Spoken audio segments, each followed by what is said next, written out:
What's going on? This is sort of impromptu, sort of not. Surprised I actually made it in. Decided to go make me a run. And for people who may have been there, you could have seen what I look like. I just came from the Micro Center in Yonkers. Had to pick up something I didn't think I had to touch again, which is a Blu-ray burner. That was the one with the orange Mets shirt, if you saw me. So I had to pick up a Blu-ray burner. The other one, the door, I hardly use that damn thing. I forgot when I got it because I don't watch movies on it. What's going on, Lewis? I don't watch movies on the damn thing, but just as it always happens when you want to use it, that's when it starts acting funny. Tray won't even open. I would have gotten a Pioneer. I ended up getting another LG because they had one for a bargain, like $55. So I said, with it. Might as well get that. Even though the Pioneer, I think that's the one I got. That's a DVD drive. I had that before I had this Blu-ray drive. That one is still doing what it's doing. So I don't really trust LG, but I didn't want to spend $100. So anyway, tonight's broadcast is sort of a follow-up and an expansion of last week's. What's going on, Alquanr? Because last week, what happened was we saw and we heard things that I long suspected from Black people, Pan-Africans, or what have you. That is, we are told what to think when it comes to Blackness. Who's Black, how you're not Black, what's acceptable as Black. We're told this, and we're mostly told this by the white man and his flunkies, also known as Pan-Africans. I did the little experiment. I've been trying to get Tarka Bay. I think he's still trying to get with that my forever to bring his ass back on his show. He did a show and it looked like they had a time set. It was supposed to have been Friday, but I guess that fell through. Now, might be tonight. We never know, but Tarka Bay's not too good at contacting me back. I know I'm not on his priority list, but it would be a good idea. Well, I'm looking at his thing now. He just did a stream and he doesn't have anything on the itinerary for tonight. So I wanted my Aunt Forever on so we can ask this man questions. I got a lot. I'm not going to say what a lot of my questions are because you know what I like to do. I like to do it live so people don't have the opportunity to rehearse. So I'm not going to.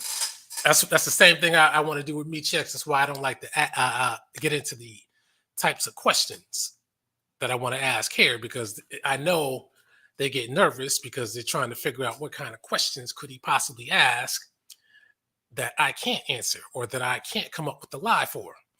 And that's what Michi X, she does that kind of thing. That's why she just been ducking and dodging me. But I was on a Psychopathia show and communicating with Q Butter, who I'm sure communicates with Michi X. And I got my point across with him. And I'm sure he related to her. And I'm sure she said, damn, I know this guy. So if I can't get it directly, I'm going to send a messenger, so to speak.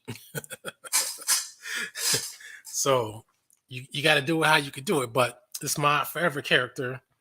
He makes a lot of outrageous claims. And my man just expects for you to just accept them.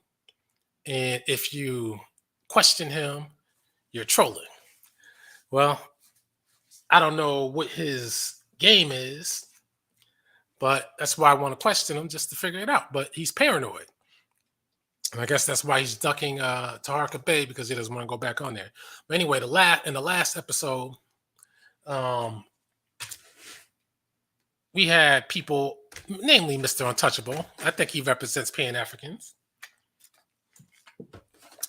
He was on here, and as you saw, we played the match game, so to speak. And it's funny how when you have Muslims, black Muslims in America or anywhere else, then they say Arabs are black.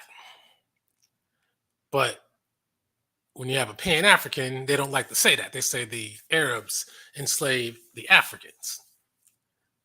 But they hate to admit that the one that they like to keep pointing out, Tipu Tib,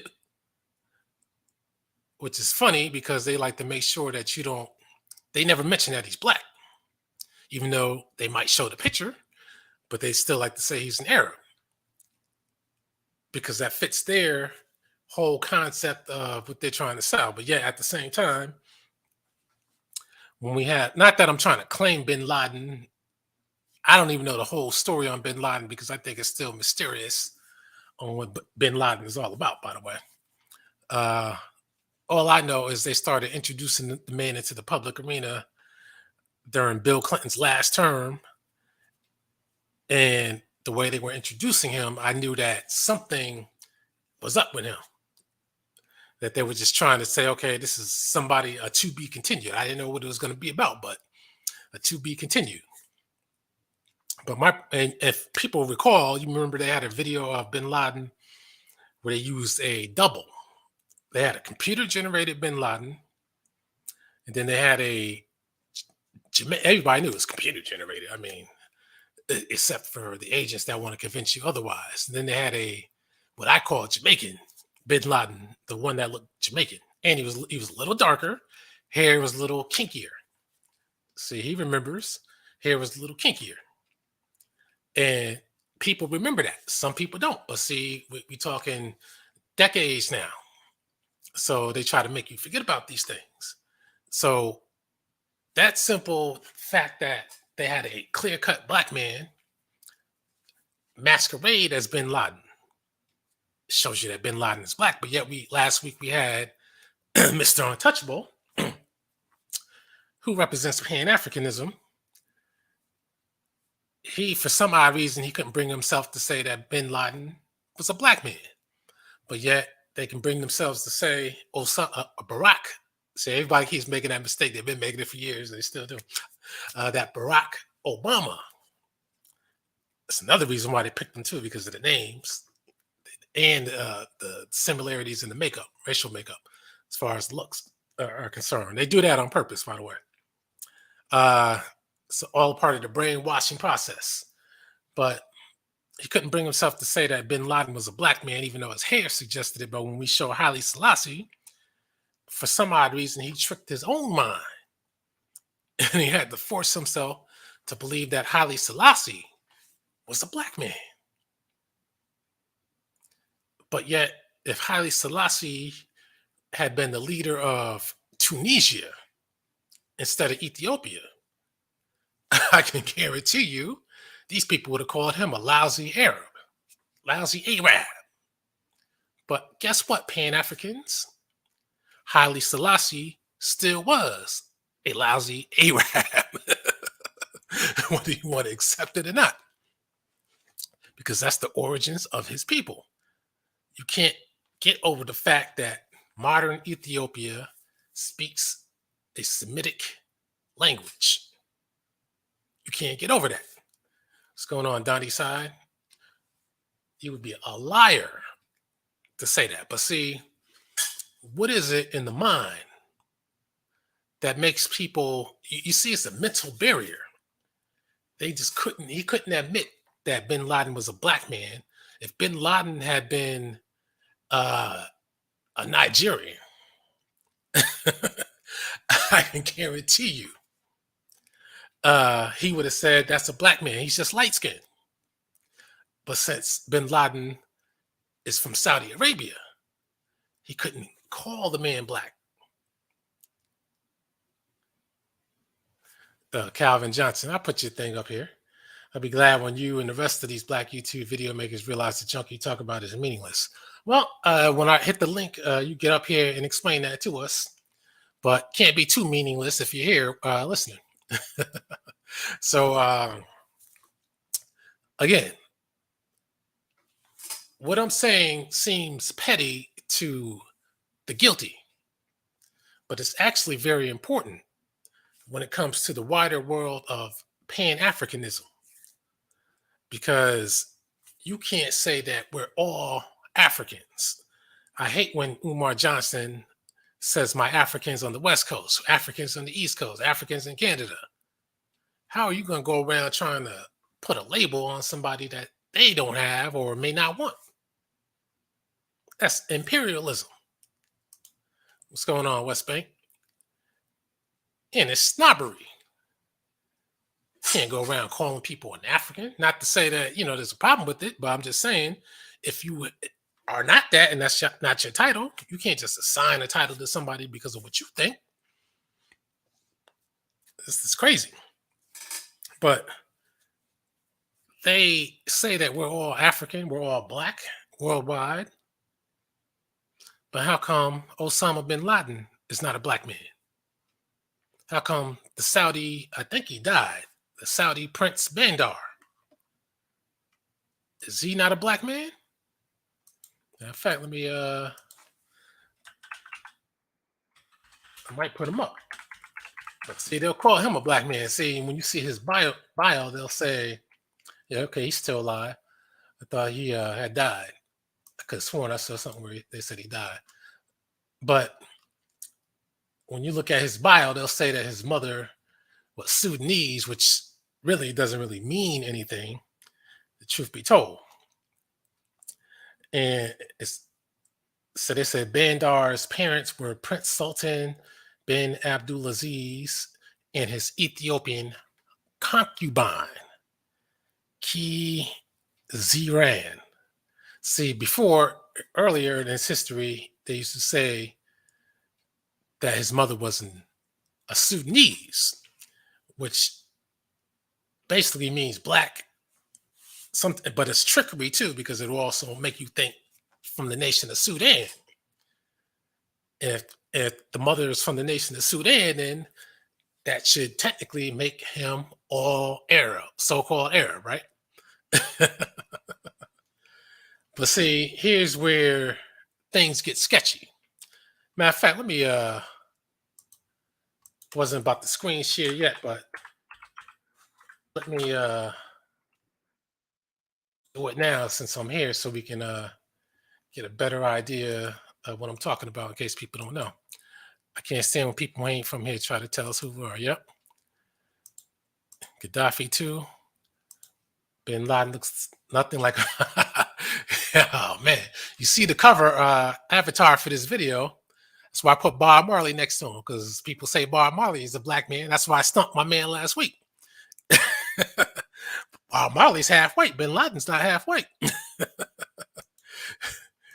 Take that, you petty pan-Africans. Alquanr says so, then it's so. You damn right. Gaddafi looks, yeah, he is. He looks Italian. What up, E-Deck? What does a black person look like? See, now that is the $1 million question that nobody can answer. Pan-Africans should be able to answer. And I always ask them that question because I want them to think about it. Because I know they all keep trying to come up with the best BS that they can come up with. But I already know that they cannot come up with the proper BS to answer that simple question. Every time you get on a forum with these guys, always ask them that question. And always ask them Tyron's question, why do you pressure us with this African shit, but you don't pressure the Chinese man, the white man, or any other man with this African shit? When you say that we all are Africans, that's where life began. So let me share the screen real quick. Just to show you Prince Bandar. I know a lot of people know him. Two of them. Let's see. Here we go. Hold on a second. I don't know when I do this and switch. Okay, here we go. So my man's looking kind of old now, but as you can see, this is the man right here.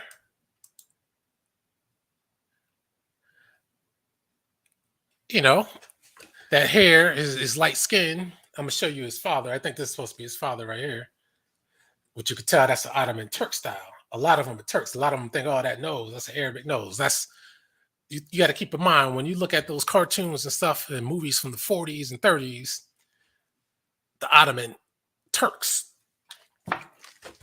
still had their legacy. But anyway, this is him. You can see the hair. Uh, a Pan African would probably say this is not a black man. But I mean, if that ain't a black man, we got to start asking ourselves, what is a black man? Now, when I first saw this guy years ago, I used to say, oh man, see, they are black, but I used to say, how come he's white? But that hair, though, see, it goes to show, see, they accept them. Apparently, this guy's been known for quite some time. But all these guys, these princes in Saudi Arabia, um, it's all about the oil. See, they don't mind them being black when it's that oil. Now, both of these guys supposed to be Arabs, but they don't look nothing alike. So it's crazy. Okay, is this another brother or something like that? Where's his father at? That's him when he was younger. Let's see. Yeah, this is his father. Let's see if he's still around. Nope, died in 2011. Ottoman Turk, where you can still see those lips. See, these guys are similar to Puerto Ricans and Dominicans. You see those gigantic ass lips right there. But people will tell you, that ain't blackness. See, that's an element of blackness. And if you look at this guy,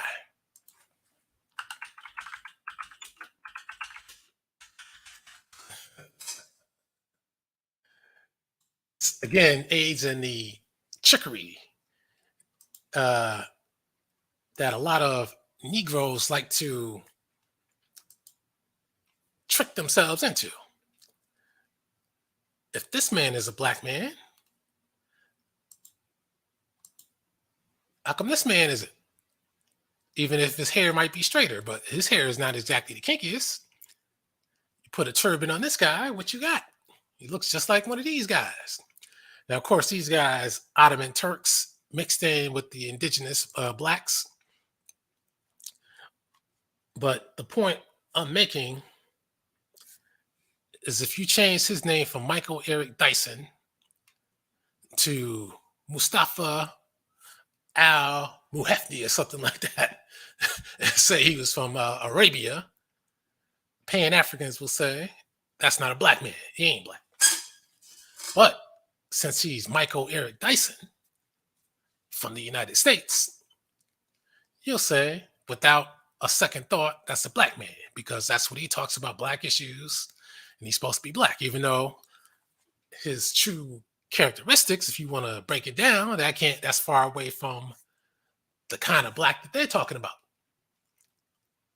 Right? Now, of course, Osama bin Laden,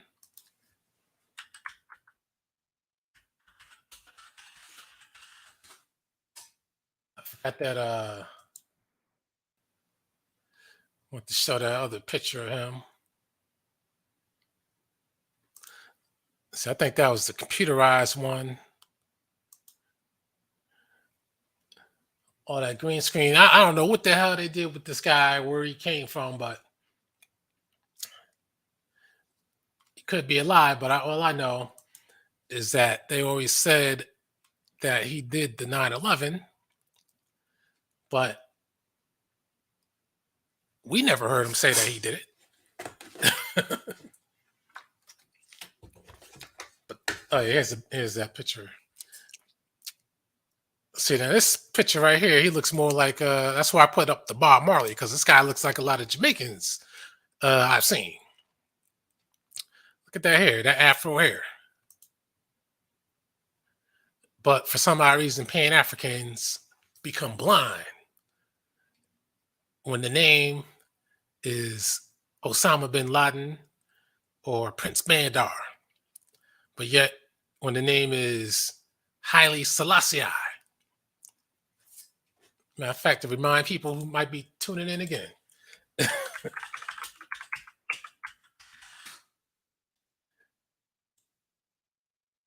When it comes to this man, all of a sudden, he is without question black and African. Matter of fact, let me show some pretty clear pictures of the guy. Black, look at my man got the African features and everything. Here he is when he was younger. That's a black and white picture.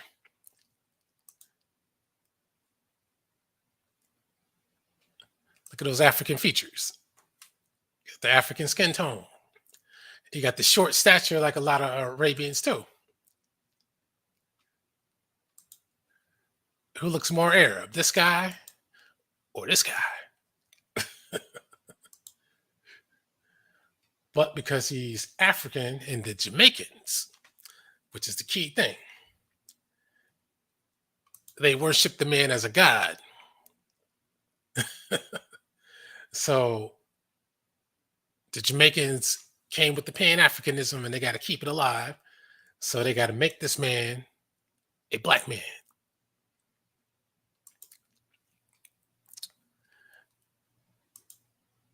All I'm doing is trying to show you the raw facts. That's all I'm trying to do. See, if you call this man a black man, if you want to call him an African, I guess you could do that. But if you call this man an African or a black man, then you got to call this man a black man and an African.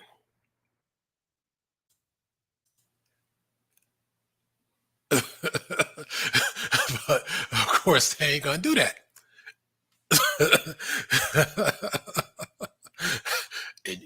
Is this guy Arab? I wouldn't say so. Look at this guy. God damn, if that ain't white, I don't know. You could tell my man wasn't ready for Africa. Look at all the cancer and shit on his skin and shit. God damn.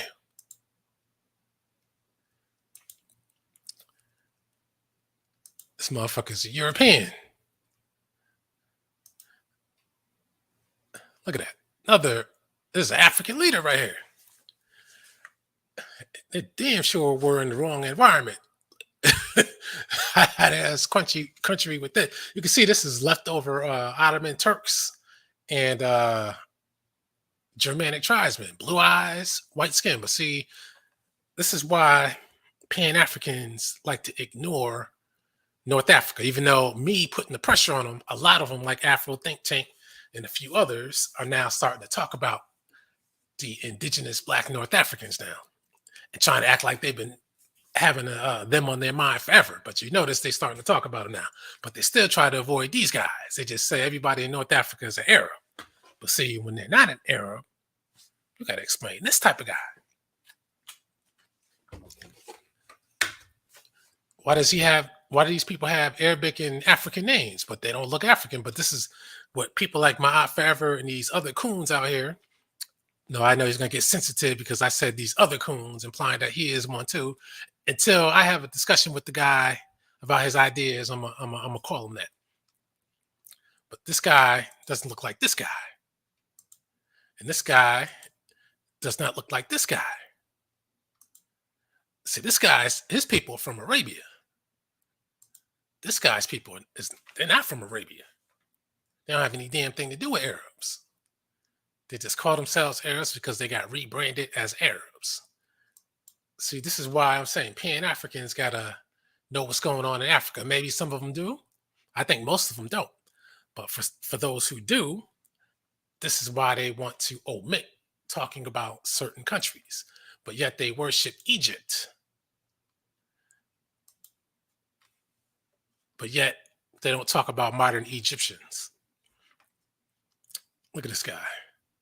Man, if that ain't white, man, this guy is so white. Matter of fact, you got people like Tariq Nasheed talking about white Hispanics.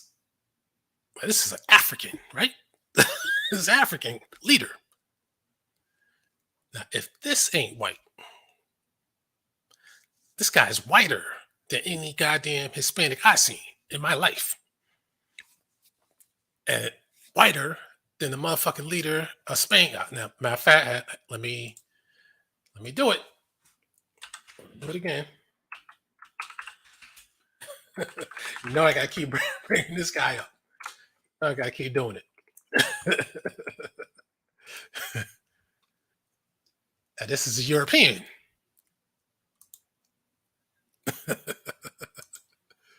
Trying to get it close up. This is a European. And this is an African.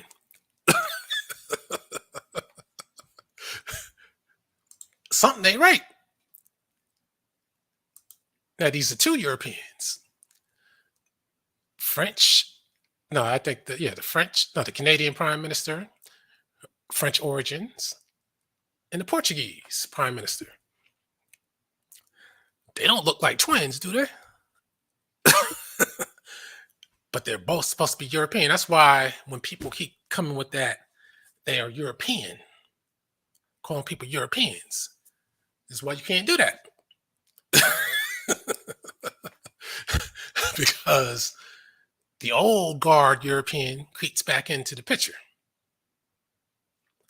Now, when you want to start calling people Africans, now you got to start thinking about guys like this.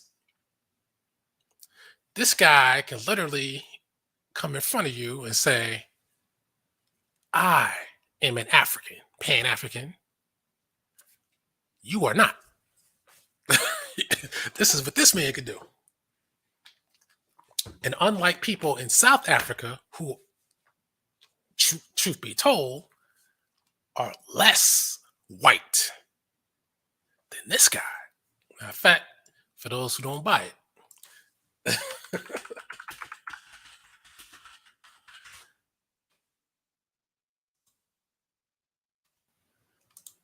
Look at that.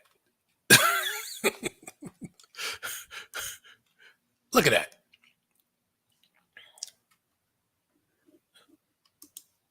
Look at that. And this guy's a North African. And he's not even supposed to be European. That's what they claim. But he's supposed to be a so-called Arab. And the fallback excuse, he's supposed to be a so-called Berber.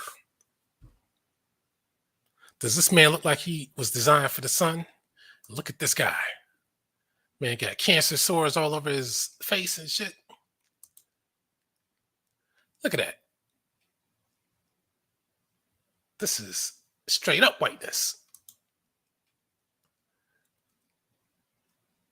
They ain't ready for the desert. Not designed for it.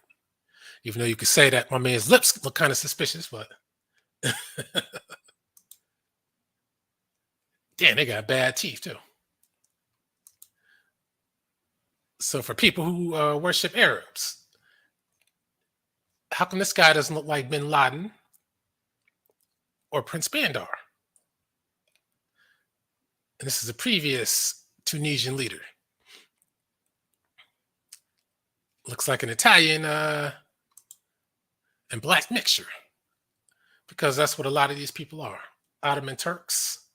Matter of fact, let's see right now. Let me get back to the primary topics. This is Algeria. That's why I always say Algeria has got to be the whitest country in Africa. And believe it or not, Tunisia and Algeria, they still got a whole lot of black people there. Real Africans. And they got real black Arabs there too. This is why Pan-Africans like to stay away from North Africa. They just say, oh, they're Arabs.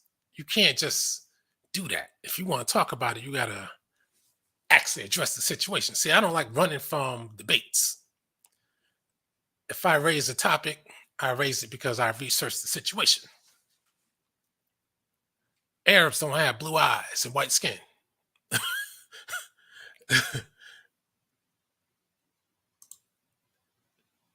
Africans don't look like this, to my knowledge, right? But then again, these are supposed to be Africans, right? Got an African name, right? Bouteflika. I don't think that's Arabic.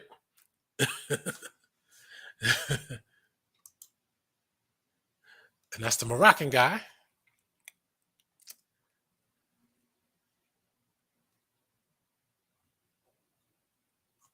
Matter of fact, who's the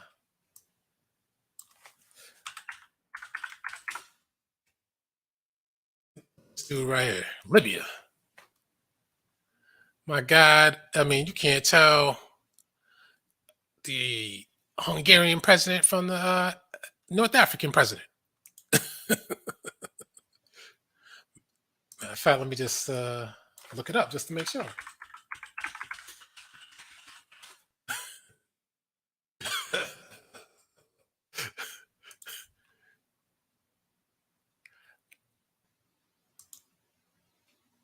Okay, and these are supposed to be Arabs, right? See, if they all really look like that, how'd they get such different languages and cultures? Because the white man is lying, that's why.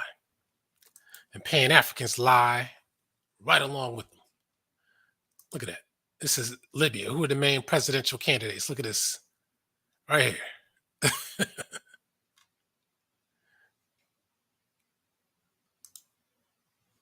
See, these are North African black people right here. They're still there. You can see these guys are not enslaved. At least I don't believe they are. Then you got this guy. He had to get a perm in his hair to Africanize it up. But you got people in the Nation of Islam and other places saying that he was a great black man, great African leader. That's not how his hair looked. That's why you see when he got older, the shit was falling down to straighten it out. That's how it is. So let me get to part of the main point. I just like showing this kind of stuff because you don't see these people on the news. And Pan Africans will talk a lot, but they won't show you too much. And this is why. This is why that Wadi Maya, let me for those who don't know who that is, he did finally respond to me. He said he's going to North Africa. This guy he has a whole lot of subs and he goes all over Africa. So he finally said he's going to North Africa. I can't wait. I told him when you go to North Africa, you don't have to go to the white people. You can go to the indigenous blacks because they're there. I want him to go because I think I get the feeling that Pan Africans and a lot of others, I think they fear North Africa because the white man told them it's white. But there are black people there. It's white control. That's what I'll say. And Africans, Pan Africans aren't trying to, hell, Pan Africans and Africans aren't trying to do anything. They always talk about Egypt, but they don't go there. They don't go there to do anything. They don't go there to spread the Kemetic culture. They don't go there to do anything. Look at that. They don't go there to tell these people that they're African. I mean, don't you think these are the places you should be going to tell the people, remind the people that they're African instead of worrying about black people in the United States who are a long way from Africa? It doesn't make any damn sense. But they always talk about what we had, what we did. As you can see, this Sphinx is crumbling to dust after a while, just like the rest of the Sahara Desert. Those pyramids are probably still staying for another 1,000 years. Look at all those birds. But eventually, this is going to erode, as you can see.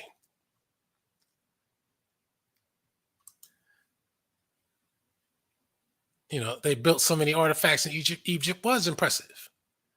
But yet, they can only talk about what happened, not why it happened, not how you can turn back the hands of time, not how you're going to take away power from the mulatto and white government in Egypt, the so-called Arab, as they like to call them. They don't like to admit that some of these people got that Egyptian blood in them. But look at all that white blood. Roman Empire was real. Look at that. Roman Empire was real. But I tell you, but the Arabic thing, they were black. Ottoman Turks. How come Pan Africans always like to forget about these people and avoid them as much as possible? Look at that empire. Albania, Turkey, Hungary, all the Eastern Europe, Southeastern Europe. As you can see, the so-called Middle East, Cyprus, all these islands, Greece, Iraq, Caucasus area, the Arabian coast, which included Mecca and Medina, Egypt, North Africa, and these Ottoman leaders, white people who became Arabs. I remember when I was on Psychopathist and I had them bring this picture up. I was telling them that the Ottoman Turks were white people with red hair and blue eyes. Matter of fact, where's that guy at? Okay, let me go back to him.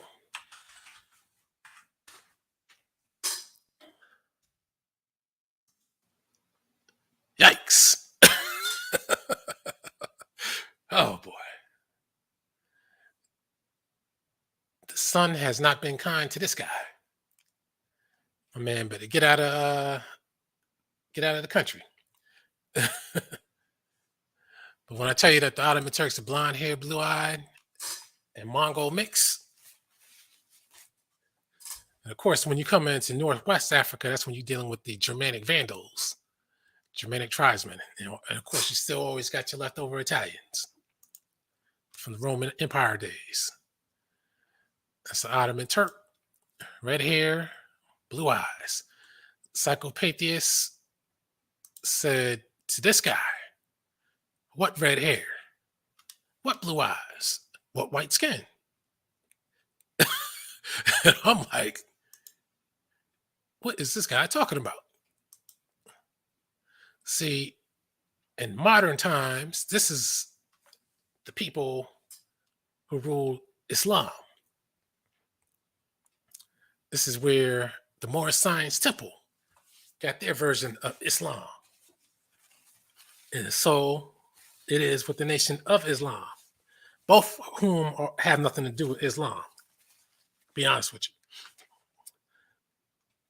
But the Islam you get today has been reinterpreted through the Ottoman Empire. White Muslims. You can't act like this didn't exist. That's why they always like to say the Arabs ruled North Africa and took over Africa. Well, where are these motherfucking Arabs at? These guys are here, you see, with the fezzes, because that's Turkic.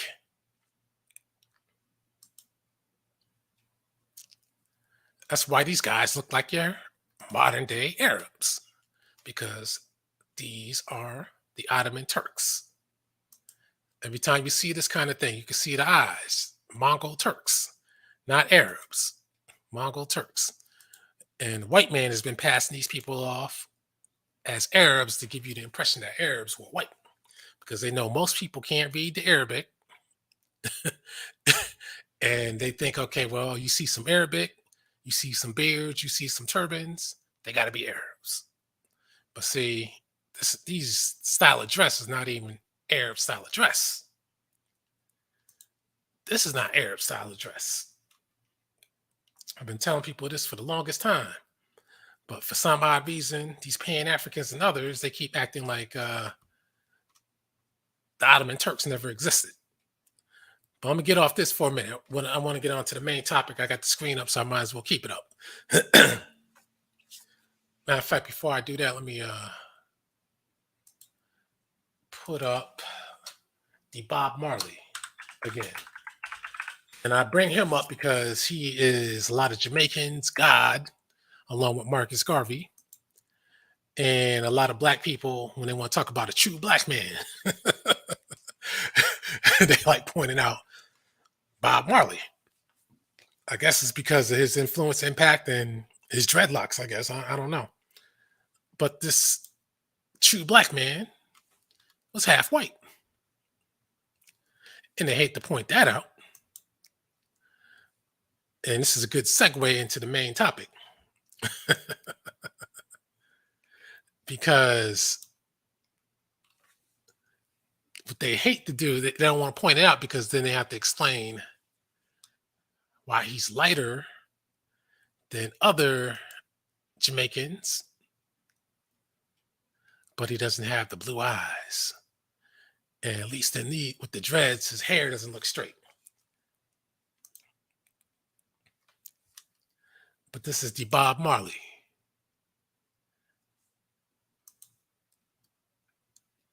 People who say that mulattoes are not black,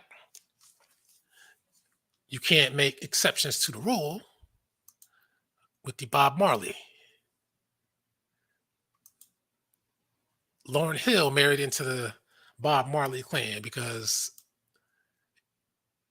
kind of look like Richard Pryor and my man from the chairman of the board.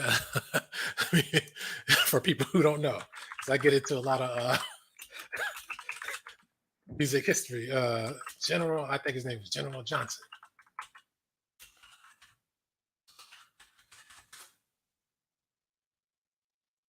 Yep.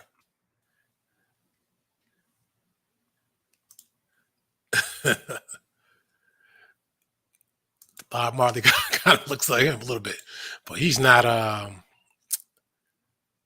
half white, at least to my knowledge. So Pan Africans, Jamaicans, they love to see how he has a lot of the colors. Every time you see Pan Africans, a lot of them got the pictures of the Bob Marley. He's supposed to be the symbol of blackness. But what they always hated to tell you was the fact that he is half white. So technically, the white man can claim Bob Marley and say, hey, that's our brother. You black people got to stop trying to steal our people. They could technically say that if they really wanted to. But the white man made the rules, so he kind of has to surrender Bob Marley. So, combined with this, Bob Marley, Bin Laden, and I know people were thinking, what do these pictures have to do with each other? But this is what I mean by people who are voted the most beautiful, what they all have in common. I'm going to find several lists. I got one list. I didn't go through them all. I'm going to go through them live. But you will find how hypocritical many people are when we want to define what is black and what is not black, what is beautiful and why something is beautiful. See, we don't want to admit. Now, I'm about to go deep. I'm about to hurt a lot of feelings. I don't want to have to do it, but the last episode made me realize, you know what? I got to bring this up because this is something that's been on my mind for a while, and we hate to admit it. We really hate to admit it, but it is the damn truth. Halle Berry. I didn't know she was half white until her mother went on Oprah Winfrey years ago. Had no idea. And she had nose jobs and other type of surgeries to make her appear to be, I'll say, less black, so to speak. Oh yeah, I'm glad Portier came up too. Matter of fact, let me just look at him real quick before I get into that. I've been starting to watch his movie. I realized I knew a lot about his movies, but I didn't really see a lot of his movies, to be honest with you, except for the ones with Bill Cosby. And Bill Cosby might be joining him soon. I'm not trying to be cruel or nothing, but I'm just saying, they are at that age. Um, but matter of fact, I just bought In the Heat of the Night in 4K. Gotta admit, man, if you got 4K setup, that shit does look mind blowing. I ain't gonna tell you no lie. It looks like you're right there. Doesn't look like you're watching a movie. It looks like you're watching a fucking time machine and you're right in front of it. That's how devastating it looked. And when I saw it, I realized, damn, that was my first time really seeing the damn movie. I know I saw bits and pieces over the years, but I never really watched the movie before, let alone the sequels. Even though I did see the organization, they called me Mr. Tibbs. I didn't really see that one until recently. So I downloaded a few more of his movies. But as I was doing that, I realized, you know what? This guy's a Caribbean, and they made him the face of Black America. And if you notice in his movies, he's usually the only black guy. And they chose him because he's dark and because he's a Caribbean. And his fancy Portier name. And the way he speaks, because a lot of Caribbeans, they speak in the European style, so their vocabulary appears like it's larger than ours because they use bigger words in the European world. So when he speaks, or even like when Jamaicans speak, they say, "Oh, massive, massive," and all that kind of stuff. Uh, bigger words than something, than a one syllable word. So it sounds more impressive. Especially, I'm sure when they go on job interviews and they use the bigger words. Oh man, these guys are intelligent. But that's just the culture that they come from. Not to say that they're stupid anyway, but I'm just saying that's the culture that they come from. But in most of his movies, I noticed that he is the black man and white people are racist. But when he comes around, he changes their minds. Oh, he's not the kind of nigga I thought that they all were. you know? He's well spoken. He has conviction. Oh, he's using reverse psychology on me. He can endure a lot. And this also segues into the main topic, Black Beauty. Have you noticed anything about Sidney Poitier? I know some people might say, "Hell, if you look real close, you'll see it." But matter of fact, I'm not going to point it out. Let me just do it like this. Damn, I forgot my man's name. I was just about to put it in there. uh, damn, I forgot his name. Oh, I know.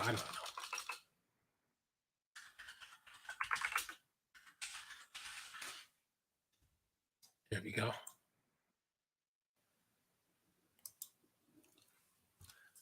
I think you see where I'm going at now, right?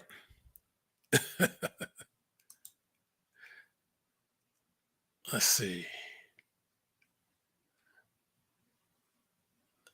Trying to get okay, that's better. You see where I'm going now, right? Both Caribbean, but you see the difference, right?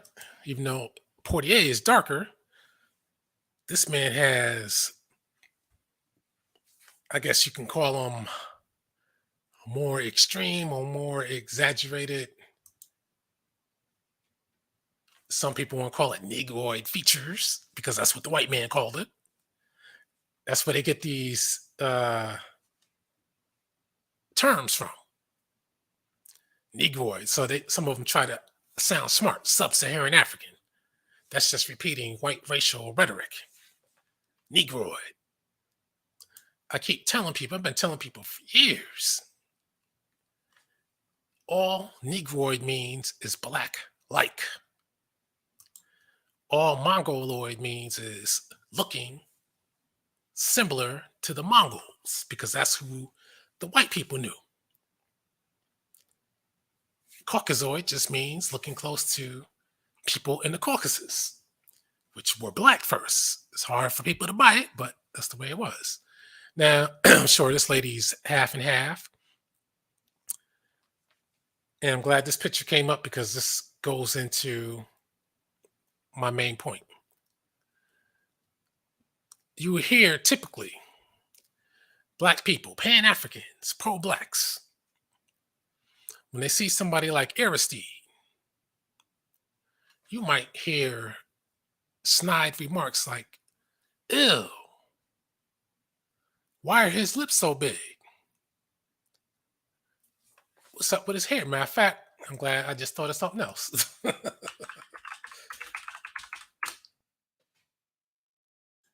This man,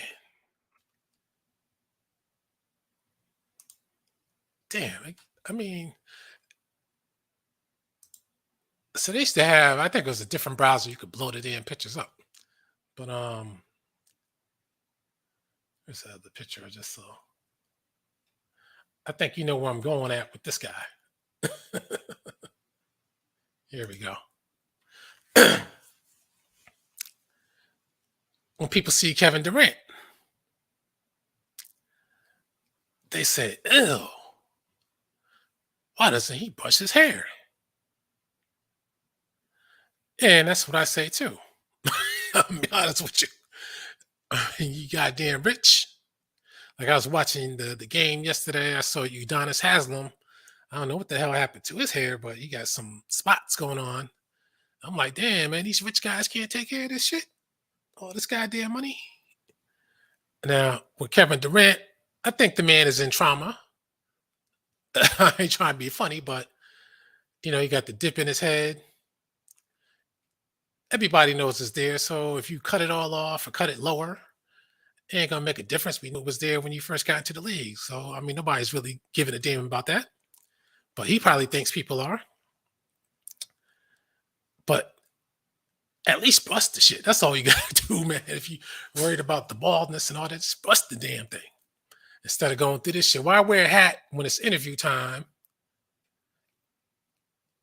but you won't wear a hat during game time? I mean, LeBron James does that shit too. But I know sometimes he's getting the process done. So for that reason, I guess he doesn't want people seeing what's going on in the meantime. But with this guy, I don't see this guy getting any kind of procedure done. The only procedure he really needs is some Afro sheen and a brush, to be honest with you. I mean, these guys are rich. You would think that they could have a team barber that all of them can hire, or they can just hire on their own. Beautician, stylist, or some kind of shit. Let me see if they put the peas in the. No, so they gave them straight here. They could have done them dirty. They could have done them dirty. Uh-oh. They almost did them dirty on this one. See, that's the thing too, man. My man got to realize in the future, it's just not going to look good. But he doesn't give a damn. If he doesn't care, I guess we can't care.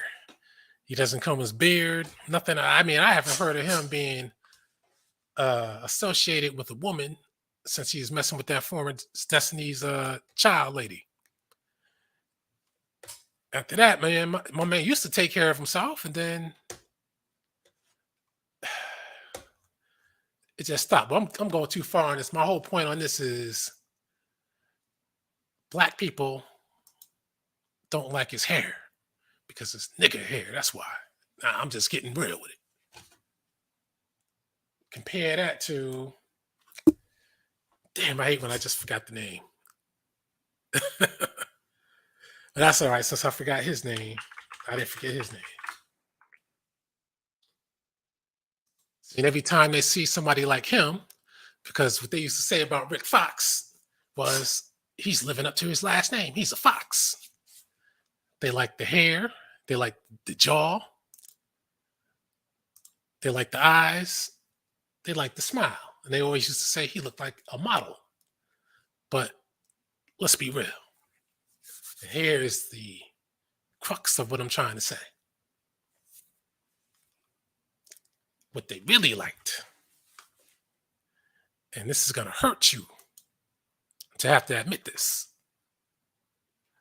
they really liked the non-black part, because it's the non-black part, or more specific to this man, it's the white part that they find attractive, because that's all they ever talked about were the white characteristics about him that was attractive. They never talked about any black traits. Like, oh, he has beautiful skin. I know he almost really doesn't really have too many black traits. Matter of fact, I'm glad this picture just came up, because Kanye West is the opposite. I never heard any female say Kanye West was cute.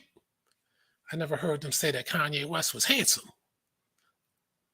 I never heard that. But they always talked about who his wife was. That's what they always talked about. Why did he marry what they want to call a white woman? I'll tell you why. Because black people, they like this. That's why. I'm not trying to say you shouldn't find the man attractive if you do. Well, that's the way he used to look anyway. Guess he's looking more like this, but I'm not saying that.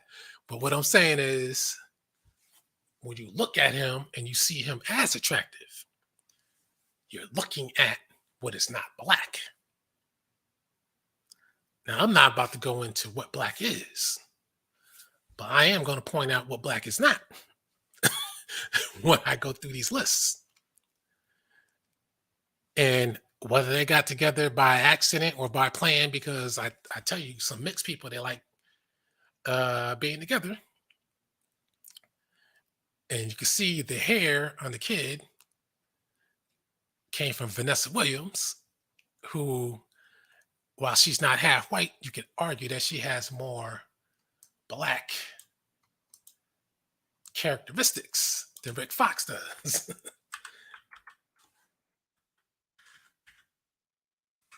And you know what that is? Those eyes, that skin, and her hair is a little rougher.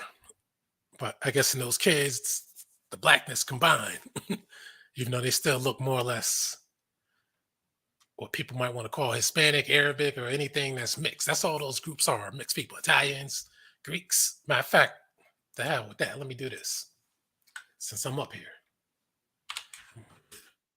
Link in pretty soon. Add Stevens. Good example. Old school singer, became a Muslim. Used to call himself Cat Stevens. Now I think it's Yusuf Islam. And a lot of people, when he turned Muslim, they must have said to themselves, man, he looked like he's from Afghanistan or Arabia. And you look at him right here, he looks quite different from when he was younger. But see,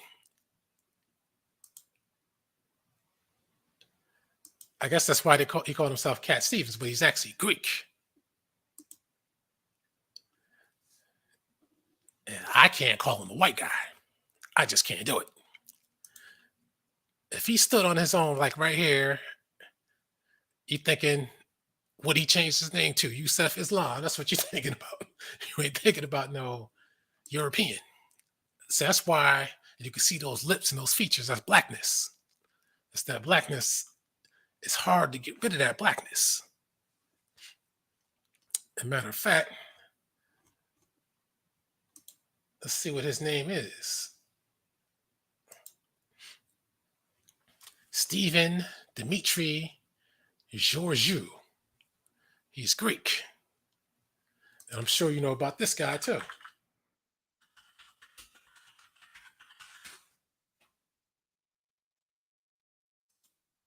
another Greek guy. And you know I ain't trying to claim him because you know why. My man living up to the Greek legacy right here is George Michael. And look at those lips. You could argue he got those lips from some extracurricular activity. Or you could say that that's some blackness that came through from long ago. but but I mean, if you really look, see, that's why he had to dye the hair blonde and all that kind of stuff. That's why a lot of people do that, just so that to try to throw people off. That's why a lot of Hispanics do that shit too.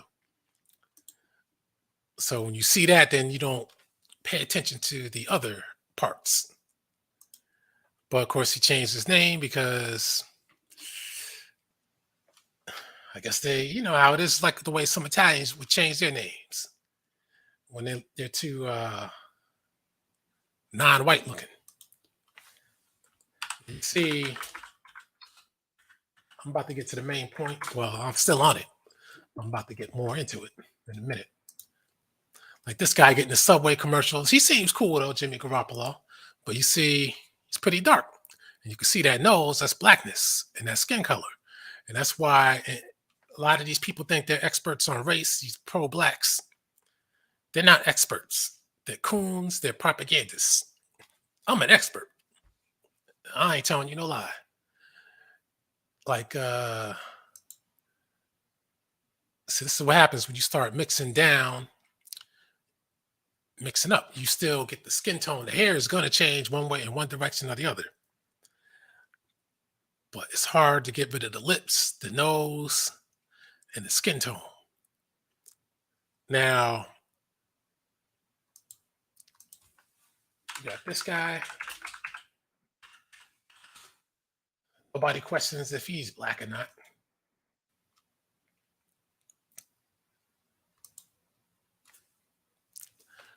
But he can just as well be Carlos Rivera, and nobody would even think otherwise.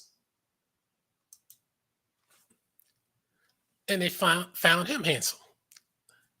And you know why? It's because of the non-black elements. Now,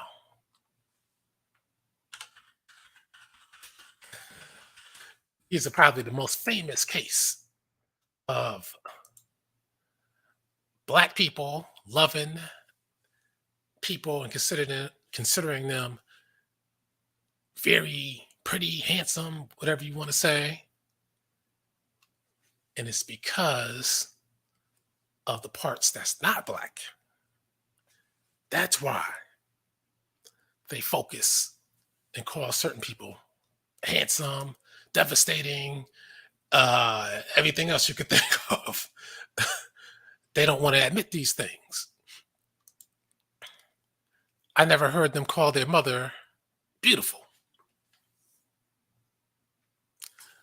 But the DeBarge people have, god damn. Drugs and age, god damn. Shit.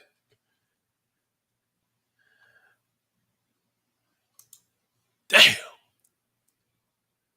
See, if she hadn't been on drugs, she'd still be looking good, but god damn. I swear, if you see one or two of your siblings go down that path, why do you do it? Follow along with it.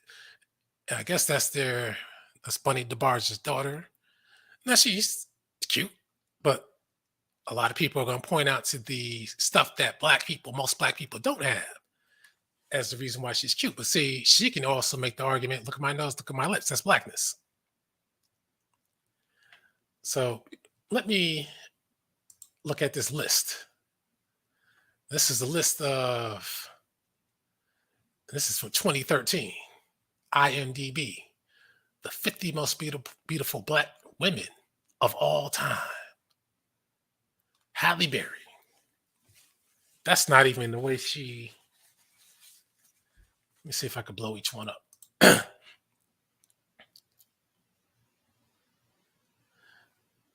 That's not even her original appearance. But a regular light-skinned black person can't take the billing.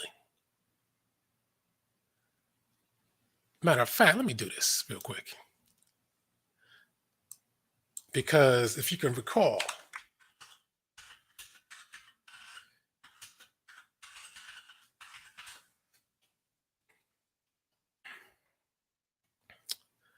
when she was in Boomerang, I heard black women saying, "What the hell is so great about this lady?" And I'm going to tell you why they said these things. You see what I'm doing. And you think I'm joking. You think I'm lying. That's why she went and got it changed, got it modified. Yeah, you remember this Halle Berry. And this is still not the original version of Halle Berry. But this is a little bit closer to the original. You hear comments of black people when they say that people got a bell pepper nose. You hear those comments. Michael Jackson said he got those comments. Matter of fact, I'm gonna tell you who else got those comments. Lil Kim. Lil Kim. It's a good year to put in for her. Okay, here we go. Right here. This is good. Right here. This version of Little Kim with the makeup and everything. I remember when I was dating a particular black woman or dealing with her. In that video, No Time for Fake Ones. Any video during that period that came out, I would hear them say the same thing over and over again. She's pretty, but her nose. I would hear that time and time again. And I would accumulate all these comments that I would keep hearing from black people throughout the years. And then I had to add it up and say, you know what? We know what they're really saying. If it's not too black looking, it's pretty. But if there's something there that still reminds you of blackness, then they need to fix that. See, if I heard the comments from just a casual outside viewer, and I'm sure you probably heard the comments too, what the hell do you think this lady heard? She probably heard it her damn self. That's why she went with all this craziness trying to be white stuff, and because of Biggie and the way he did what he did with Faith Evans. But see, Faith Evans is half white. So, I mean, there's nothing you can do about that. But even though she's half white, but the nose and the lips, but see, people dismiss the nose and the lips when you got everything else. Then all of a sudden, the nose and the lips look attractive because you're dealing with a white element. So now you know whiteness is there. So you have no problem. Don't tell me she got okay, that makeup work with her. She's looking crazy right there. But Biggie, being a dark skinned guy and a Jamaican, I keep telling you, a lot of people are learning now. Jamaicans are the first ones to go and get them a white style woman. Now, she were not Faith Evans, and her name were Conchita Rivera. These idiots today would be calling her a white Hispanic. because these mixed people, mulattoes, mixed in other ways, this is all that the Hispanics are. And when I'm talking about like Puerto Ricans and Dominicans and Cubans and stuff. This is all that they are. It's just that their type of white is different, and they got that African in there. I'm just clicking on this one just because I noticed something. Okay. Now I could tell she was on coke when she first got introduced because she just had that look, the eyes and the gums and stuff. But I never heard anybody call her ugly in my life.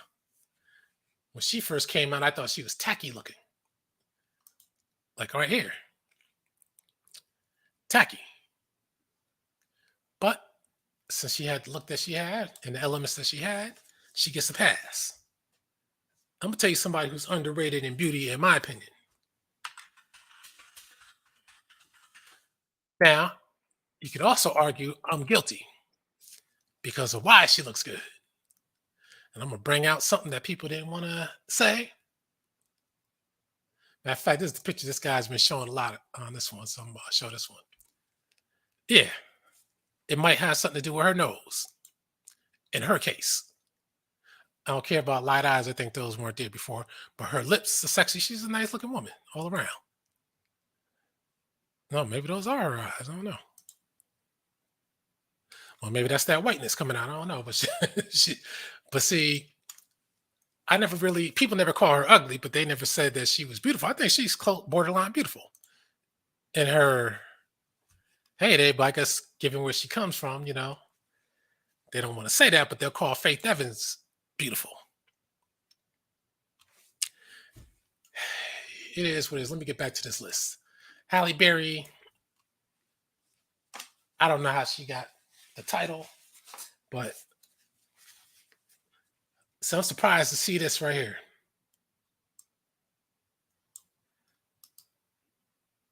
Because I always thought that she's number two.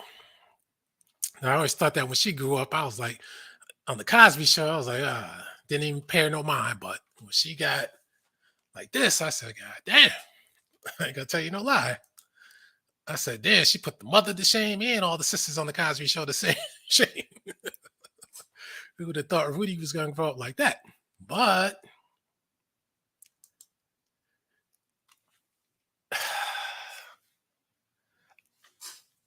I know people are gonna say I'm nitpicking when I say this. And people are gonna say beauty is beauty. If you look good, you look good. True. We gotta figure out why. And with her, thinner lips and a nose. And doesn't look like she had any kind of surgery, from what I could tell. And some darker people do have those kind of features. And if you're really astute and looking at people, you can tell that it's from a white mixture. And 10 to 1, if you find their family, not because of the features themselves, but because you can see the underlying skin tone.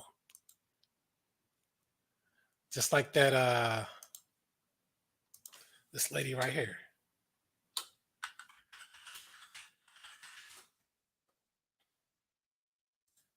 It's like this lady right here. You can see that whiteness with those lips and the nose. That's whiteness. People don't want to accept it, but it is. So that's whiteness.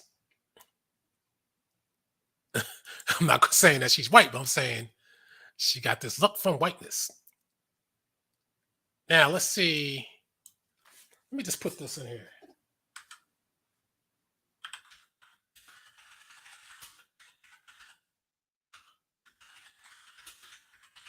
See if this comes up. This came up. Let's see. Fair skinned African, fair skinned black actresses refused to pass in the 30s. So they call them fair skinned instead of mixed, but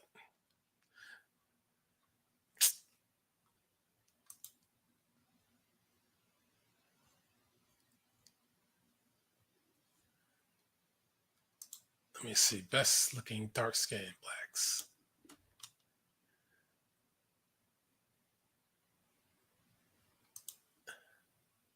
There was also I ain't got time to read that, but there was also something that showed that it's mainly about the features and less about the skin tone. And you could tell that because you got a guy like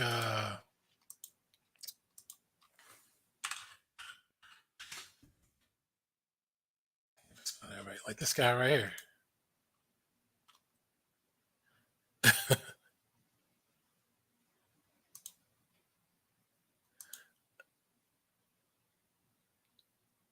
think the ladies liked him mainly because of his hair, right?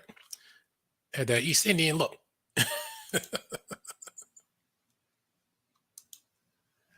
Now the funny part is if his name was actually Haji Patel and he would have said it, then black people would have said he ain't black. But see, it's funny when people announce that they're black, then people say, "Oh, they're black." But if he would have said that he wasn't black, then he would have said, "Yeah, that's a whole white man." That's how I'm saying the stupid things that they say today. They would say something like this about Lloyd. That's a whole white man, knowing damn well he don't look nothing white. But they say that black people don't come looking like this. So, do you like them because of the what is black or what is not black? And what's the matter of fact? I'm gonna do this too. Now you can add that there was some manipulation by her parents. But here's the original version. You tell me if I'm lying. Out of all the when people say who's looking good in Destiny's Child, this one right here was the first one that everybody automatically dismissed. They just put her to the side and didn't even give a damn about her.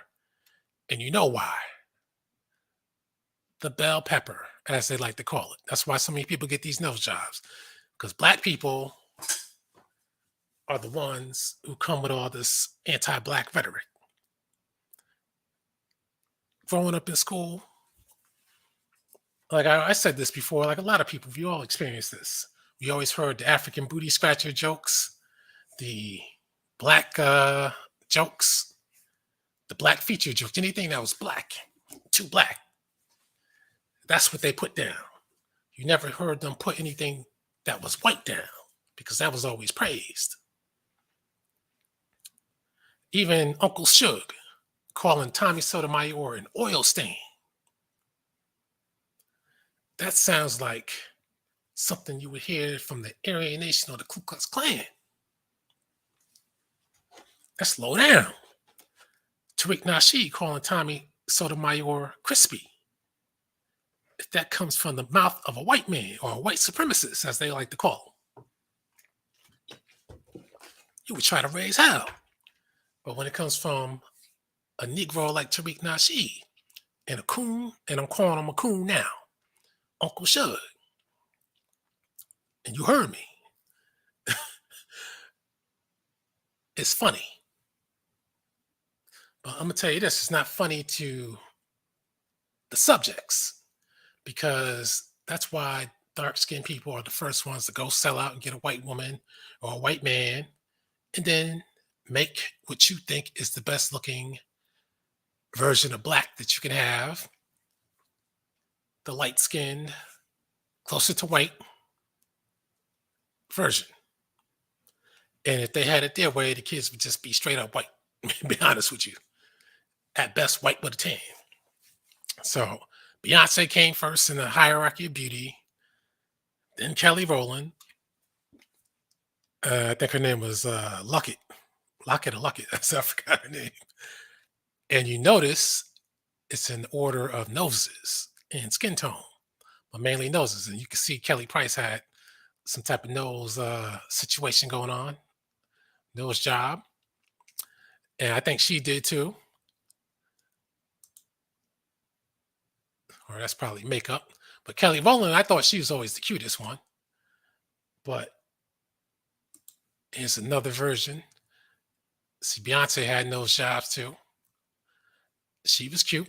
This one, she was to me, it's because she was short. I ain't really hear nothing about her, to be honest with you. But and where's the short-lived version of Destiny's Child? Let me see. Farrah Franklin, that's her name. Let's see. Where's a good picture when they were together at their apex? You know, here's a nice picture of her. The rumors were that they got rid of her because she was kind of. They said it was because she wasn't as exciting, even though I gotta admit in the video she didn't look as exciting. But you know the real reason they got rid of her. It's because she was closer to that white ideal, closer to Beyonce than in whiteness. And you can't deny her eyes are sexy. She's looking cute right here, though. You can't deny that. See, when they got all the other white attributes, they dismiss a nose. They dismiss all that kind of stuff. They dismiss lips. That's why you always hear black people talking about, oh, you got some nice eyes when you got green eyes or blue eyes or any other kind of eyes, but the kind of most people got, you know? So they had to get rid of her because she was cuter than Beyonce. I mean, that's the bottom line. She was cuter than Beyonce. Beyonce had to be the star. Nobody else. Matter of fact, Beyonce, she had nose jobs too. Let's see.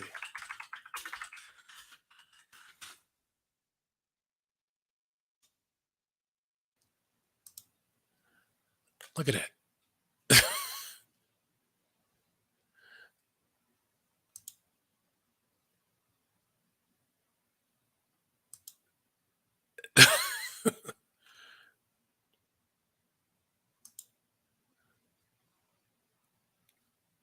And she's light skinned and she had to do it. And you notice what Beyonce and her mother, they call her Creole. I don't know if it's just because these people are teenagers and never heard of a Creole and don't know the racial jargon of these of history, but they actually argue that she's not black because she's called a Creole. Her mother is called the Creole, not her father. So how is she not black when her father is black? But these are the type of things that people argue because it's gets you talking about Beyonce. Nothing else to talk about her now. She ran her course about the powers that be. Got to keep Jay-Z. Matter of fact, that's a good segue. I'll say this about Jay-Z. He might be a slimy snake and didn't stick by his brothers. And he did grind. My man been grinding in the hip hop game since at least 1985, probably 82. He's older than they say. My man's been, he put out a record in 1985. And my man been grinding, trying to put out records, features until from what, 80, at least 85, if not 84, up until shit, his real big time came really when Biggie got killed. Because that knocked Biggie off, literally, and that allowed Jay-Z to come in. Before that, he was struggling hard. I do admire the fact that my man, he didn't give up. And I felt that way with Benzino too, even though nobody really wants what Benzino has to offer. But I mean, the fact that Jay-Z and Benzino, they kept going and going and going, and people kept saying, "Man, I don't like the shit that you got. I don't want to hear what you're putting out," over and over again for years and years. And they both said, "Man, fuck it. I don't give a damn if you like it or not. I'm gonna keep trying." He did keep trying. I give him that. I mean, I like people who don't give up and then finally get there. That could play a part in the reason why he said, "Once my foot is in the door, fuck everybody else." But now that everything's straight, he should go and save his brothers. I also give Jay-Z this credit. Unlike these females, this is what Tommy Sotomayor and other people always say. Black men can be black and still get women. We don't have to change a thing. See, Jay-Z has had his features ridiculed for years. Camel, big nose, big lips, everything you could think of. He didn't succumb and get a nose job. He didn't get lip reduction. Hell, he even blackened up his hair. Might be going bald. That could be the reason, but whatever the case is, he stayed black. He said, fuck it. I'm being who I am. My lips are big, so be it. I'm a big rich man. Big lip rich man. See, he didn't do what this guy did.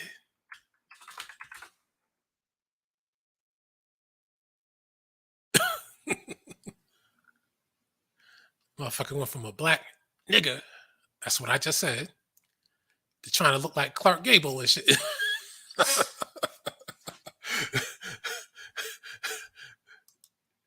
This guy's a goddamn idiot. I mean, full blown idiot. But, and you got a lot of black people and pan-Africans who complain that he did this. But why would they complain? Because after all, he's a white Hispanic, right? That's what you said these people are? He's a whole white man. Now, if he didn't believe it, he said, fuck it, I'm going to go out and do it and be a whole white man. This is what these new age pro-blacks talk about. It's white Hispanics. So I guess he was white beforehand too, right? According to Negroes like Tariq Nasheed. Let me go down this list real quick. So that's Keisha Knight Pulliam is 2. This is just the females. Latoya Luckett. I just explained what she was all about. She's cute.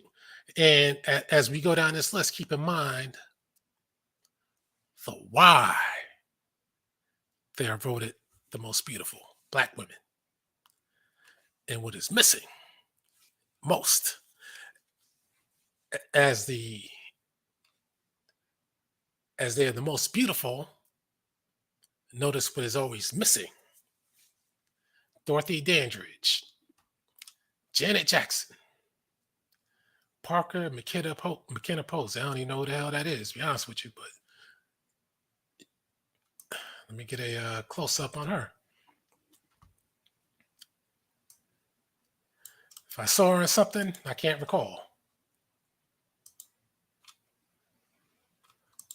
Oh, ain't she cute? But you see, the look I'm talking about. You gotta have look like she might be mixed. That blonde hair and shit. But see, you gotta have certain looks. Now, these same Negroes, they'll tell you that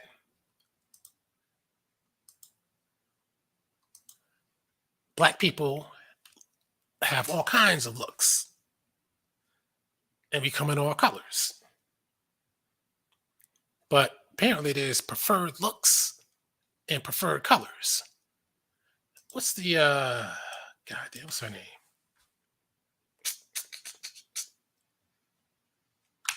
I'll find her name. This lady right here. The fuck was her name? I can't believe I forgot her name.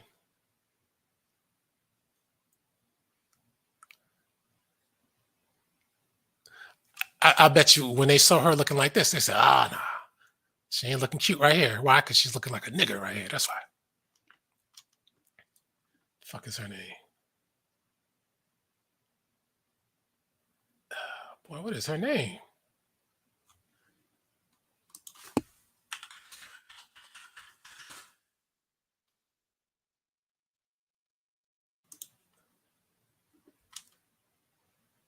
Lupita. God damn, how the hell could I forget that?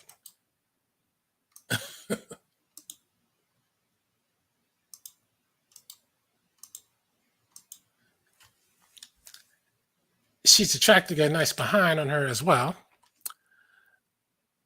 But again, even with her, the nose, she doesn't have a wide nose.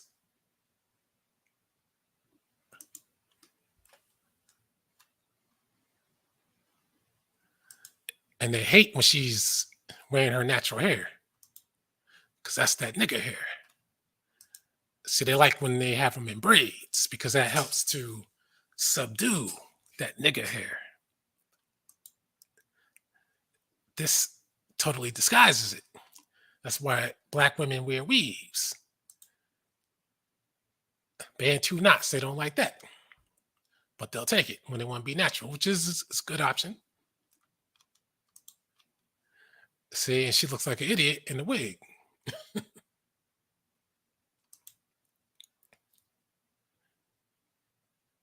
But again, it's all about certain features. That's why I pointed that out with Sidney Poitier.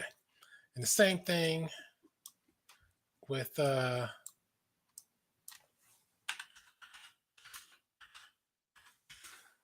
forgot what I just read an article. I think it was Denzel Washington. I forgot who the hell it was, but whoever it was, they turned this guy down. He was supposed to. He said he wanted to play them in the movie. I forgot who it was, but they said no. Now he's an African, not too dark, and his features aren't necessarily what's the proper word? I guess you could say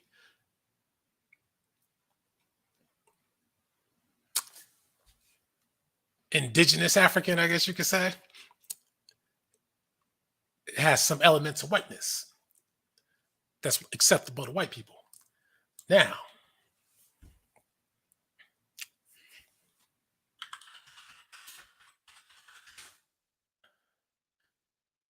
you could say the same thing kind of goes for Wesley Snipes too, because he had the strong face. See, at least back when he was younger, he looks a little different right there, but he had the strong face, strong features. But he's a great actor, though, really great actor. Damn, that was him. God damn. Maybe he had a nose job too. God damn. I didn't know he looked like that.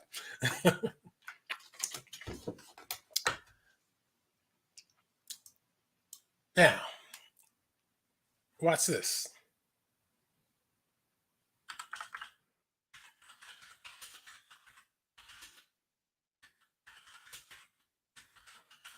This is something else I also noticed too. I know it's going to be hard to find them all because dealing with a lot of years and all over the country. But every now and then when I'm on YouTube, I'll find newscasters, news anchors. And I noticed that if you look closely, you'll find that most of them are half white, or at least look like they're half white. And if they're dark, they always got to have thinner lips. Sometimes they'll accept you having a fuller nose, but the thinner lips seem to be a must. Or thinner lips and a full nose, or slightly full nose and thin and or thin nose and fuller lips. See, like her, looks East Indian. That's Atlanta, so that's an exception to the rule. But see, and when they're females, they always got to have some big ass titties too. By the way, that seems to be a must, no matter what the color.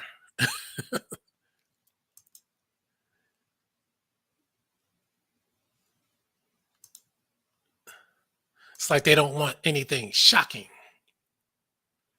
uh, feature wise. It's either that they want to suppress extreme black features or something.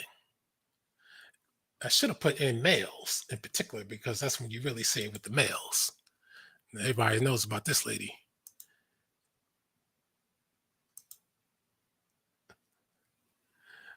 Saying a lot of these white parents that got the hookup of putting their mixed kids in, giving them these cozy jobs, and saying, "Hey, you want to call them black? They're black." This lady right here is ridiculous as a goddamn anchor. Oprah Winfrey, she had to use that makeup to try to trick things. Al Roker, I believe he's a Jamaican too. Uh, there's one guy I want to show. He was on that black news channel or Fox. I forgot that guy's name. Real dark skin. And see, the other thing is too. I should have pointed out the obvious: the hair. They got to have white people's type of hairstyles. They can't really be themselves, even though I'm seeing some reporters at least trying to wear natural hair, but they don't give them the news anchor jobs.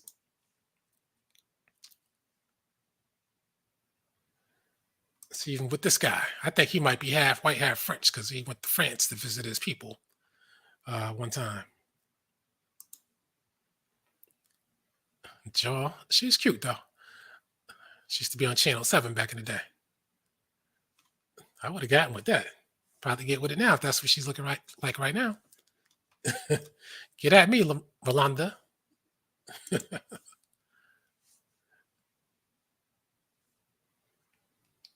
There was a guy, I forgot the guy's name, but he had a big nose, dark skin, but he had practically no lips. And that was a prime example of what I wanted to show. Uh anyway, I can't find out who it is, but let's get back to this list and get rid of that.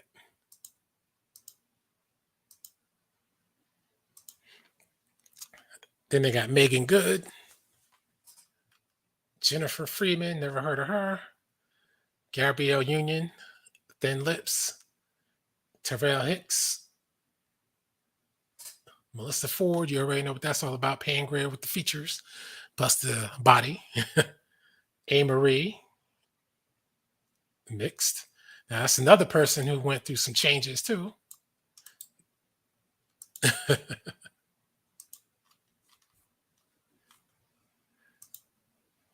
See, even she had to switch herself up and blonde her hair out. Get that one eye symbolism.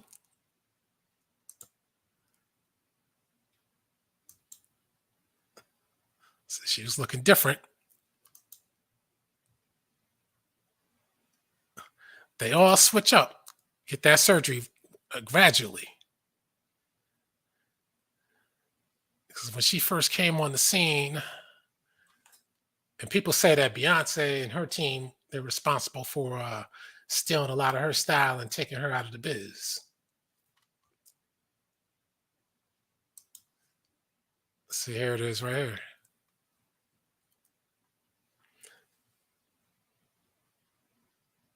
It's a damn shame, but you know, it is what it is in the music biz.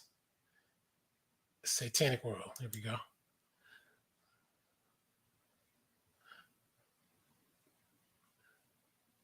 But again, she's mixed, so that still fits in what I'm saying. It's about mixtures and looks. Kiki Palmer, Christina Milian. See now, she's supposed to be Hispanic. Pro blacks to call her a whole white woman. Lauren London, Taraji Henson, Sanaa Lathan. Know the skin tones and features and mixtures. That's what you got to look at. Ashanti, Beyonce. So they put Ashanti before Beyonce, okay? Diana Ross, same thing with the features. Now, I always say Diana Ross is underrated. She was a nice looking woman, just skinny as hell. Josephine Baker. Tatiana Ali,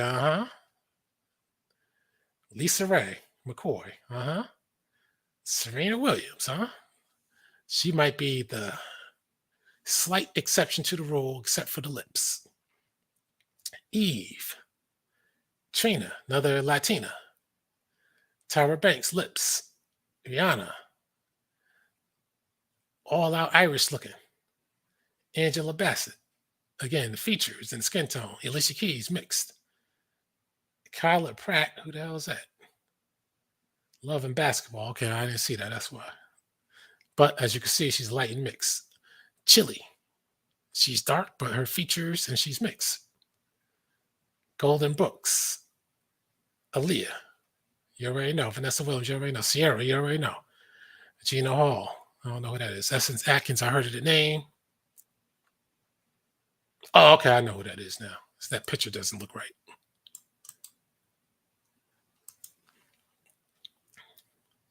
I thought she was Ethiopian. Again, features. Vivica A. Fox. Which version? Nia Long. Iman. See, even though she's African, the rules still apply. Tia Mowry. Hardrick. Now, how come she and her sister, how come they're not tied for 43? How do they pick one over the other? Bernadette Stannis. Thelma. Yeah, she was on point. Eva Marcia. I'm going to restless. I don't know what that is. MC Light. I don't know why she's on the list. She's cute, but goddamn, not most beautiful all time. Jada Pinkett Smith. You already know.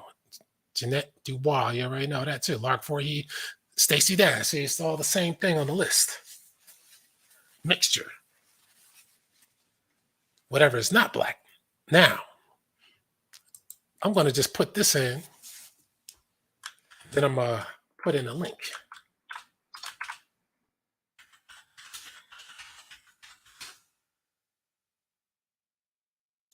And the reason why I'm going to do this is because you have a group of pro-blacks and pan-Africans who say that in order to be black, you have to be what they call sub-Saharan African. And it's not about skin tone. So we want to run down a list of sub-Saharan varieties. Do we see any of these top 50 most beautiful women on that list looking like this? I may have missed it, but I don't think that was there.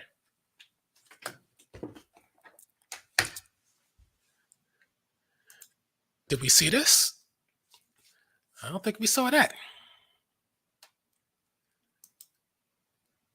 I don't think we saw that. Even with the blue eyes. That shit looks scary as fuck and fake as fuck. But they didn't make the cut. Even Lupita doesn't add up. I'm just showing that just to be funny.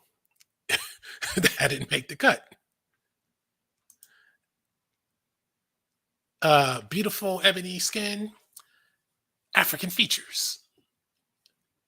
Even with Lupita, that didn't make the cut. And even if you want to say that she was close enough, well, okay, let's do that. She was the only one. Anything like this? Minus the scars, of course. Nope. Anything like this? Nope. I'm going to throw this up here since it's up here. They don't say they got these people as sub-Saharan Africans, but shit like Bangladesh to me. I'm going to just go ahead just to make sure. Yeah, refugees from Europe going through Africa. That's all that is. It's people from Bangladesh. So I could tell by the look. But even then, you could add that nose. But anyway, you saw somebody looking like this. It's Arab and sub-Saharan African culture. Are they similar? Matter of fact, I got to save this one. I got to read into that. This is called Arab American. They got to be similar, especially in Ethiopia and the Horn of Africa. You often differentiate between white Africa and black Africa, and they quote them both. Some Arabs in Africa do not look like to be called Africans, and some people in sub-Saharan Africa do not like to be recognized as, do not like to recognize Arabs as Africans. Yep, sub-Saharan African culture and Arab culture have a lot in common. North Africa feels closer to the Middle East culturally, religiously, and in terms of its values. This is true because they're all Arab countries. However, you will see that apart from skin color and some differences related to the uniqueness of each country, the Arabs and sub-Saharan Africa have a lot in common. It should be noted that skin color is not always a sign of distinction. In fact, in Maghreb countries, many Arabs have dark skin. One can take them for people of mixed race or even people living in so-called sub-Saharan Africa. In southern Algeria, for example, Algerians are black. So this is what they call North Africa. At the time, included all of Sudan. And Sudan, before the split, wasn't even called North Africa. But after the split, they threw it into North Africa. And sometimes they like to throw Mauritania into that, but not. Basically, all African countries have a traditional culture with their rights, beliefs, and habits. However, European colonists destroyed the culture in these countries to spread their own. Today, many African countries are westernizing, blah, blah, blah, so on and so forth. Some accuse colonialism of having sown the division between North and Sub-Saharan, while others said the division existed much earlier. The concept that black means African isn't of itself a high form of racism. Now, that's a subjective article right there. Thus, racism within the African continent itself represents an obstacle to a union. There is strength in unity, but the African Union finds itself in difficulty today because of these divisions. Commonalities between Arab and Sub-Saharan. I hope some people are listening, certain people. The objective of parents living in Sub-Saharan is the same as parents living in Arab countries. In fact, blah, blah, blah, school, so blah, blah, blah, Nigerian wedding, Moroccan wedding. Notice that they look what you might call black. My man's wearing an African-style dress. Sub-Saharan family, whatever the fuck that means. Arab family, whatever that means. Like these people represent what an Arab looks like. Similar things, foods. Okay, this is all nonsense, but let's get back to, we didn't see none of this represented on the list. We could have seen something similar. Matter of fact, another reason why we're not seeing it is because of a lot of Black Americans. They're not African. That's why.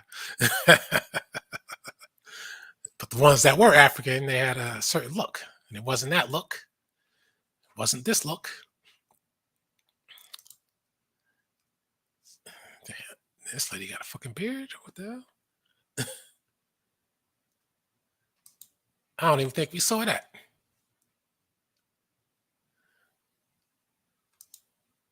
We damn sure didn't see that. But let's look at this.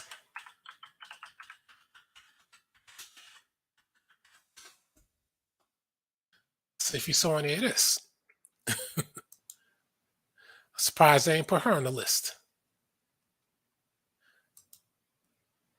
And see, we saw some of that. We saw a little of that. Yeah, we didn't even see this. And I'm glad I can close this part out with the Puerto Ricans, because Puerto Ricans, Brazilians, this is what Black people are going for. This is the look that they want. They hate to admit it, but that in-betweener, they really want the white look, because that's what Puerto Ricans and other Hispanics want. But since they can't get it, they'll settle for this in-betweener look. The whole goal is to get away from Blackness. And believe it or not, that's what Black America wants as well. Some people may not want to accept that or believe it, but the actions show it. And they want it for the same reason that the Puerto Ricans and the Dominicans want it. They hate their nigger selves. That's why. And believe me, they hate to admit it. Well, Puerto Ricans, they'll admit it. But and Dominicans, they really hate to admit it. Matter of fact, let me close it out with Dominican women.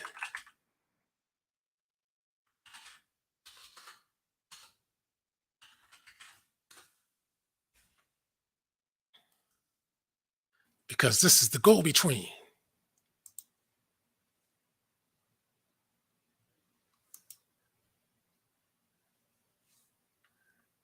They want to get rid of that nigga.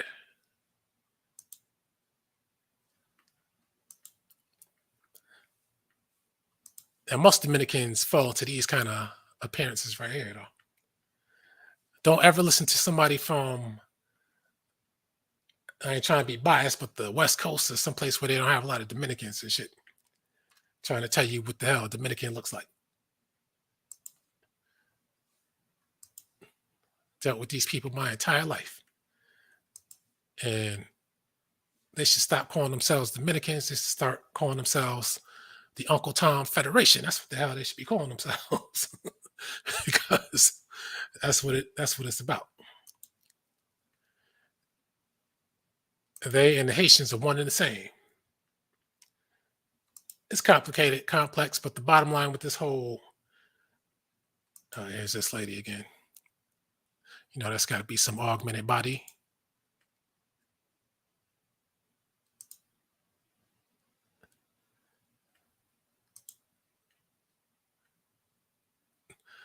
Shit, man, that's a little too strange for me, man. I don't know about that. That's the type of look that'll make me wondering the authenticity of the whole situation. Matter of fact, given the way they promoted her, I wouldn't be surprised if at a later date they came out and said, she used to have what they call twig and berries. Wouldn't be surprised. But see, this is the whole goal. Now, you pan-Africans, this is the goal of white supremacy. See, this is what white supremacy does. It makes you hate your nigga self to the point that you're like, man, I got to do whatever it takes to wipe that nigga out. This is part of why black people keep killing each other on the streets and calling each other niggers on YouTube and any place else, because it's easy to disrespect a no good nigga, but it's harder to disrespect your brother. And that's what that's all about. So let me get out of here with this. Come on. Yeah, what's going on? Estrado Tasane. So let me put the link in. Anybody who wants to come on, because that's the whole point of this. I think that's it. Oh, that ain't it.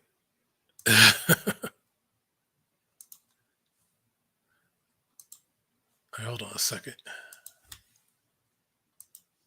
I think hold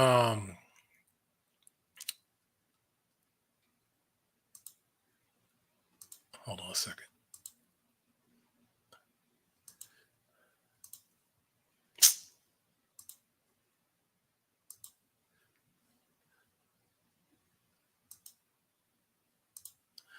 And god damn, I hate when that does that. But oh, that was it. Okay, so here's the link for anybody who wants to come on. Come on.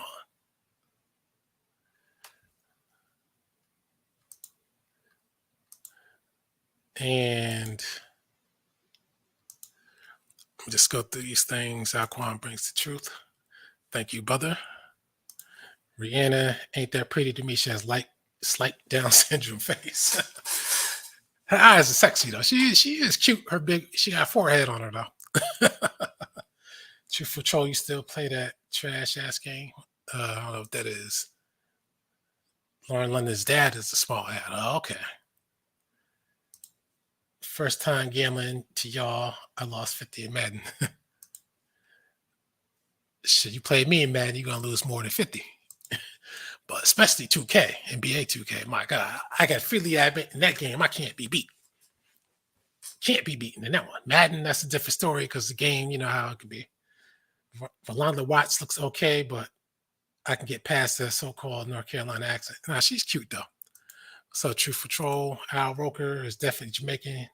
He also the first cousin of late actress and the mother of Lenny Kravitz. Roxy Roker was half Black American, half Bahamian. Damn. But you see, that's how Al Roker got his you think these guys move up by luck, which a lot of times I did too, because I grew up watching Al Roker on Channel 4 in New York. And I saw my man step up and, get to the national scene. And I was like, cool, that's cool. Even though, they always get the privilege because they work at the flagship stations, just like that CM Champion that was on Channel 7.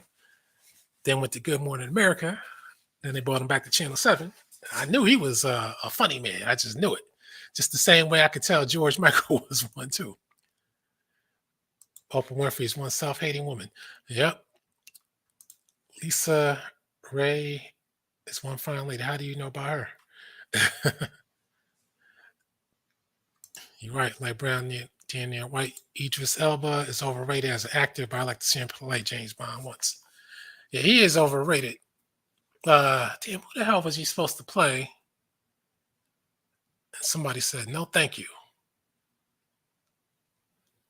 It's supposed to be their life story. They're still around. Oh, it's Michael Jordan. That's who it was.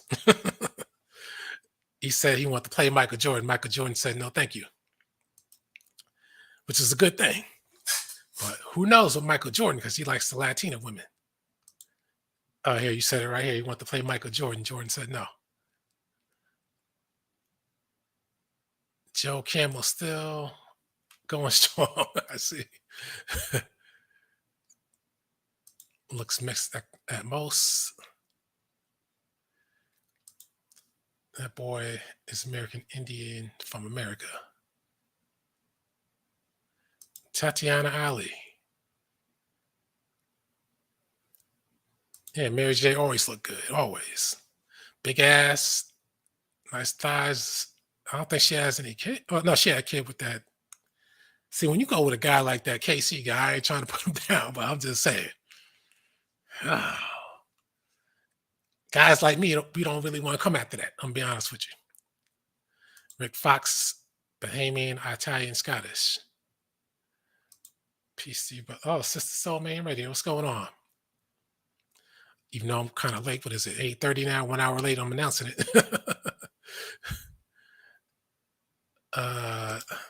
There's a Netflix about tyrants. It talks about Gaddafi and it shows a few Black North Africans. There wasn't a lot of them, but they all had those features. Yeah, there's a whole lot of Black North Africans. But Pan-Africans, they don't want to tell you about that because that goes against the propaganda that they're trying to spread, which is the white man's propaganda. Because when you really listen to their rhetoric, it mirrors the white man's propaganda on who is Black and what an African is and what an African is not. They want you to think about Africa, so-called sub-Saharan Africa. But the problem is, sub-Saharan Africa includes the Sahara. That's number one. It also includes Islam. It includes Semites. And the hypocrisy of these sub-Saharan African, of these Pan-Africans is that you got people named Umar Abdullah Johnson. If that's not hypocrisy, I don't know what the hell is. Because all of them got some type of Arabic name, Shaka Muhammad Johnson or something like that,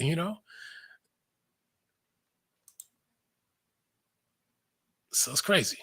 Okay, you're saying societies used to say North Africans with pale or beige skin. I like how people think Berbers aren't Black but white. Let's see. This is a good bill.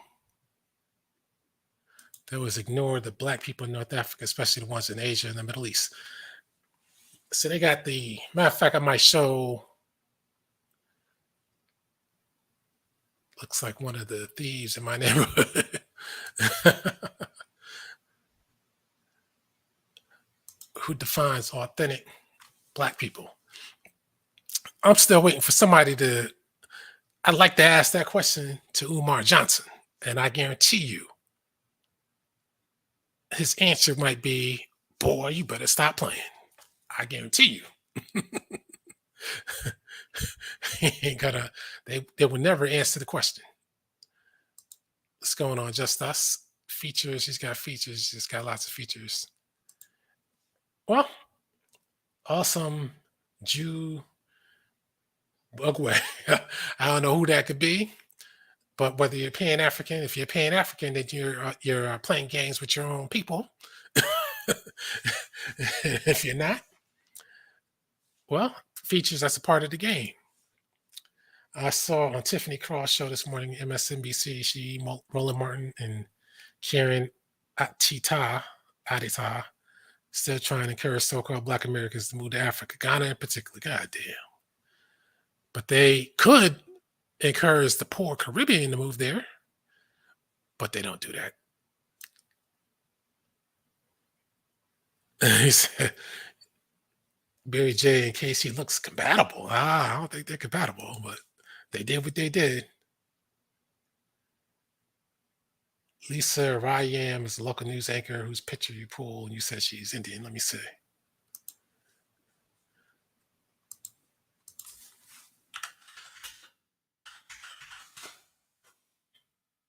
She's Indian? God damn. Nah, she can't be no East Indian guy. If she is, I'll be shocked. That lady looks black.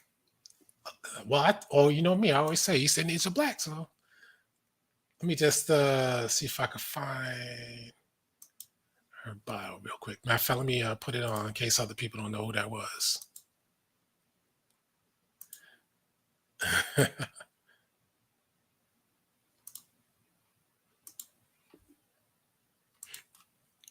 This lady right here, American journalist, blah, blah, blah.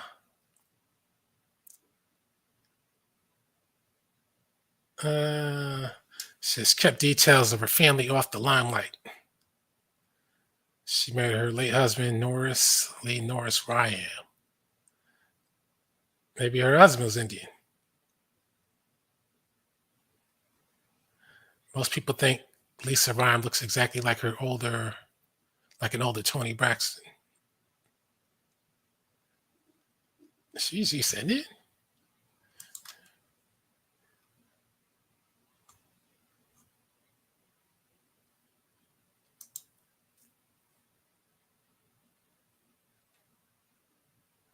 Blah, blah, blah. Christian household. Nah, she can't be Indian.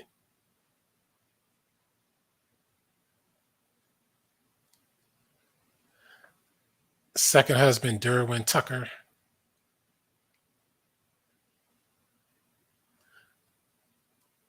Net worth of $797,000. That's it. Anyway, let me show this since I'm on this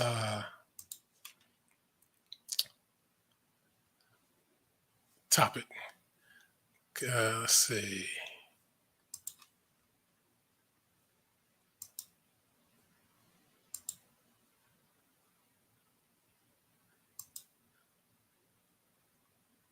Oh no, you know what? I don't want mine. I want this guy. Instead of put up that discussion we had, I'll do it one day.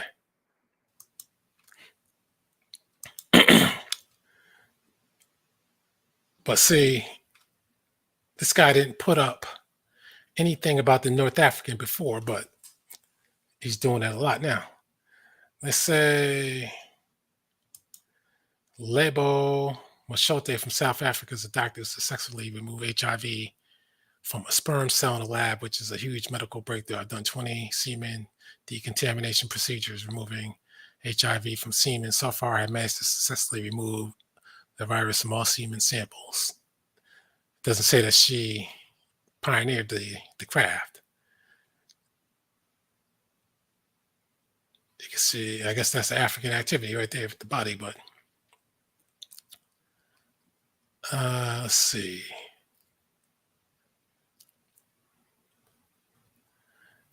Sometimes you put some decent advice up here or information up here. See, Tariq Nasheed calls this person a whole white person. And he was arguing with white people on his Twitter space that this person was white. And they're telling him no. He's like, you're all white. They marked down white on the paper, so they're white. I didn't know it was that easy, Nasheed, but that's apparently a coon agenda, an Asian agenda to keep calling these people white.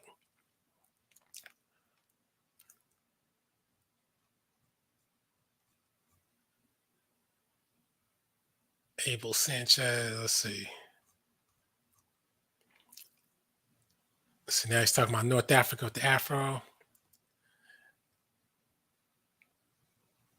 Now he's talking about the Rif Berbers of North Africa, Morocco. So it took people like me to force these guys to mention the Black North African. Part of me was wondering if they even knew that they existed or were still there or not. Because that's why I did that, because I wanted to challenge them to not leave their brothers behind. They're supposed to be pan-African. Why are you leaving them out of the mix? And here he says the empire of Ouagadougou in Ghana was founded in the 3rd century by Dinga, a powerful Nubian warrior king who came with his army from Aswan and Kemet. They explored west to the Sahara looking for fertile lands and ended up reaching West Africa, Mali, Mauritania, and Senegal. So I guess he's trying to say people from Nubia or Egypt, which is Aswan is Nubia, went to West Africa and started the Ghanaian and Mali empires. So now he's saying that the natives of West Africa didn't even start that. There's an Egyptian tie. And again, I don't know where they got this history from. Because if that's the case, that I guess that would help tie into the, I hate to say, I know the Olmec to the Americas, maybe, I don't know. Even though the time period's off.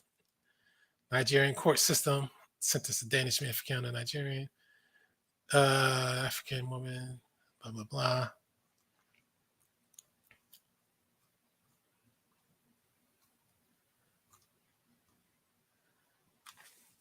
That's because the Holy Land is sub-Saharan Africa, milk and honey.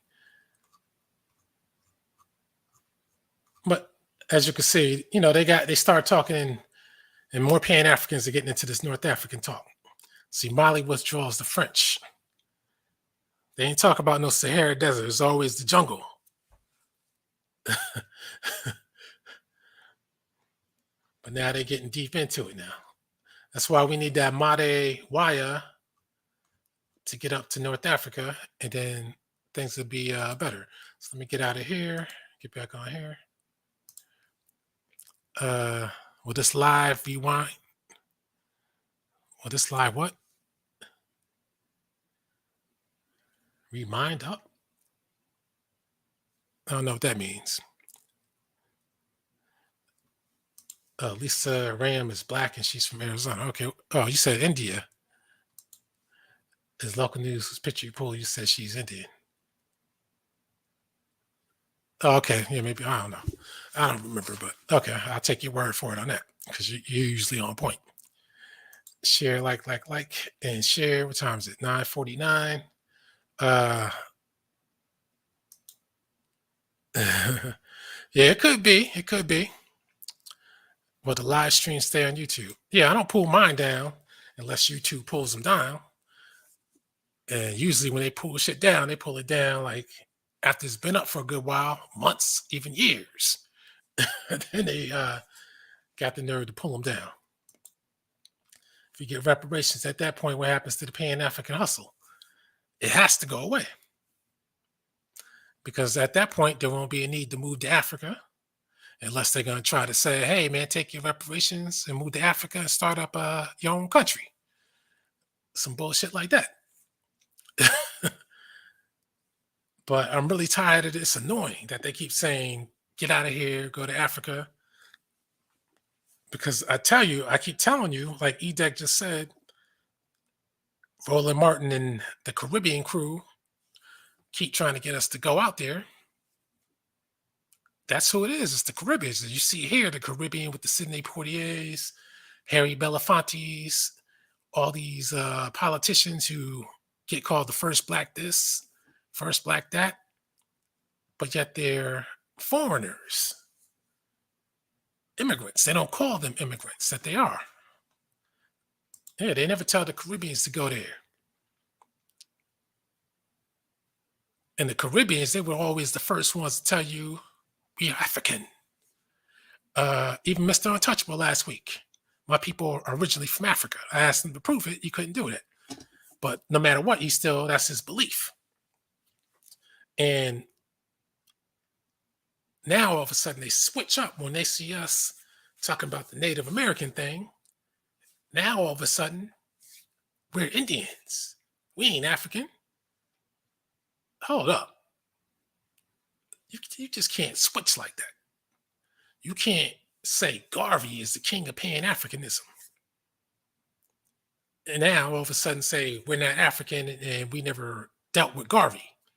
But yet that's what you, especially the Jamaican, always worshipped and cherished. Marcus Garvey and his words. And that's what you always used on us. We are all one people. Again, no matter what Garvey's motives were, those were his ideas. That wasn't ours, and that wasn't the truth. It's like Martin Luther King and his dream. When white people say, hey, man, don't you got to live up to Martin Luther King's dream? That's Martin Luther King's dream. That wasn't my dream. Martin Luther King said, I have a dream. He didn't say that we have a dream. He said, I got a dream. They decided they're going to attach themselves to us. Yeah. And that's why I say, I know, Louis, look, you're at another live, and I know that they talk about the African most of the time, because I was looking at it last night. They talk about the African most of the time, but you got to remind them, man, it's the Caribbean that sticks to us like white on rice, not that African. Before I let Truth Patrol go, let me just read this real quick. Mr. Untouchable is a clown. He hang with Pan-African Strikes Back, low IQ. Yeah, and also, Louis, I'll let Truth Patrol go. That Knock Measy, another double agent. That guy said he's an African. His people from Africa. He said his people from Trinidad, especially, and he's down with Pan-African. So I don't know his game. He's full of shit. I had it out with him on Aboriginal Powers channel, and he's lucky my signal got cut off because he's really getting that work. All right, go ahead. What's up, Truth Patrol? What's going on, Alquanr, man? How you been, brother? Chilling, trying to get this word out. Well, I've had a change of heart. See, what I've learned is that the Honorable Elijah Muhammad teaches us that. Now I'm just playing, man. But man, I was really thinking about that. Like, if they do, like, pay us back for which I don't think that they could, but let's say they did come up with a number, and say, yo, if you labeled African American or black, you know what I'm saying, we got this amount of money for you, come get it. Like at that point, even though you just broke it down, you know what I'm saying, at that point, like, what happens to the Umar Johnsons, because what we still need our own schools and like, the whole point of all of that, or the American dream, I guess, as they push it, is to get money. You send children to school to get education so that they could get money. But, is money worth culture and agriculture? Because if you value money over having your own society or your own situation where everywhere you go, your own people is in charge. I got into it with some cops yesterday, and they was the Arab at the corner store shot at this black dude last night. He shot at him twice, although he claimed he just shot in the air. And so now I had got into it with that same. Well, he ain't even an Arab. Now, why did he do that? Like I've been telling my little brother the other day.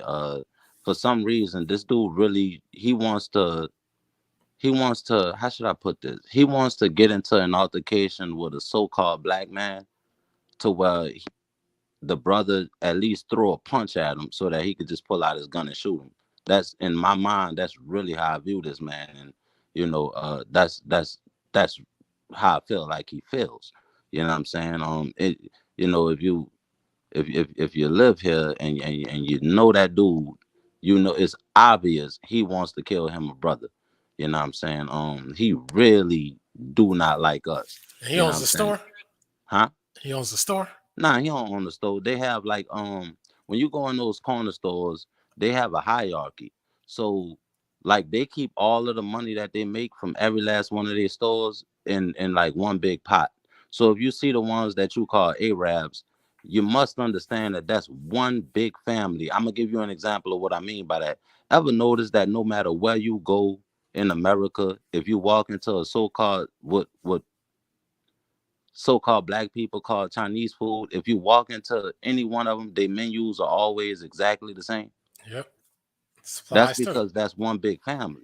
That's literally a family business that they have. Those same people are the same ones who own the nail shops, and they're the same ones who own the hair salons that our sisters go in and buy their hair and all that. It's the same people. The same people you buy the hair from are the same family that own the Chinese. See, they all got markets cornered. And when you really sit down and look at it, the Italians, even though the movies like to put it like they only involved in mob shit, they are, but at the same time, when you look at construction, that's your Italians. They the ones getting most of the things, they get most of those jobs, and they pretty much, so you will see the Mexicans out there doing the work, but the Italians is the ones hiring them to do the work. Like it's Oh, like oh, they yeah, all yeah. have their own. It's like all these foreigners came and kicked us out of what we put together, and then they broke it down in brackets to where they each have a certain lane. But certain brothers could get into those lanes individually, but it's only an issue if we get into those lanes as a whole. Right. I'm gonna be honest with people. You actually you're gonna have to fight. And when I say fight, see these other people, they talk about fight the legal system.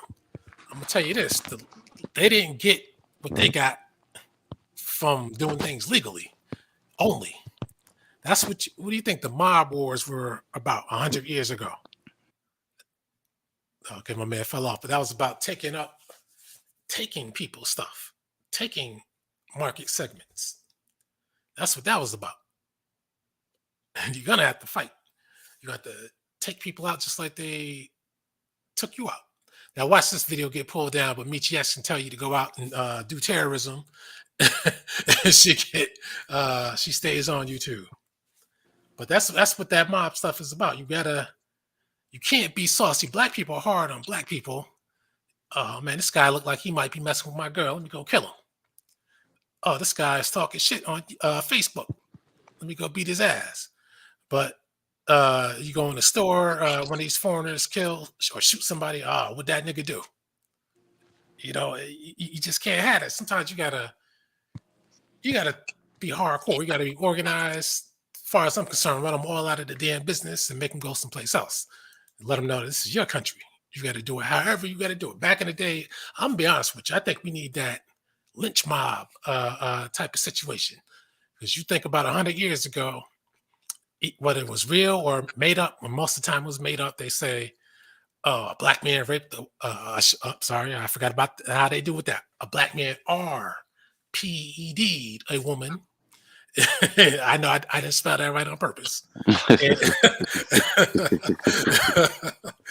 and we got to go get that nigga. Let's round up 1,000 people with shotguns and let's teach them a lesson. And you see the pictures. So we need police stepped out of the way because the police know they can't handle that shit, and they probably want it to happen anyway. You gotta get busy like that, man. Because the more money they keep getting, the more we're gonna keep getting locked out of everything. Yeah, and even that, Alquanr, when you get to the police, see, that was the situation that happened last night. So, I park my truck, get out. I do. I'm a contractor. I do like remodeling, but I only do interior. I stay in my own lane.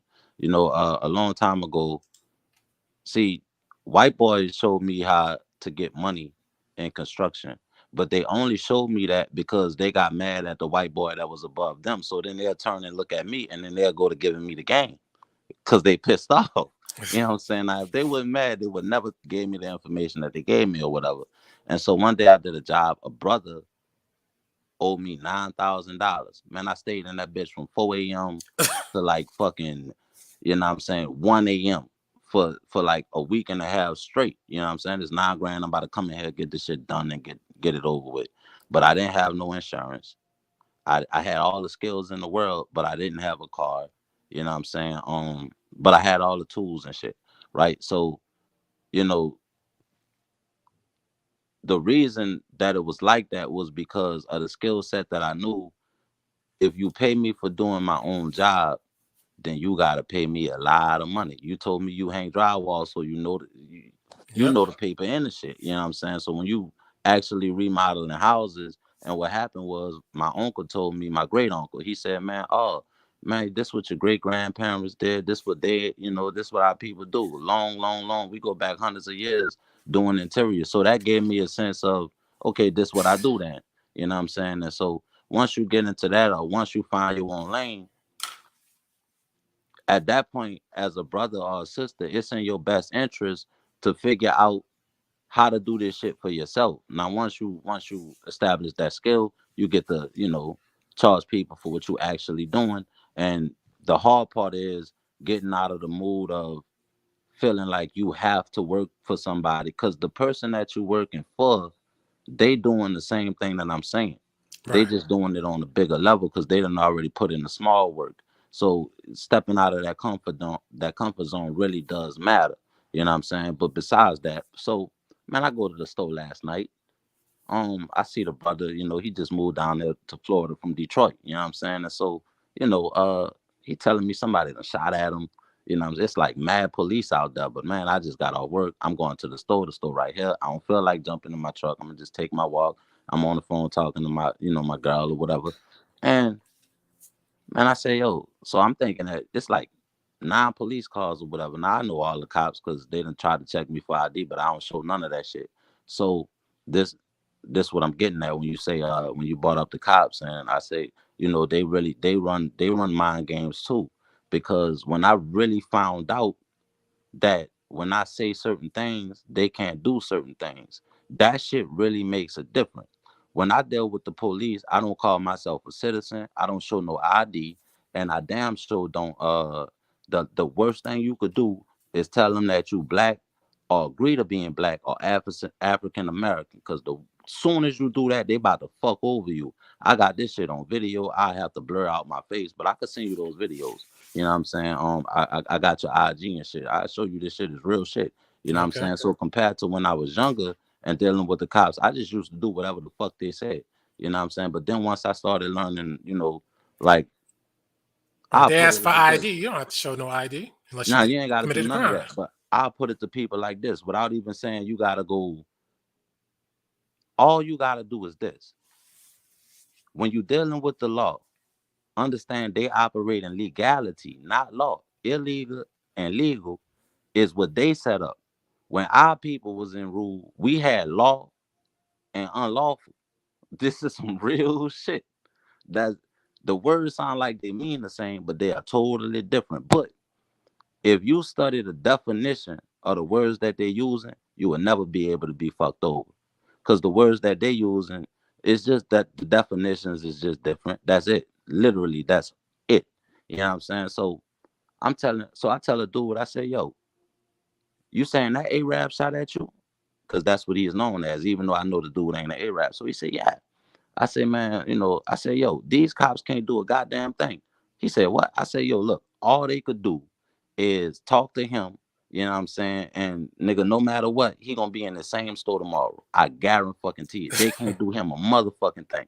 And he like, what you mean? So everybody outside listening. So you got mad cops, you know what I'm saying? And so I say, look, it ain't the same as if since we call ourselves black or African American or white or whatever the shit. That shit, it really do not exist. That's like saying purple or blue is literally a color, right? So the I dealt with all of the white officers in the past. They know not to fuck with me. So the new rookie black officer, he said, yo, if you keep talking, you know what I'm saying, we're gonna have to lock you up for obstruction. So I said, yo, then you take an oath to uphold the Constitution? He like, yeah. I'm like, Dropped out. Audio dropped out. His whole thing dropped out. Yeah, with those cops, man, those cops, they do a lot of tricks. They can lie to get your information because they want you to volunteer this stuff, But you don't really have to tell them nothing. But they come in an aggressive manner because they know people who have warrants or people who might be holding something, they're bound to get nervous and just give it up or trip themselves up, Next thing you know, you're going away in handcuffs. So you got to be up on it. Don't be fearless, but you got to know what you're talking about, though. yeah, I don't know if you can hear me. My bad, man. I be on my phone and motherfuckers keep calling me and shit. But like you said, you gotta know what you're talking about. That's why I said just study the definitions to the words that they're using. You know what I'm saying? You ain't gotta study law or none of that. If you go in any hood and you know the slang, you know what Cass is talking about.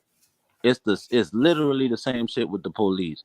So it's like game that they run it. When a lawyer go to law school, he take an oath to a bar all the way out in London. Get this. When you take the bar, the oath is to the bar is in London, yo. It ain't even in America. So the lawyers in America is getting to operate based on some shit going on in London. Fucking London. Not even over here. That's where the foundation of these laws is supposed to come from, even though we can easily change them. I don't know why they don't change the foundation of the laws, but You know why they ain't doing that. You say it all the fucking time without saying it. You know why they ain't doing that. Yeah. You know what I'm saying? Because, I thought they broke away from that shit and they ain't want nothing to do with over there. Yep. I thought they ran to us for help.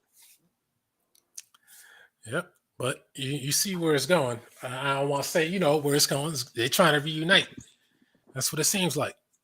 But Alquanr, I don't think they ever broke apart. I yeah, think it's just like the hood movies when somebody play a role, you know what I'm saying, in order to get close to somebody else and get what they got to get from them. But when you doing it on that type of scale, that role might be like, man, families might play like they cool for 200 years just until they got full control. Yep. It's just like Canada, Australia, New Zealand. They claim to be independent, but they're still part of the crown, and they still got the flags. They still see the queen as the head of state. When this country broke off, you got the different flags you seen, but they were all red, white, and blue like the British flag. Yeah, Even the Confederate flag. Even the Confederate flag was. I know some people might say it was orange, but still red, white, and blue was on there. And if that would have been the flag too, if they would have won. But France, red, white, and blue. That's why you see in videos I put up in the past, I would show the flags. I won't tell you what it's about. I just want you to think about what you're looking at, Yeah, I remember that. But I learned a lot watching your show. I ain't even going front, man. And you know what I'm saying? The like I said, the classics, the water bottle shows, sitting in the cup.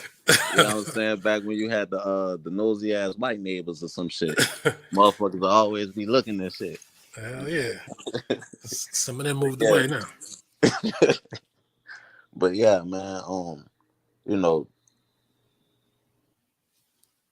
so they bought out yellow tape and told me, like, literally just wanted to shut me up because it's all about information. And I really learned that lesson yesterday. They couldn't do me nothing. They tried to front. You know what I'm saying? Like, They didn't want you educating other people. That's the problem. That right there. If 99 people believe a lie and one person know the truth, we can make him look crazy. But if he, like, I really don't think people just think about what they're hearing. You know what I'm saying? I didn't have the shit that I learned. I never really had to look it up. I'm just listening to what somebody telling me. If you're gonna teach me, if you're gonna put me in elementary school and middle school, high school, and even college. And you're gonna tell me certain things. If you're gonna tell me something in 8th grade, and I say, well, hold up. If you told me this shit in 4th grade, then how can this be so? I really got, you can't just tell me no anything, man. And like some of the shit just don't add up and it don't make sense. You know what I'm saying, man? It got to the point I say, yo, man, what make me have to listen to y'all because y'all police? That dude said, man, you in Tampa and this is Tampa PD. I say, yo, Tampa is a building and y'all are employed by that building. They send out paperwork that say Tampa Bay. And I don't have no paperwork involving me, you, or that building there. And you an officer, right? The key word is office. Why you not in the office, man? Yeah, they get comfortable with the pay, and they're all competing for different pay grades. And the longer they have the job, the more corruptible they are. Alquanr, they didn't know if they was judicial branch or executive branch, bro. They didn't know. I asked them that. They didn't even know. Another trick that they use, because they figure, like other types of people like Masons, they figure everybody else is a bunch of dimwits. And a lot of people are, but it's usually the people who are wanted or are guilty. So they're looking to see something like, suppose like you are just in your car is off, or you even standing next to your car, and they say, hey, you shouldn't be doing this or doing that, whatever you might be doing, smoking or what have you. And they say, you know what, let me see your driver's license. The average person might say, okay, well, I ain't got nothing to hide, the ass is a cop. But shit, what you Yeah, need but it? they But don't know. they'll say driver's license, but Yeah, not ID. yeah. That's trickery, because you're thinking, okay, well, my car's here. Maybe I did something with that has to do with driving. If your car ain't moving, you don't need to, and you haven't been stopped for driving, you don't need to show your goddamn driver's license. That happened to me one time. I was tired one time. I said, man, I need to sleep. So I pulled over in a hotel parking lot. I said, fuck it, maybe I'll sleep here, because I don't want to sleep on no side of the road. You know what I mean? So I did that. I said, let me just rest a little bit. Next thing I knew, tap, tap, tap, flashlights. I said, man, what the fuck is this? I said, what's going on? He's like, yeah, man, can we help you, sir? He's like, let me see your driver's license. I said, what driver's license for? Well, I said, the car ain't even on. What you talking about driver's license for, man? Then I said, you know what? I'll just get out of here. Then they said, okay. Yeah, yeah. That's how they do. But see, the crazy part is you had the right to ask that officer for 3 forms of ID to prove that he an officer and he ain't impersonating a. But like I'm telling you, bro, if you actually just take the time and read the rules on their ass, the Constitution ain't for us. It's to keep in line the people that claim they work for government, right? So if you didn't take an oath to the Constitution, how could that apply to you? If I sit down and say, you know what, I'm gonna come up with something called Kings by Right, and then pull up on you and say, yo, Alquanr, why you not representing Kings by Right? And you say, Joseph, I ain't know nothing about that shit. What the fuck is that? You know what I'm saying? Because just because I came up with it, don't mean like People you call don't even stuff know like how that to use it. outdated.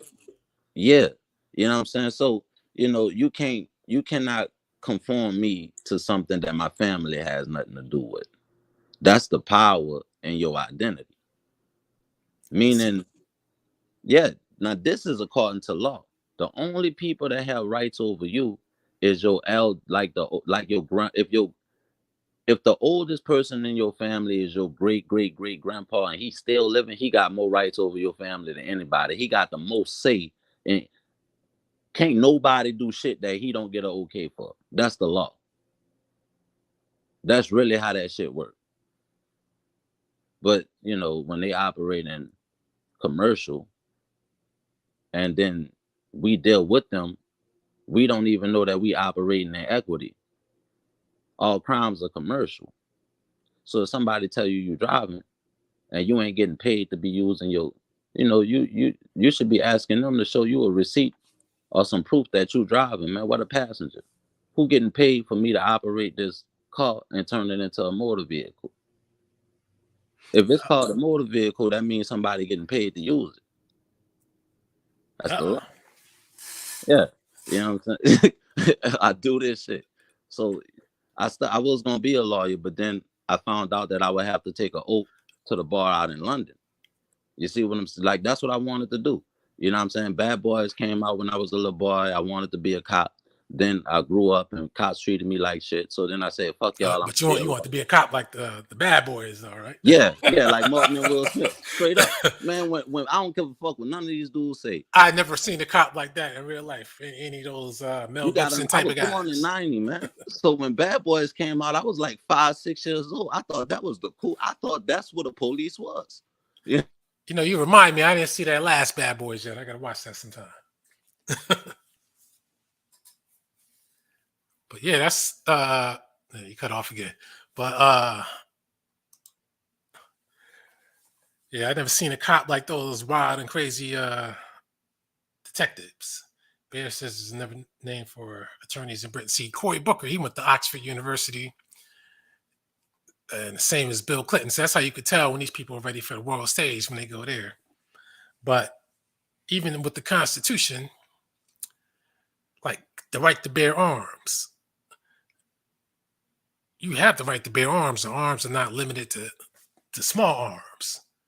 Arms are nuclear artillery, battleships, jets, cannons, all types of stuff, man. But they got you thinking the right to bear arms means guns, small arms. You got the right to bear arms, and you're supposed to use them to bring down the government when they get tyrannical and try to bring down, and they're trying to bring down this government because the founders, they already knew that people were going to try to bring down the government in the future because that's hell. Look how the country got formed.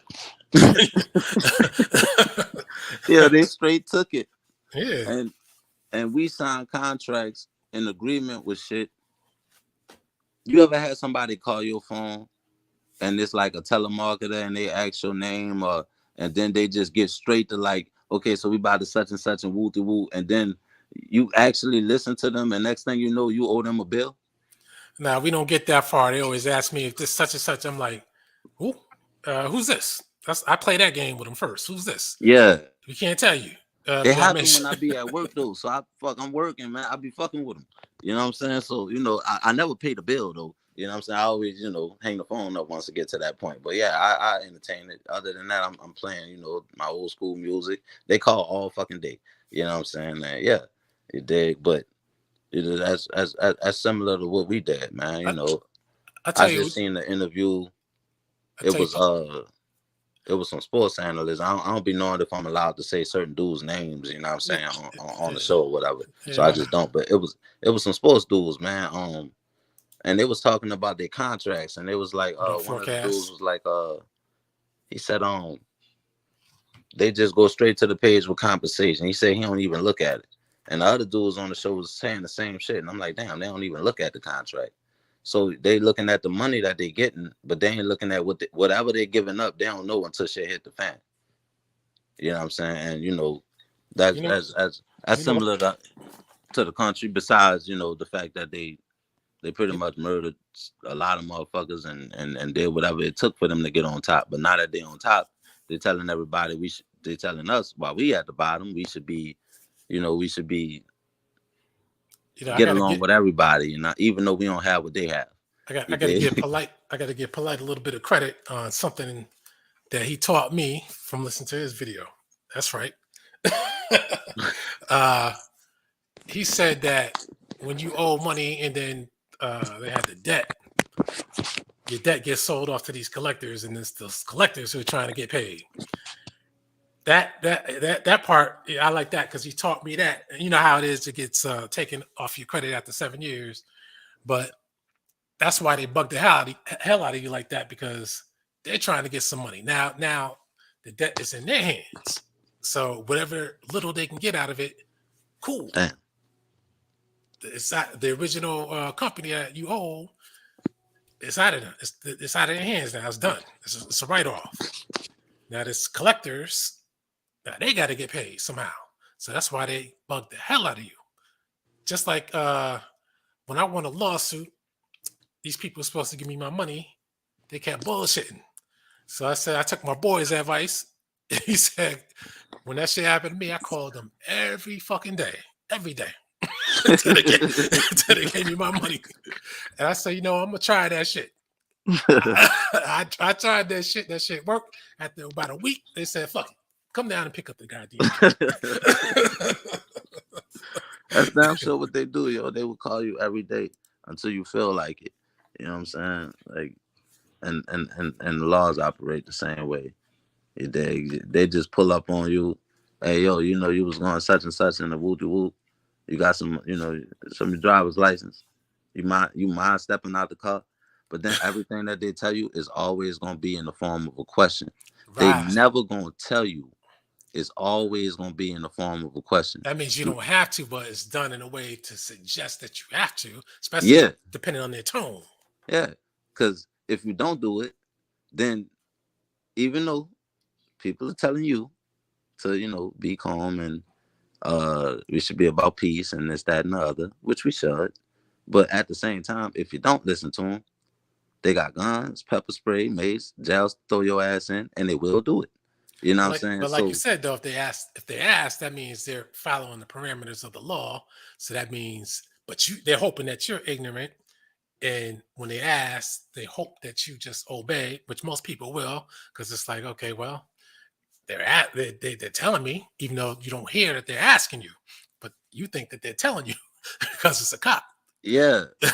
So the best thing to do, if according to their shit, given jurisdiction is given by giving a competent answer, every question should be asked with a question at that point. Because if everything you're saying is literal, then whoever is asking, I gotta look at asking, I gotta break that compound word down. Ain't asking a compound word? That's two Well, different words. I mean, I don't think you got to go that far. You just have to say, well, I understand that you're asking, but I'm going to decline. That is, if you want to, depending on what it is, depending on the situation, of course. Alquanr, I told them motherfuckers told me if I keep talking, they gonna they gonna throw me in jail for obstruction last night. I said, yo, don't y'all work for me? Y'all work for me, right? And they were like, yeah. I said, then how my butler gonna tell me what the fuck to do? Were the people you were talking to, were they the part of the people who were being detained or what? Nah, that was the cops. No, I mean, when you were telling those people about the procedure, were they a part of the people who were being detained or just Nah, people that was standing the around? brother that was shot at. Oh, okay. And were the cops dealing with him at that time or no? Well, he walked off because he found out that they couldn't do shit. Oh, So, you know what I'm saying? I was talking to him and I was explaining to him why the outcome wasn't gonna be the same as if another brother had shot at him. You see what I'm saying? So when I what was was that? breaking that, Maybe I missed that part. What was the reason you said that? It's because he was called something different. Was that what you were saying before? well, the reason is if you like when they come through and they get your information and write that down, if other people introduced us being called black and African American and they writing this shit down as they involved in any altercation with us, they writing this shit down.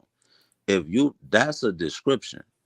So if you just like I say all the time, if you describe something, if if you tell me one thing is a cup, one thing is a plate, and one thing is a spoon, I'm gonna put it all in three different places. I'm not gonna keep my cups where I keep my plates. I'm not gonna keep my plates where I keep my spoons. That's inventory. No matter what, because it's a classification. So now when they come through, they actually have like they going by a nationality. We going by a characteristic. That's not the same thing. We going by something that describes us. They going by something that tells them who the fuck they are. That's the difference. What was he going by? The guy that did the shooting, business owner. Whatever the fuck he claimed to be, the so-called Arab in the store. So he a dual citizen. The police can't fuck with him. It gotta be the feds or some shit. All they could do is, you know what I'm saying, they can't do that dude nothing, man.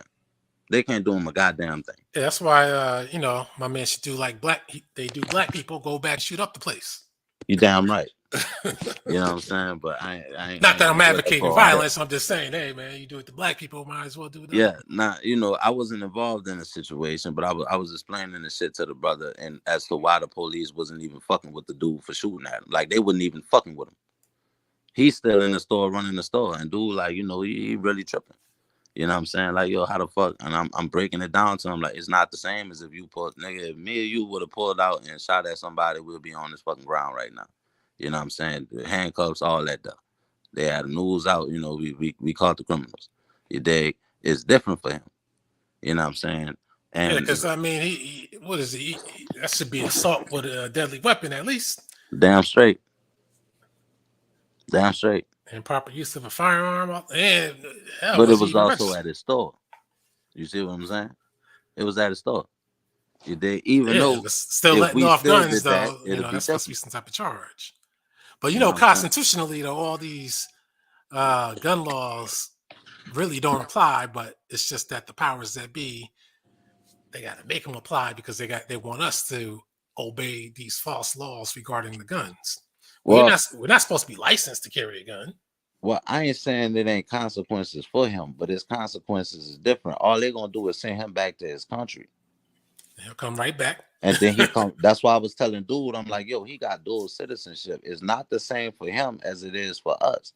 You know what I'm saying? Like at all, bro. His consequences ain't the same as if you pull out and you shoot at somebody and the police catch you. It is not the same for him. You know what I'm saying? Like he's on camera doing the shit. And he at the store right now. Like I meant that shit. You dig? And but that's the main difference. Like, man, they just gonna get sent right back to their country and they just come back over here. In fact, let me ask you, Truth Patrol. Do you think Bin Laden is black? Do I think Bin Laden black? Yeah. According to what they tell me black is, you know what I'm saying? I would have to assume he black because I don't know what black is. You think? Okay. Okay. Like, As you, do you think he fits the hell? He fits the description or the phenotype of people in the Americas who were called black, or a phenotype? well, how should I put this? I think life started in America. I think all people come from over there. Every single one of them. Like every last one. I think they all come from us. I really do believe that. But as far as what he like, I could tell he different, but based on what they consider black, no, I wouldn't consider him like one of us. No, Okay, why but not? because he don't look like nobody that, as far as what we call black people, I could look at him and tell he's different. It's no different than if I looked at an African.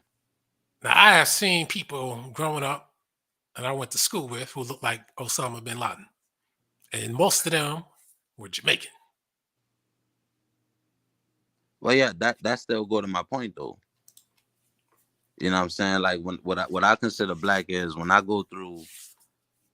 I knew Obama was different when soon as I seen him because I ain't I man I done been all over this country. I ain't never seen no I ain't never went in no black household and seen nobody look like that.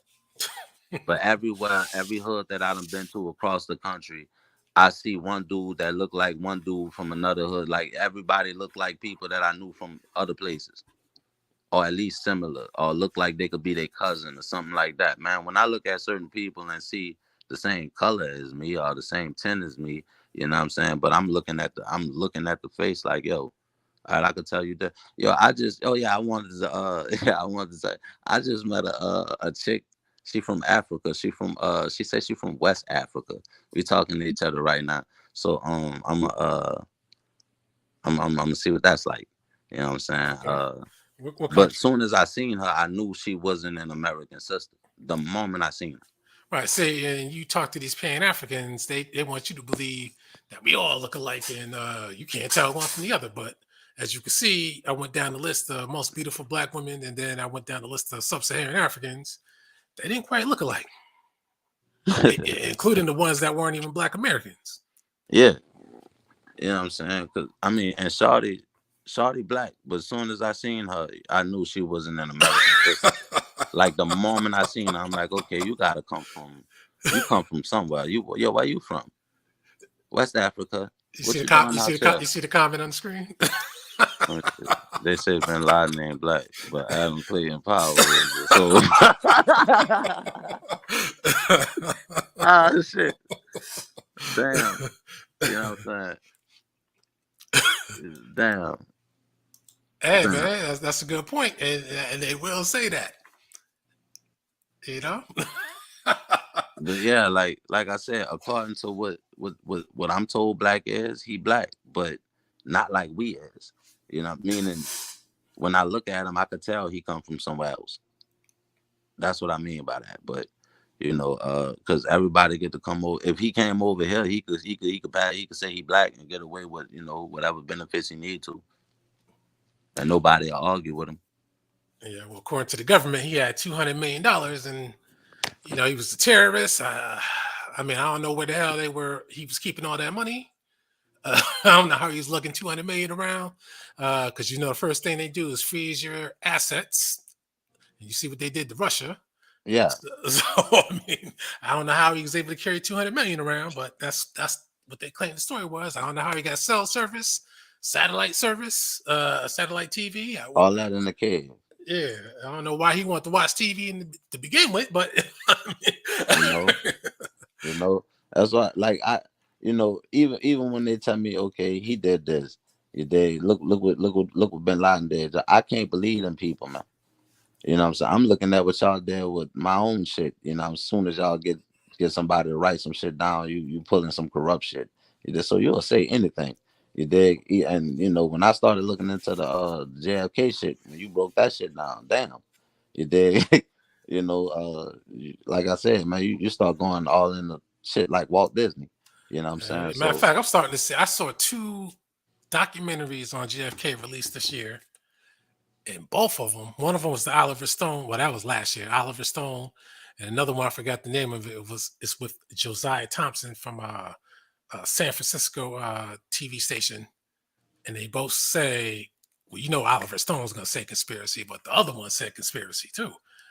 I was shocked. I was like, "Am I in the Twilight Zone now? They calling it a conspiracy now?" But they will never tell you how. I can guarantee, no matter what, they can admit that it was a conspiracy. They'll never say it was a coup, and they'll never say how it was done, because they're gonna need to use that again on the next man. So nah, they're gonna it tell you. makes sense. You know, like, but they make money off it. Yep. You know, so that I mean, shit. At that point, they could keep almost giving you 85% of what went down. You know, but when you look at shit, you can see what's up. It's Hell just yeah. that it ain't no solid proof, but you could really see. Now there is solid proof. It's just that they suppress that from the public. They don't want you to concentrate on the actual evidence. And the actual evidence they try to get rid of quickly, which are the bullets, the bullet holes. There was a bullet hole through the windshield, bullet hole in his neck, in the front of his neck. You can't deny that. I think that's a stupid shot, but maybe they got desperate. But it was a low caliber gun that made that bullet hole through the windshield. And of course, the bullet hole to Conley, and the fact that there were no whole bullets found, and then there was one found on the stretcher, showed that it was planted, and they had to plant it because they knew there was no bullet that was going to be found. They had to connect it to the gun. You see the forecast that I don't think Adam Clayton Powell is black.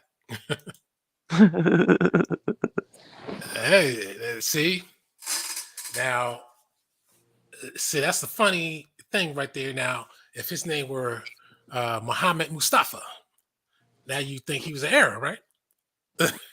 Or what you believed an Arab to be. But see, he's a guy who could have just gone as a black man, but I'll give him the credit because he actually said, you know what, I'm gonna be black. Yeah, I was telling my little brother Jason Kidd black, allegedly. Now that's the guy I have to say I can't accept that, man. Hey man, Jason Kidd. Look, when I was little, I thought he was white. You know, it was like Jason Kidd was like he black. You know what I'm saying? I'm like, okay, it did. Yeah, I Jason don't know. Kidd. He looks like a white dude to me. I know Did, Jason did, Kidd. you, did you were you here when I was showing the Tunisian president? Uh. Damn, you got to go back and watch that Matter shit. of fact, ain't Mike Bibby supposed to be black too? Yeah, I didn't even know his father played in the NBA. I ain't know that either. And then I was playing. I Sam. No, I'm saying like I this think is he my first played. time hearing that. Yeah, I was like, I think he played on the championship team too. His father, and they look Yeah. alike. And his father got an afro. They look like white dudes, but they got the afro hair. But Mike Bibby went and had kids with white women, so Oh just like damn. just like that Jason Tatum on the Celtics. His mother is half white, and he went and had a kid with a white woman. So and you see, he came out with his hair looking like that, and his mother is only half white. And I don't even think her hair looks like that. Her hair looks a little rougher, you know. Yeah. Trying to be nice, Damn. So that's. And then I forgot to mention Steph Curry too, because that's another example of a guy who Klay Thompson is half white, but Steph Curry is not. But Steph Curry got more hardcore white attributes than Yeah. Klay Thompson does. Yeah. Blonde and red hair and blue eyes and shit. Klay Thompson doesn't have that. Klay Thompson looked like John B. He Yeah, do, son. He looked just like he John does. B to me, Yeah, man. he does it in a way. It's Jason Tatum black. Well, given the fact, if you go by Psychopathia and Sister Renee's rules, he's 75% black, so that would be black, according to them. But then his son would be what? 75% white. So I got a question though. Is Giannis black? it depends on he ain't a black American, but if you go That's what I by was saying about Bin Laden. That's the best. okay, well, yeah, but if you're talking about the matter of fact forecast, you up here is Bin Laden black man. Osama bin Laden, not Barack Obama.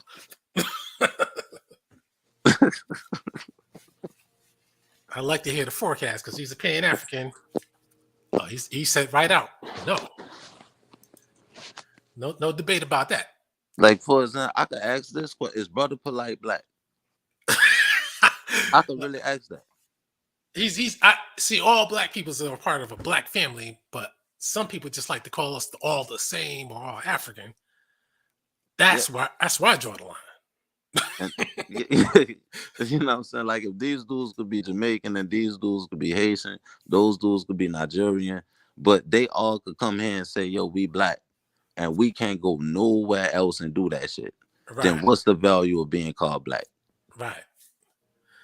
Well, we got to come up with the proper name, but we all got to agree on it. And we got to figure out what that is. But I feel like we born with names, Alquanr. What are the names? I'm Joseph. You dig? Like I'm serious, man. I'm so serious. You dig? Not dealing with each other as one, that's a whole nother story. All that shit would eventually work itself out.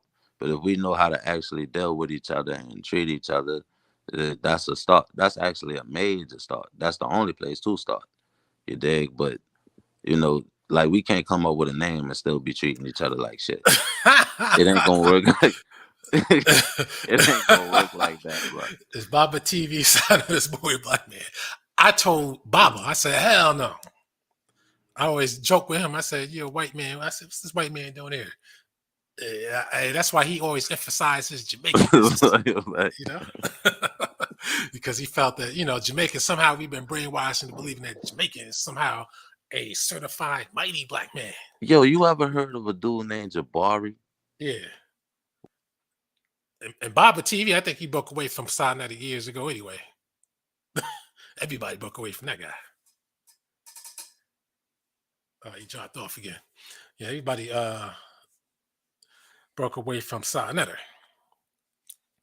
But I even asked Baba, I said, man, are you half white or are you a half white, half black albino? That's what I asked him. He never But yo, answered. is he from Africa or is he like Black American? Who, Jabari? Yeah. He's another fraud. He's Caribbean. Oh shit. Well, that's African BS. Let's see. So I think forecast says Baba TV is just as black as East. Nah, I ain't. Man, Baba TV is just as white as the whitest white man. East Indians actually black. Matter of fact, let's see if I still got this up. Yeah, I got it up. So good. Now you're here. Let me show it on the show. I want to hear what the forecast. Yo, you ought to do it. You ought to do a segment on that shit. But then again, you're doing it right now. This is the Tunisian president right here, North Africa. Is he black? Now the question is he not white? That's the bigger question. That's almost hardcore white. If I had to look for traces of blackness in this guy, it'd be in the width of his mouth and part of the nose. But other than that, everything else is white as hell. Damn. Look at this guy next to a so-called Arab in Saudi Arabia. They don't look alike. They don't even look like they're related in the same family. But they're supposed to be Arabs. Look at this. Nah, that's white, man. That's white. That's hardcore white. Look at that. There ain't no Arab. There ain't nobody that come from no goddamn desert. If I could look like Tim O'Houlihan or somebody. He looked like Baraka on that picture. From Mortal Kombat, Baraka. Look at this. This guy, I don't even know, blinking. I guess he's a small hat. This guy's whiter than him. That's a damn shame. This was that short-lived Tunisian president right after the what you call it, the so-called Arab Spring. Now, what would you call this guy? Black. Yeah, I call him mixed. You can see North Africa. The further north you go, you had the Roman occupation for longer than the Ottoman Turk occupation. Yeah, but I. So, but if he not black, then what is what's that Polish bitch name again, man? Oh, Michiex? Yeah. What do you mean if he's not black?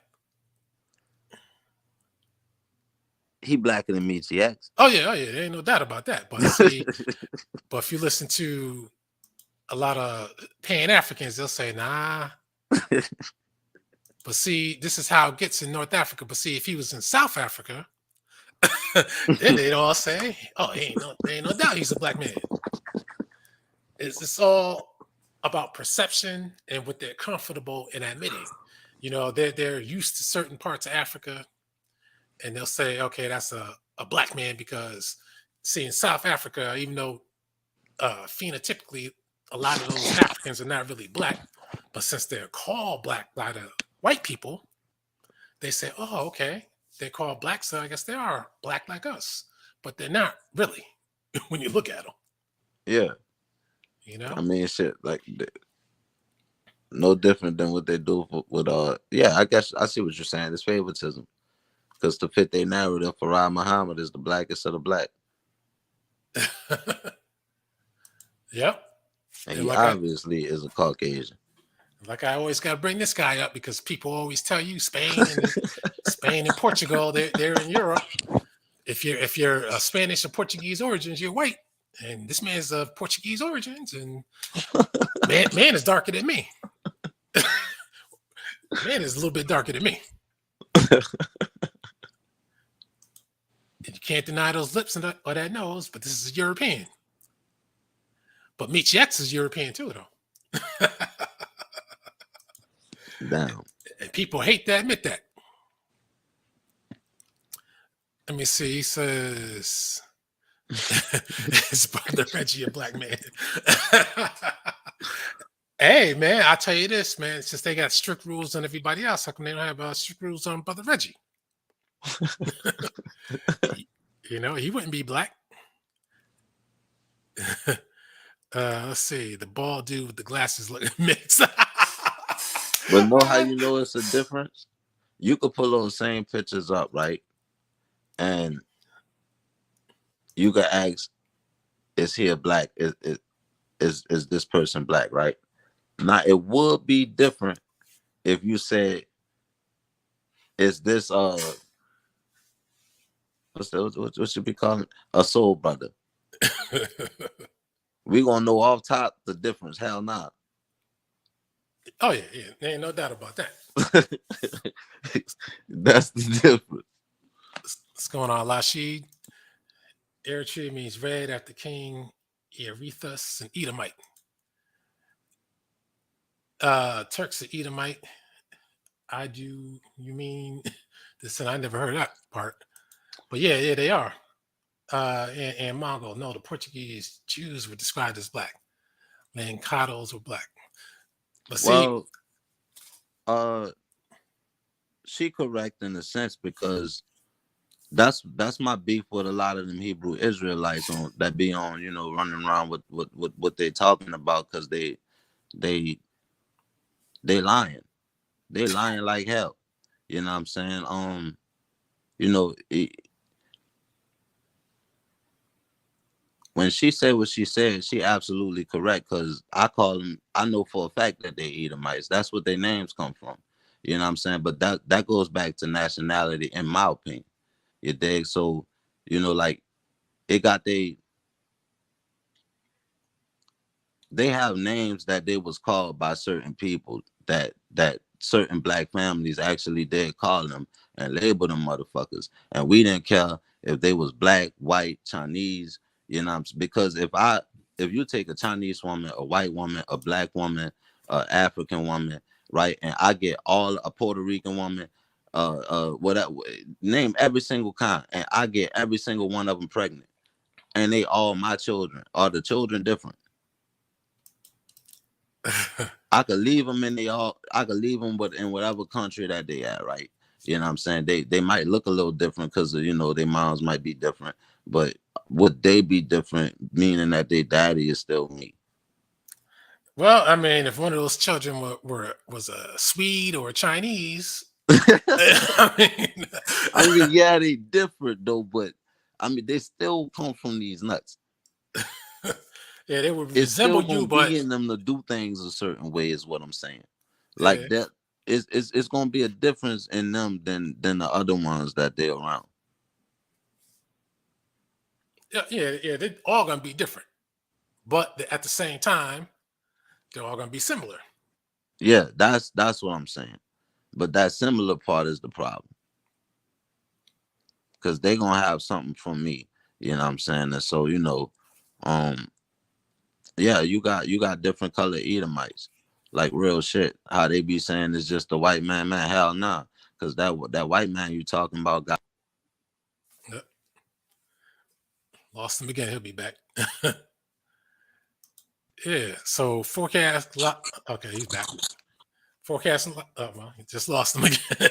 So forecast, Lashi, you can come up. Don't be scared. We assume. Matter of fact, Lashi, because you talk about this a lot. Do you agree on the main premise that when it comes to Black beauty, that a lot of us, I think you might, a lot of us accept the fact that we figured the most beautiful of the Black people are the ones with the not so Black attributes, or the skin tone, which is usually the last one, but it's usually features, hair, eyes, and all that kind of stuff. Because I went down the list of the most 50 most beautiful black women, according to 2013, and they were all mixed, except for Lupita. But even matter of fact, I think I saw you do a show on her talking about her features, and that's right what you said, because when people have certain features, they treat them in a different way, and that is the way it is with Lupita. She said the 12 tribes list used by the camps is inaccurate. Esau Edom was originally black. And that was my point. That was my exact point. But he wouldn't, the nigga looked different. Fucking, I mean, shit. But what they, like I said, to me, everything started over here. That's just my opinion. And in my opinion, that was we did things a little different than other people. It was no different than when I said it was it was differences in the black families that was over here. You know what I'm saying? We wasn't all rocking with each other either. You dig? So when they'd be trying to put it like we was all one and we was all just this one big, and that shit wasn't true. You dig? You had black families that didn't mess with other black families, and then you had these other dudes that we exiled and we sent their asses over to Africa. Then we went over there and colonized it. This is the history that I have. You know what I'm saying? That's why they was always, other places was always so far behind from us. We kicked motherfuckers out of this bitch when they violated. That was the difference between us, and we ain't never lost no war. Physically, when we was all together, we ain't never lost no war. A lot of the history that they teach, like the story, like the movie 300, that movie was about us. In my family history, we did that shit. We saw 300 dudes. I hope it wasn't about us. No. That's not what I'm saying. What I'm saying is the movie. This is what I'm saying. That movie, the 300, that's fiction. But the story of sending 300 dudes out to war, that was a story about something that we did over here. We sent 300 brothers and slaughtered like 10,000 dudes or some other country or some shit like that. That's a true story. That reminds me, I didn't even see the part 2 of that. You know what I'm saying? They got a part 2. Yeah, see? I didn't know they had a part 2. That's what I mean. I didn't know they had a part 2. Yeah, because the first one took me a few months to watch the first one because it was kind of dull, man. Nah, man, I like the first one, man. The first one was especially when they fought the Persians. I ain't like that crazy ass version of the Persians, man. The big ass elephants they were sitting on and shit. Nah, that piercings and bald head and half naked. Yeah. I just like the war scene though. But at that time, I wasn't really thinking about what I was being told. Yeah. You know what I'm saying? But when it came to movies, man, shit, I'm shit. That's why they always put ancient black peoples. They always got to make them ambiguous or make them more Asian than nothing. It's just like when they show Hannibal or something like that, or they always got to make them East Indian or something like that. Or yeah, I hate that shit. Earlier, I showed this guy Michael Eric Dyson the show that if this guy's name were Mustafa Al Hefni, people would easily say, "Yeah, that's an Arab. That's an Arab." And you know that if you didn't know this guy and you found out his name was Mustafa Al Hefni from Arabia, you think, yeah, that's an Arabian guy, right? That's an Arab. But that's how people think. That's how they're programmed. And you wouldn't think that he's black, and a lot of people who are strict in what black is, this guy wouldn't count. Yeah, but see, like when they from certain areas like Palestine and all, I call them Asians, and people in the stores be looking at me like I'm crazy. Yeah, because I like when you ask them like, but I asked the East Indian the other day. I asked him, was he black, and he said yeah. Oh. But then I asked him, was he the same type of black as me, and he said no. Yeah, that's fair. That's reasonable.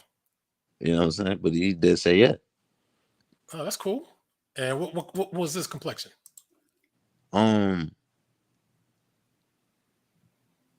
Like Patty Mills. Oh, okay. Damn, that's shocking that he would say that with that complexion. Wait, hold on. I might be giving Patty Mills a little. Nah, Rajon Rondo. A little Oh, bit okay. lighter than Rajon Rondo. I'll say that. I Oh, might be okay. giving Patty Mills a little too much shade. But yeah, now the ones working with him is like Patty Mills complexion. Oh, okay. But Now, they Pat. all supposed to be the same though. They all East Indian. Yeah. See, now the average person would look at Patty Mills and be like, "Yeah, that's a black man, right?" In case people don't know who he is, let me put him up because a lot of people, Didn't he represent another country in the Olympics? yeah, I think Australia. I shouldn't Yeah. even said it, but see, when he got the braids, he really helped blend himself in more, looking like us, you know. Oh man. Only way you could tell he got that South Pacific look is with the eyes, you know, deep seated eyes, you know. Yeah. But other than that,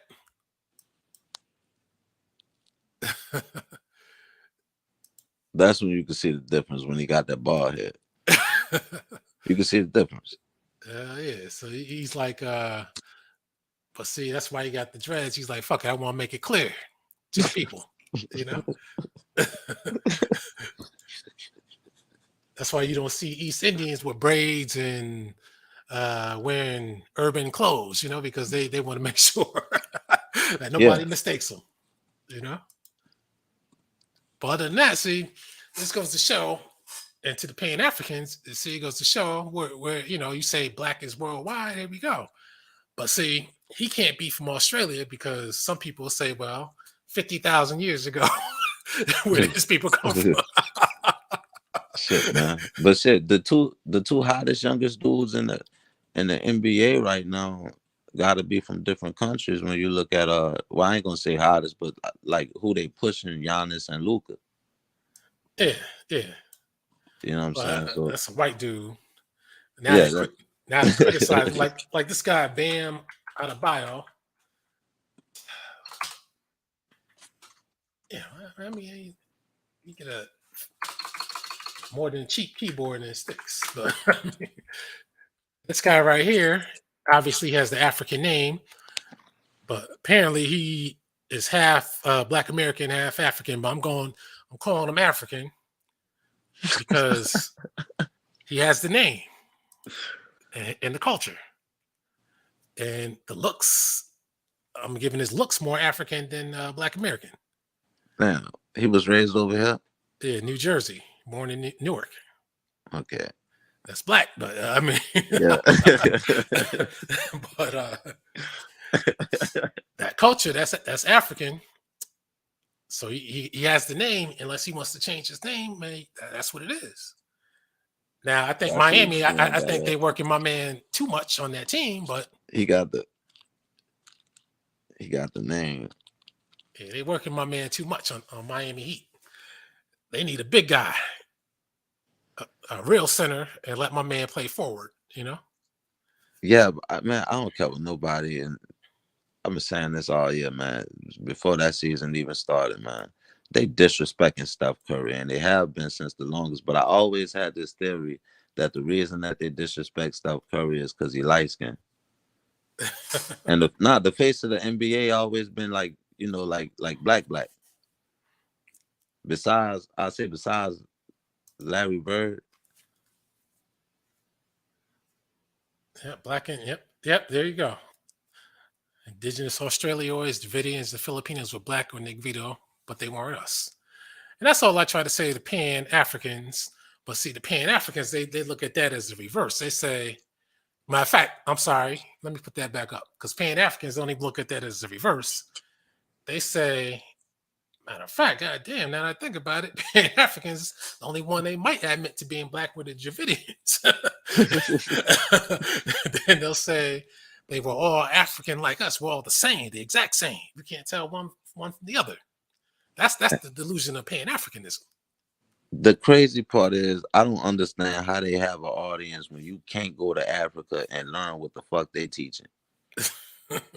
You can't go to Africa and they nowhere in Africa they're gonna tell you that they all one. Yep. Yep. Africa be warring like crazy, man. and they like they, But then again, I don't know a Honduran that I could call. Like when you accidentally call a Honduran a Mexican, they get pissed off. You Yeah, know. they do. It's just like when some other type of Mongol Asian gets called Chinese, they hate it. But the funny part is though, when you really examine Mongol type history, Mongol Asian type history, Japanese came from the Chinese. A lot of these people came. Modern Vietnamese came from the Chinese. A lot of them came from China. So I mean, that Yeah, is what it is. Just like a lot of the Mayans and Mexicans, all those kind of people, kind of came out of that area. yeah. Niggas is Asians. There's a Blasian dude and the Golden Spirit would throw a fit at just the idea of a Dravidian being considered as black. See, I go beyond Pan Africanism. I go with the realism. Pan Africanism, they kind of have a lot of tight rules, but rules that they can't really explain. It's just and that my Op Forever guy, who was the subject of last week's show, that guy, his rules are if you're not from or in Africa, you're not black. Period. Damn, really? Yeah. So that's not even a Pan-African outlook. That's a you got to be in Africa or you can't be black. Unless you happen to be in France, of course, or in America. So, then you can be black. But you can't be any place else. You said Bam is black like you, even with the African culture. See, that's the thing. You can't just say what black is. Black isn't just African, African. See, there you go. That's all I've been trying to tell the Pan Africans. But they can't accept that. They can't accept the East Indian. They can't accept the Black European. They can't accept the Black North African. They only have their concept. They can't accept Osama bin Laden as a black man. They can't do it. And then they teach that black Americans been mixed by the white man, so we not really black either. Right. And that's just repeating the white man's propaganda. I mean, it may be true, especially with all these mulattoes walking around, but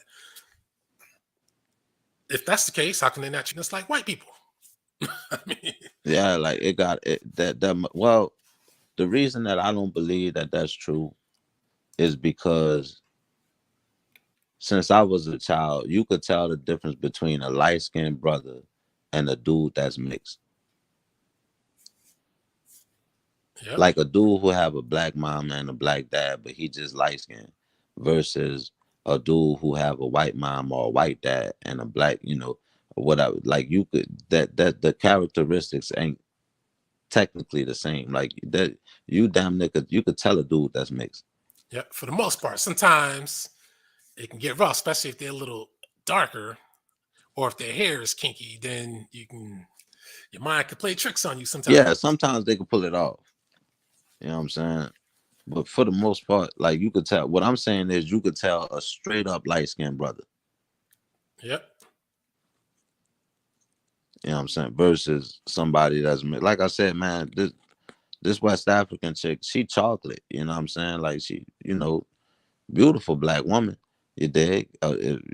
Color wise, but I looked at soon as I seen her, I knew straight up she was not like the sisters over here. Like soon as I seen her, I knew she came from somewhere else.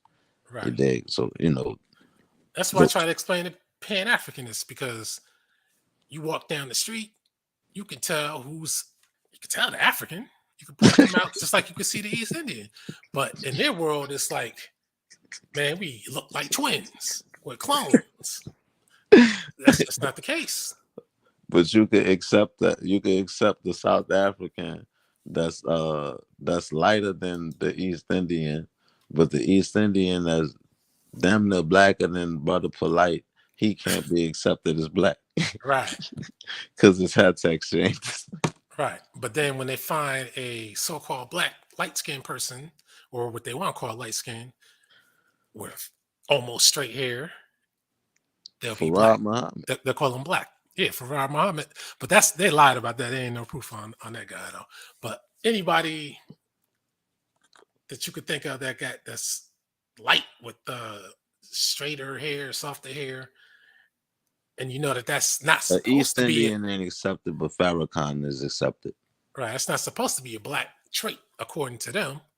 But when it comes to people who call themselves black, Adam Clayton Powell, as an example, then all of a sudden you can accept that as a black trait, as they always say, becoming all colors, and some of them even expanded to say becoming every phenotype in existence. Yeah, but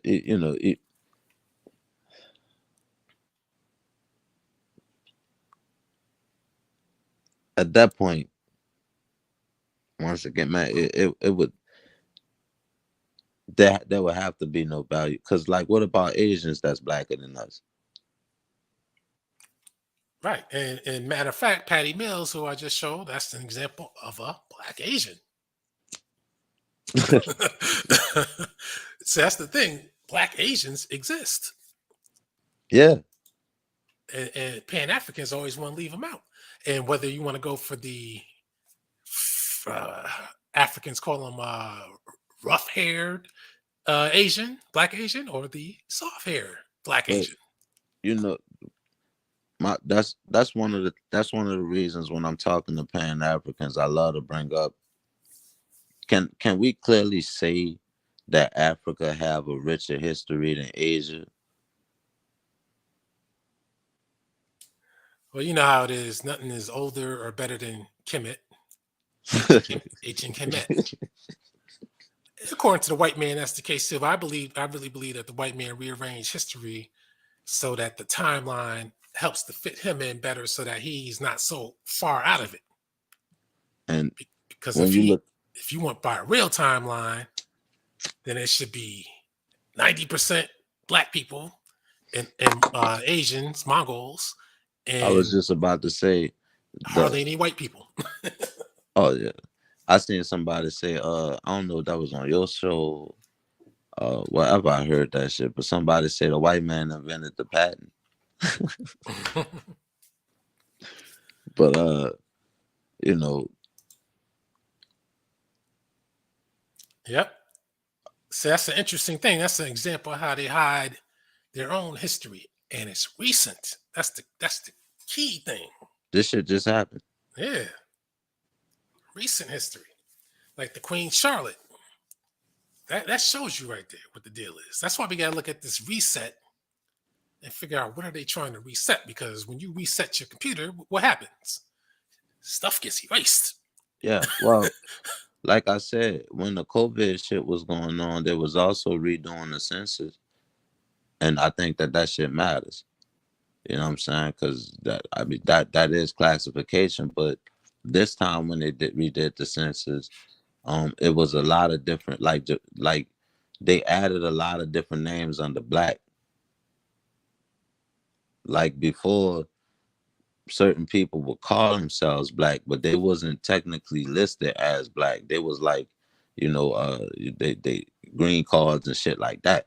You know what I'm saying? But now it's like they added, like, I think Jamaicans. Like, you could look at this, like, you could look the shit up. They added like Jamaicans, Haitians, and some other groups of people, but they was like classified under black this time. But when originally they went door to door and they classified people families, or people, the people that was dwelling in them households. You know what I'm saying? But now it's like, if I'm classified, well, it go back to what I was saying earlier though about categorization. If I could classify myself as, if you got your house and I could walk in your shit and say I'm Alquanr too. You can't dare tell me I can't put my feet on this kitchen table. Yeah. I'm Alquanr too. You know what I'm saying? And so, but ain't nobody treating Alquanr like he Alquanr in your shit. That's how I feel like this country being ran. Yep. I agree with that. And everybody coming to this bitch looking at us like, how dare you niggas have something to say? You know what I'm saying? Like, But you know who? But you know pull who? yourself up by your bootstraps. You know. But the white man still remains in charge. So no matter what happens, he ain't giving up his spot. No matter what he keeps saying that Hispanics are going to become the majority.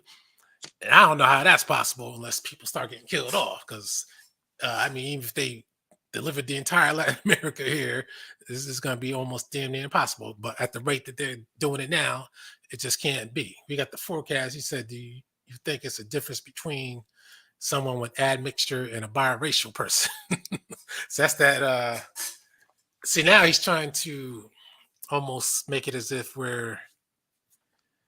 everybody should be mixed. But see, the primary difference between someone with admixture, or if you want to call them light skinned blacks or what have you, even though that people with white isn't, they're not always coming out light, because like that Keisha Bottoms, like I pointed out, you can see the white in her, even though some people will classify her as dark skinned. Matter of fact, did you see her? You saw what she looked like, right? Who? Keisha Bottoms. Nah. I had jumped in, but then I left out. You know what I'm saying? I had something to handle real quick, so I didn't get to see like the beginning of the stream. Her right here. You remember her, right? Yeah, you can see she white though. She looked like Christopher Reeves in the face. Those lips, man. Yeah, you can see she white, man. Small mouth. You can see that. That's whiteness, but some people might call her dark skin. But when you get those lips like that, Yeah, I could tell she mixed. and she may not be half and half. She may be half parent might be half and half, or look at that. That's a white profile right there. But since she's a little darker, and I'm sure we all met people with this exact look, because I know I have a similar look. Met quite a few.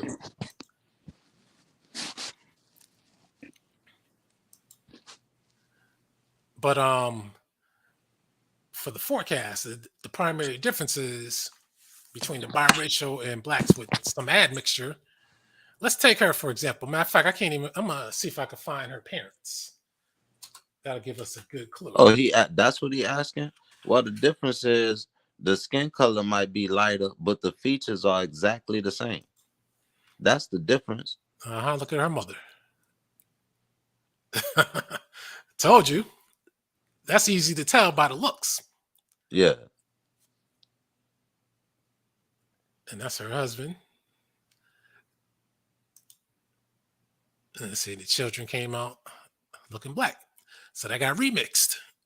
You know? That's what I call it, a remix. I want to see her father now. He might be dark. I'm guessing he's dark skinned.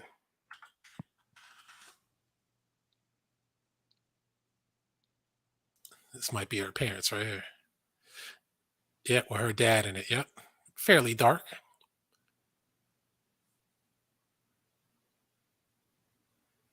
Yeah, so see, told you that whiteness is there. You can kind of tell, even if they come out with dark skin, you can kind of tell if you know what to look for. You know, because that's definitely a white Germanic type of facial feature going on there. Yeah, no doubt she about just that. looks different, man. Yeah, but still, I seen plenty of. I even dated a black woman looking similar to her, and she was a little darker, about twice her complexion. You know, but to answer the forecast, you got to understand, you got people. Biracial people have a white parent. Light-skinned black people got two black parents. So even with Keisha Bottom's mother, while she might have strong white additives in her, she's still called black. So Keisha is still black. Nobody's calling her biracial. And there are biracial people who are, as you can see, my man right here, the Hebrew. You know, I can't read that, but his name. But they're dark-skinned people, his complexion. I mean, half black, half white, his complexion. As a matter of fact, let me get back on this because I was on the Psychopathia show, I think it was last week. And I had to bring up this man. Did they jump you this time? Nah, it was more cordial this time.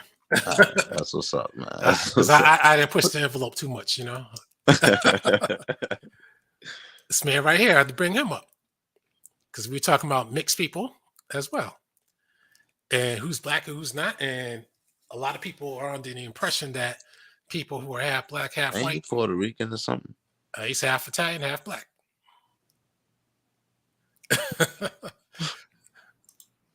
And people assume that, you know, all mixed people come out light skinned, looking half white, and they can come out looking darker than a lot of black people.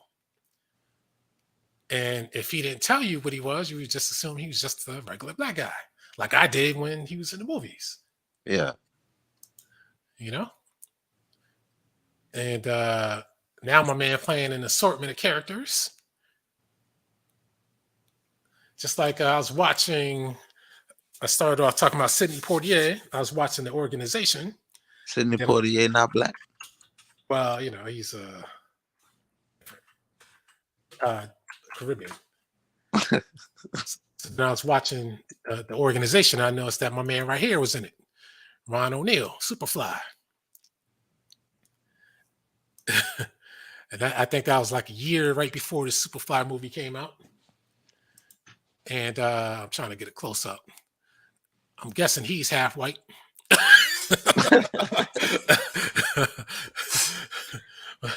And you know, he had to play a lot of roles as Hispanics. Man, he can That's, pass for it. yeah, he can. But you see, though, that's the funny part, though. You had the force black on him. Now, if you were walking down the street, you probably would think Puerto Rican or some type of Hispanic. Well, look at The Rock. He could damn near play any race. I don't know. He seems to not want to play black guys too much. And this is Ron O'Neal when he was a little kid, huh? Look at that hair. See, the hair helps change everything, change the perception of who the person is, you know? Yeah, but according to Pan-African, he can't be black because of that hair. Yeah. That hair mean he not black. And that hair is what got him famous in Superfly. Because I was looking at the featurette on Superfly. They said that it was a black cultural phenomenon. And that's when black guys started getting their hair like that in the 70s, they said. Shit. Because of Superfly. And what's the other guy I was about to say? Damn, it was him. Oh, yeah. Guy's supposed to be half Italian, half black, too.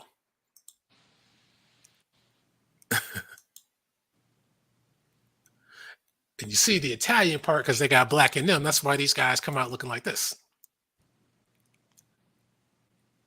That Isaiah Thomas look. Isaiah Thomas, I don't know about that, but I don't know what kind of look that is. North African Tunisian look, I guess you could say. And this also fits into why women found him attractive. See, when his hair was like that, you were thinking just straight up black. Now he looks blacker than me right here. But That see, damn near look like Michael Jackson on the left. right here, he's looking a little Different. not so black. Not so black. That's It look like two different people, man. yeah. But see, the ladies were crazy over him. And again, the whole premise of the show is because of the parts that's not black that stands out. Same thing with Vanity. Wait, she's supposed to be black? Yep. The fuck out of here, man. That's the way it was, man. So I guess it's about deciding who get a pass. Basically, it's about whatever somebody, before it was about the one drop rule. White man says you're mixed, you're black. And then black people stuck with it. I think a lot of black people stuck with it because it's like, hey, you see, we're not all the same nigga. So white people stop boxing us into one thing. We could look like this too. And you see it has been passed along with this becoming all colors stuff. Becoming all colors because of mixing.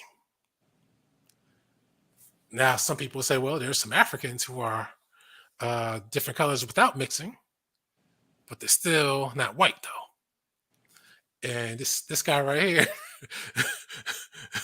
this is not one of those indigenous Africans. And he's supposed to be black, man. Nah, that's what some will call him an Arab. He ain't an Arab. He's an Ottoman Turk and a white man, Germanic white man.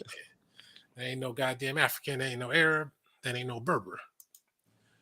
But you got black people out here today saying that following the white man's propaganda, saying that these are indigenous Berber North African. Look at this white lady. That's like any white lady you see in a library or something.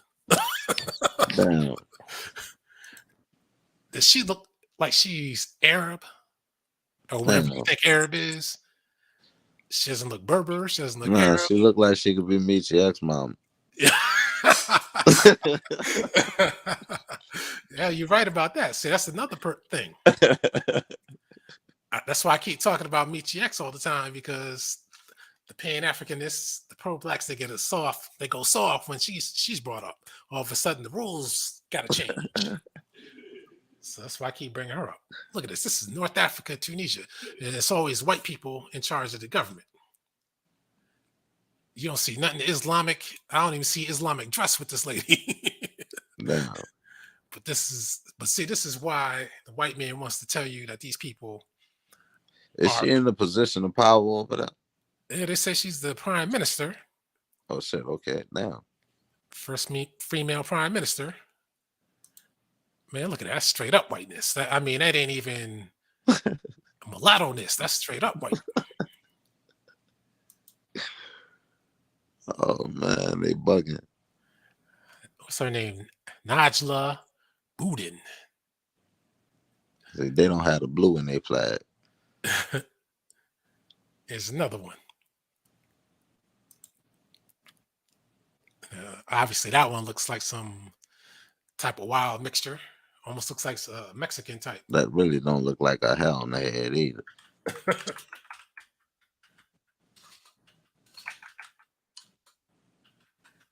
But nah, that's a white lady straight up and down, man. I showed this lady before. Actual Tunisian, indigenous Tunisian. Yeah. Not an African import from some West African country looking for salvation. They don't like, Pan-Africans don't like showing these people. Another one. Another one. They're there. They exist. And so when you think of Hannibal, you got to think these are your indigenous Black Tunisians. People are used to seeing them in Libya because, you seen them. So you're like, okay, why not? But Tunisia, people don't like to think about Tunisia because it's the furthest country north in Africa, right across from Sicily. Yeah, Black people right in Tunisia. And Sicily used to be a part of Africa. Look at that.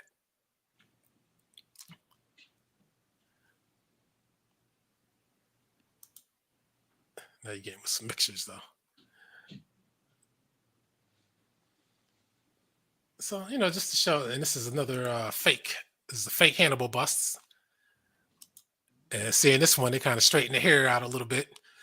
But see the beard, they know he was Black, but that's why they got to keep making these fake busts to make the people look closer to the white leadership in Tunisia today. Acting like Rome fought a fellow white man. No. Who spoke a vastly different language, a Semitic language, I might add. And now you see a lot of people in the Black YouTube that trying to talk about Carthage and Hannibal now, only because I keep bringing it up. I keep bringing it up because I want them to talk about it. I mean, look at this, man. This is It's Africa. That's what you can't forget. It's Africa. But the difference is these people aren't in control anymore. That's the difference. Yeah, the leadership don't look nothing like them. Hell no. Leadership look whiter than people in Europe and shit.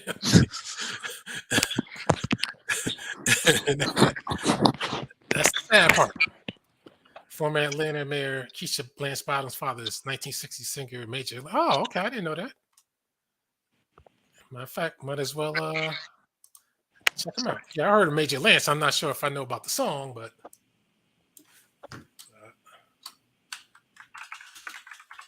okay, I guess that's where the Major Lance Bottom part came in. Okay, I mean the Keisha Lance Bottoms. I don't see the resemblance, but maybe in the eyes, I guess. See what Major Lance was he known for?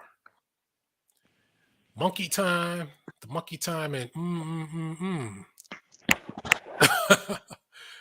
I can't say I heard of those songs, at least by the titles, anyway. That's from the 60s. Yeah, I never heard of it. I heard of him, but I don't know. I don't know his music. I'll look him up later on. I don't know his music.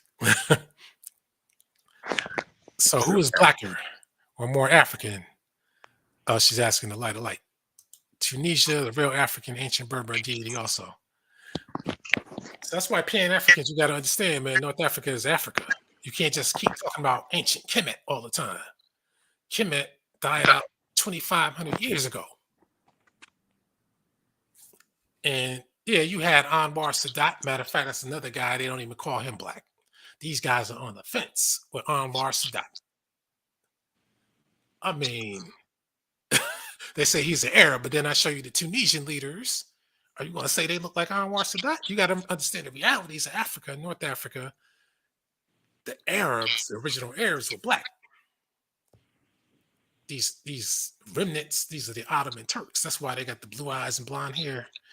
And the white man out of Europe, they keep putting these people up.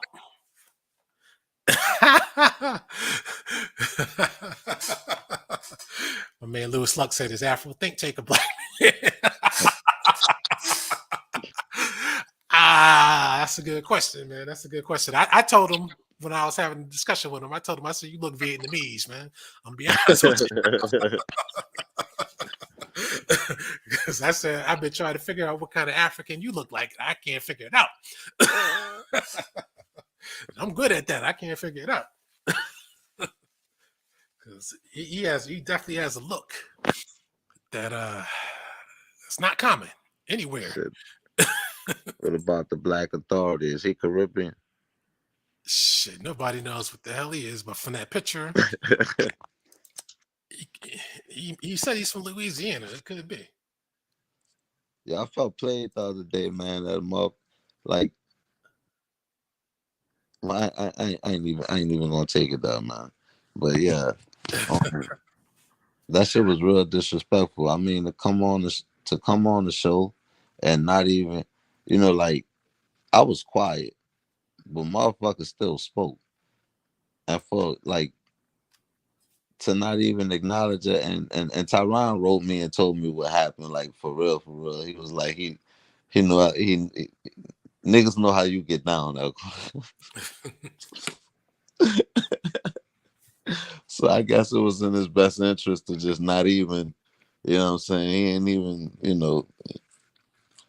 yeah. That shit was wild though. Like me seeing that like in person like that, like damn, like this dude ain't even going. All right, then this nigga's an agent. Like in my opinion, you heard me. Like, Which one? um, Yes, he says Sidney Poitier has a smaller Hamitic features, and that's part of the appeal. And that's why they put him out there. Like, what's that guy? I ain't trying to be funny. I got his Colin name. Powell. He was Caribbean, right? Yep. See, Sidney Poitier, I ain't trying to be funny when I show the next man, but I'm just trying to prove a point. And that kind of sums up the whole episode for tonight. It's crazy, but this is why one of the other reasons why Sidney Poitier, they put him out there, because he's dark. They had to have him dark so he can play the roles that he's been playing to prove the social political points, and because he's not us. But I've probably seen one of his movies though. Yeah, that's what I was saying at the beginning. I didn't really see all his movies like that. This is the other thing. Brock Peters, I think he was out at around the same time Portier was out. They didn't make him a movie star. I guess because his features were too contrasting, too out there, or just, or as some might say, too black, too strong, right? Even though even this nose is atypical of black people, though, believe it or not.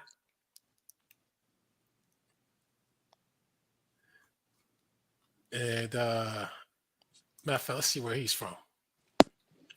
Oh, Harlem. Let's see what is let's see. Son, oh, Senegalese. Damn. So half, I guess half and half. My man is biracial. Okay. He biracial. Yep. Half black American, half African. I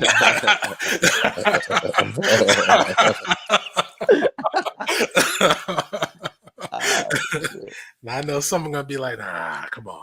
Nah, that's biracial. By Yeah. definition. That's biracial, man. See, that's why his look is atypical. It's not a look that we have. Yeah, that's why I asked that Pan African last time we was on the show that if I because he was getting in on dudes dating white women, which is cool. You could go in, but if I stop dating black sisters and date a chick from Africa, am I turning my back on sisters? Like, am I dating outside of my race? Damn, I ain't know my man played on Star Trek either. Star Trek. Yeah, I don't know which one that is, but oh, that's the Gotta be the one with William Shatner. that's the movie Star Trek 4: The Undiscovered Country. Now he was out with Portier and also my man right here, the Scatman Crothers. I just showed. I don't know where I lost the picture at. He was playing in a lot of those black exploitation movies, Scatman Crothers too. But he was in Soylent Green. I didn't know that. That was a wild ass movie, man. Soylent Green. How you feel about black exploitation movies? Ah, man, that's a rough one, man. On the one hand, if they weren't made, you wouldn't have had black people in movies, especially for a decade. Yeah. And you wouldn't be able to look back in time and see another time period of black people, how black people were, how cars and clothes were, especially literally right after the 60s, or probably a lot of that was probably the look of the late 60s. And of course, they were exploiting us. And that was largely to get our minds off of the 60s and into funkiness. We are the stars. We're kicking ass. We're taking on the mob, taking on Uncle Tom's, dating white women, and wearing our clothes that you, if it weren't for those movies, you wouldn't. I don't think you would have seen people wearing clothes like those in the other movies. The good thing about HD, though, when you watch those movies, at least the clothes make a little more sense. Not a whole lot of sense, but a little more. And you know, it was all about drugs, guns, hooking. It lets you know what the hell was going on in the underbelly of society. Obviously, before the 70s, if all that was happening in the 70s. But I mean, it's a good way to look at blackness. But of course, once the 80s came about, they flipped it. I mean, they flipped it hard. Now, all of a sudden, if you notice, yeah, you call coon, nigger in the black exploitation movies, but you could slap the shit out of a white guy after he did it. You know? But in the 80s, you watch movie after movie. Hey, nigga, what you doing? Yeah, I don't want this nigga here and all that kind of stuff. Get the shine out of here. And they gotta take it. They're not fighting. They're not fighting back. And they're doing drugs, and there's less No real black cast. Blacks are the sidekicks or the side show. Just like the Hollywood Shuffle movie show. Just like that. But with that being said, I still got a black exploitation collection. So You still got VHS? Not yeah. nah, Blu-ray. It's got to be at least Blu-ray to 4K. No, I'm talking about the tapes that you had years and years ago. You had to I have never them because I had a whole bunch. I didn't. Well, I had a Shit, VCR. man. I had a Super VHS VCR. That's what I had. Yeah. DVD Uh, player came out and shit. Yeah. of course, it's likely a black person in Americans with the lighter than caramel complexion has some Caucasian ancestral admixture.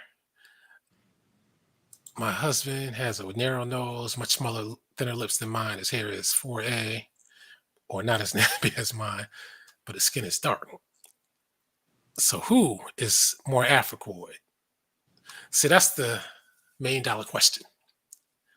And to even answer a question like that, you first have to ask the $100,000 question. What is black? And what is it supposed to look like? Nobody can answer the question, but Pan-Africans will sometimes say, we come in all colors and we come in all phenotypes. So they're basically trying to say that black is everything. Except if you're half white, unless you're Michi X, or if you're East Indian with straight hair, then we can't accept that because white man. So we can't. If you're Anwar Sadat, who clearly look black, but since Egypt is a so-called Arab and North African country, I'm not going to call him black. But of course, if Anwar Sadat were in South Africa and Nelson Mandela, you could argue that Anwar Sadat looked blacker than Nelson Mandela. But a Pan-African won't say that. Yeah, Pan-African tell you Kamala Harris black. Like I said, black it has to have no value if that's the case. And then you got Pan-Africans picking and choosing who they, it ain't first it's about skin color and then it's about hair texture. If the skin color match and it don't fit our description, we just gonna go to hair texture. And they dismiss facial features until people totally exclude fuller lips and wider noses, and that's what they act like black is supposed to be. But see, what's crazy about it when it comes to Michi X is the most interesting part is that region don't matter when it comes to Michi X. Yep. I keep trying to tell people she's a European. And they say, well, she's half black, but she's Polish. But you can't leave out her black part. That's what me and Psychopatheists were going back and forth at. But you can't leave out her black part. Yeah, but you're trying to leave out her Polish part. I mean, you can't see. This is how I do it. Just like Giancarlo Esposito. That's why I brought him up. He's not only darker, much darker than Michi X, but you can't deny that he is Italian, is an Italian man, because his name is Giancarlo Esposito. That's culture. Yeah. That's culture. Then his father is the Italian. And if he has the name, he grew up with the food and the culture. Probably can speak it too. Most likely. Just like Michi X got the Polish name. She grew up with the culture. She says she can cook the Polish food. She said it herself. So why are you trying to say that she's not Polish? That's Polish. But people like Tariq Nasheed want to tell you that Hispanics are white. Oh, well, they speak Spanish. That's in Spain. Well, motherfucker, I just showed you Portugal.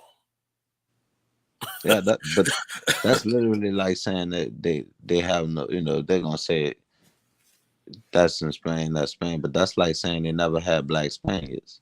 Right. In Spain. The whole point was that every single place had black people that was already there.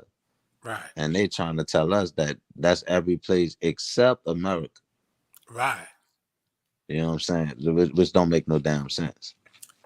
Lewis Luck, he has a good question. He says, here's a good one. Is Phil Valentine really a black man?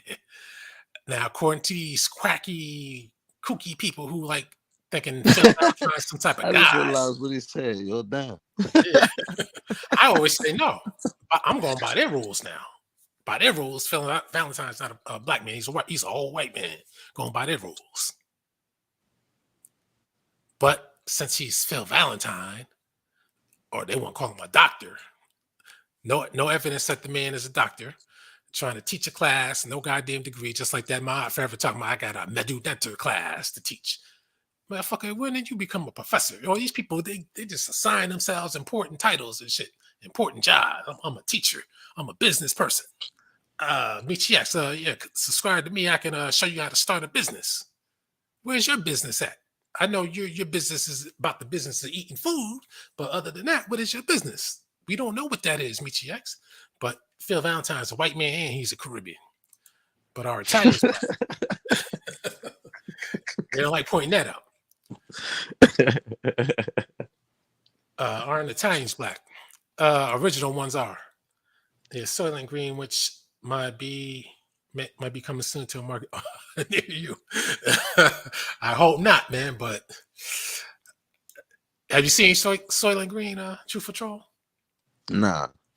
Yeah, that's why you don't get that joke. But I ain't gonna tell you what it's about, but it was a shocker for me at the end. I'll tell you that. I said, damn. Last, yeah, man. Movie wise, I recently watched The Batman. I didn't get to that yet because I didn't even see the last DC I saw was that second Wonder Woman movie, which wasn't half bad. It was better than what the trailers show. Yeah. I still didn't see the Justice League. I still didn't see the Aquaman. And I still didn't get to Suicide Squad, either one of them, or the Batman versus Superman. I didn't get to those yet. Once I get to those, then I can get to the Batman. How was the Batman, though? Well, the movie come on for 15 minutes, but other than that, the shit was actually it was really dope. You know what I'm saying? But it was different though. They made it. It was more like realistic. It was more believable. Okay, I'm You know like, what I'm damn, saying? after The Batmobile looked like a old school '72 Chevelle. once you say 72, I'm like, oh boy, that don't sound good, man. That doesn't you sound know, good. it was yeah, it was dope. It was dope. Colin Farrell was the Penguin. You know, now the Zoe Kravitz, Lenny Kravitz's daughter. Yo, is she like black? What's going on over there? Yeah, cause she Catwoman. And You see heard that me? I was that's watching the movie. I was asking the chick I was watching it, but I'm like, yo, is she black? You know what I'm saying? Nah, she asked me. She was like, yo, is she black? I'm like, that's Lenny Kravitz's daughter. And she was like, yeah, but is she black? I think her mom met a girl from the TV show. yeah. You know what I'm So it's like saying? But you see her a case like her is she's technically half black, half white. Technically, because each one of her parents is half black and half white. all right, that's how that shit go. All right, Yeah. cool. Cause I'm But like, yo, who mixed? so that's the weird part about that. But if you want to go by tradition in the US, then she's black because both The her one parents, drop rule. both her parents are black. So that would make her black. And people keep lying about Lena Horne every time they want to throw up mulattoes. They keep trying to say she's half white. I tell these people, man, I watched the documentary on Lena Horne. She made it clear both of my parents are black. That's out of her own mouth. So that's why I bring up Lena Horne too when I have a discussion. She said both of her parents are black, even though yeah, you could say she looks whiter than a whole lot of people. I mean, I even knew a girl who looked like her, and she said too, both of her parents were black, but Yeah. her hair was soft and long, and same complexion and similar facial features. Thought I was gonna marry that girl too, but she disappointed me. And again, if you have two black parents, even though you might have more whiteness in you than a mulatto does, but if those parents are both considered black, then what can you do? You can't just now try to say, "Oh, I'm using my new rules," and you're not black now. You can't do that. Nah. She says your complexion is the largest organ, and we're tagged by our complexion. So I understand why we look at complexion first. Yeah, that's what a lot of people do, but depends on who the person is and where they come from. Because once people find out their nationality, oh, you're not black. Find out, oh, you got one white parent, you ain't black. Or some people might say, yeah, you black. Who cares? Who cares if you got one white parent? See, like I say, when it's certain people, the rules become suspended. Like Michi X. I know they hate when I keep mentioning her, but I have to use her as an example because the rules get suspended when Michi X is brought up. The lady is a European. These people, when they talk, they always talk about the Europeans are this, the Europeans are that, white supremacy this, white supremacy that. Michi X is a European, and she's a part of white supremacy. That's a fact. You can't get away from that, no matter how much you want to. Those are facts, certified facts. She said, "Yeah, I had people up in here trying to put me in the same category as mixed biracial, although all my features are very Bantu." And people, they do that with light skinned people. I hate when I always hate that shit because I tell people light skinned black people have two black parents. We don't have a white parent. So we don't know what it's like to grow up in a white household. But Michi X does. Now I can understand Phil Valentine or Michi X being questioned because it's not just about their complexion. You're right about that. See, Phil Valentine, that's another guy they make an exception to the rule for because he's a Freemason. He's one of those kooky, metaphysical, black magic type of crazy people, con men. And I can't get with that. And he doesn't like being questioned either. None And of them do. if you notice, those are the people I really get on, the people who like to run and hide. That's the only issue over there at Sinetta. But you go to questioning things for real, because it seemed like they questions are staged for the WWE debates. But when they, man, you go to questioning certain shit, man, you blocked. And if you get on the air and question them, then you got to get called, cussed out and called a nigger, nigger this, nigger that, then block. Nigga, get your ass out of here. All Yeah, that kind of shit. Yeah, Soylent Green. everything cool, but the questions. Yeah, Soylent Green, classic film. Edward G. Robinson fought hard to star as the Godfather in the film The Godfather. He knew his time was short. He wanted to be in the film last, but Soylent Green was his last film. I don't even know which one that is, but Soylent Green, the premise was good, but the film itself, I didn't think it was that great. I'm gonna be honest with you. But it's something to watch because those 70s Charleston Heston films were pretty good though. Zoe Kravitz is one of those don't ask, don't tell actresses that Alquanr points out. I forgot in an interview. I'm not sure she considers herself black. I think if pressed, she probably wouldn't. And there are a lot of people like that. You can't tell me that Steph Curry didn't go and choose his wife because she has similar characteristics as he does. What would you consider Mandy Moore? She's white, but she does have some suspicious features. I got to say that. Yeah, I can't support either one of them. One promotes cultism, the other promotes, yeah. And Michi X goes around telling us, just like Tariq Nasheed, you got to stop being a punk and start going out and start the killing. I told Michi X, I said, you give us a demonstration of how it's done, and then maybe we'll decide maybe if we're going to do that or not, But of course, they don't want to do that. They want you to go out and kill. And the white man, their masters, well, in Michi X's case, the white man, she is the master. So you got to understand.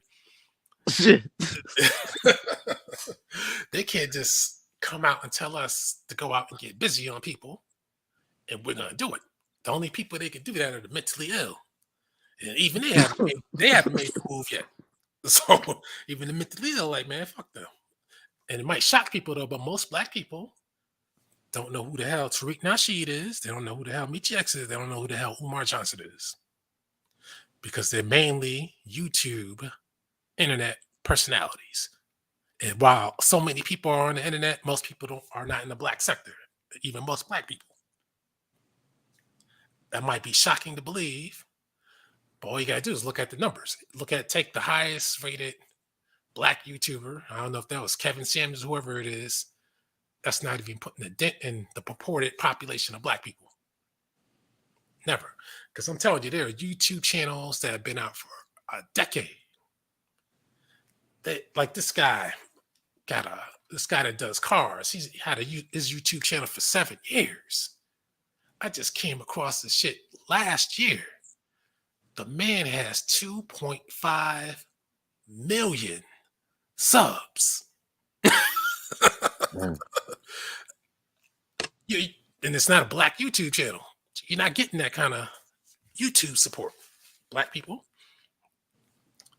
I mean, there are these auditors I keep watching. One of them got about 1 million subs. Most of them usually got around 500,000 or so or better. As soon as they put a video out, 36,000 views in an hour. Black people don't do that in YouTube. So, I mean, we got to stop that. Zoe Kravitz is Haitian. A lot of those low budget 70s films were weak, but see, when they had a lower budget, for some odd reason, it kind of forced them to come up and tell a better story.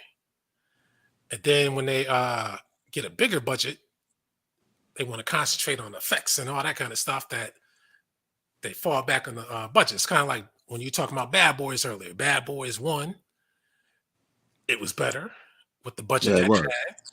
Then Bad Boys 2, I think it was $100 million budget, full of explosions and destruction. And then to this day, I'm still asking myself, what the fuck was that movie about? Because I still don't know. You know? Because I don't know. Well, Bad Boys 2? Yeah. Shit. Damn.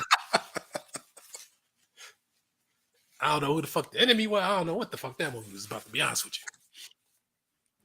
And then I was just reading up on another movie that I haven't seen yet. I hadn't even realized that 4 of them came out, or 3 of them. And that's Pitch Black. I remember this girl was telling me about it years ago. I was like, man, that shit looks corny to me. So they said, oh, that's good. I said, that shit look corny. But that had a low budget, the first one, and a good story, and it was critically acclaimed. Then the Chronicles of Riddick came out. Oh, shit, yeah. That had Vin Diesel. It had a much larger budget, and it flopped at the box office.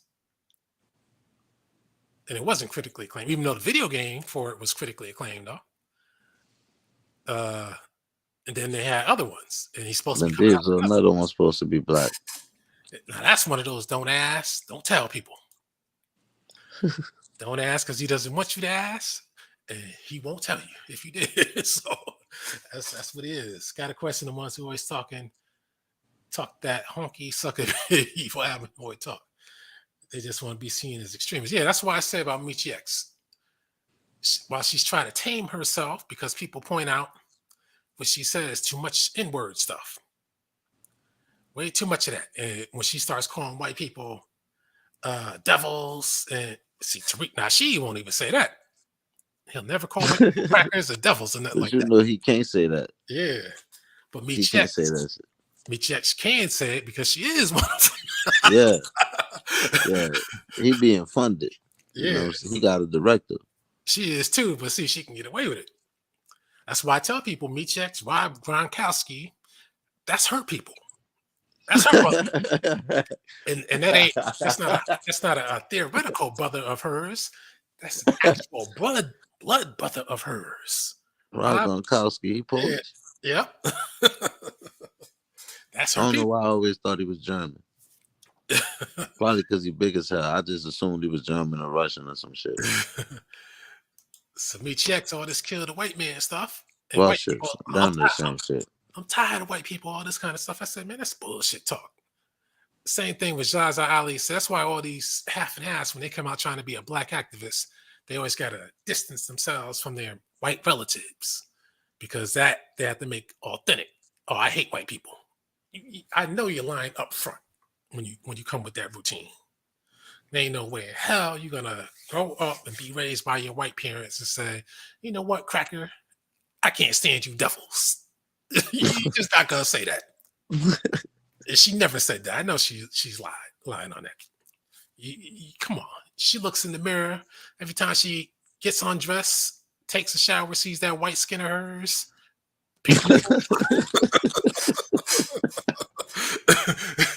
That reminds her I'm Polish. And before I go, I always also got to say this too, because I said this on the Secret Patriot show. That Michi X, she did say, I got the good hair that black women break their necks to get and wish they had. I don't have to go put on That's crazy, wigs. man. That's what she said. And they said, I didn't hear that. I don't know if she said that or not. I can't vouch for that. I said, listen, I'm not paraphrasing. I'm not imagining. I'm not making it up. I'm saying she actually said this out of her mouth. She also said, I have a real last name.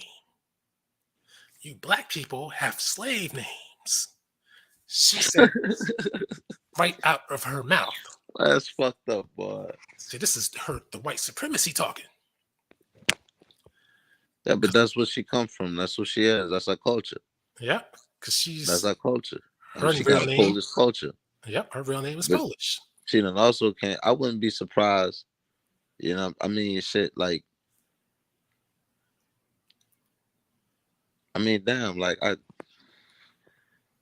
what does she could like? I don't even understand her ties to where she get the pass for black.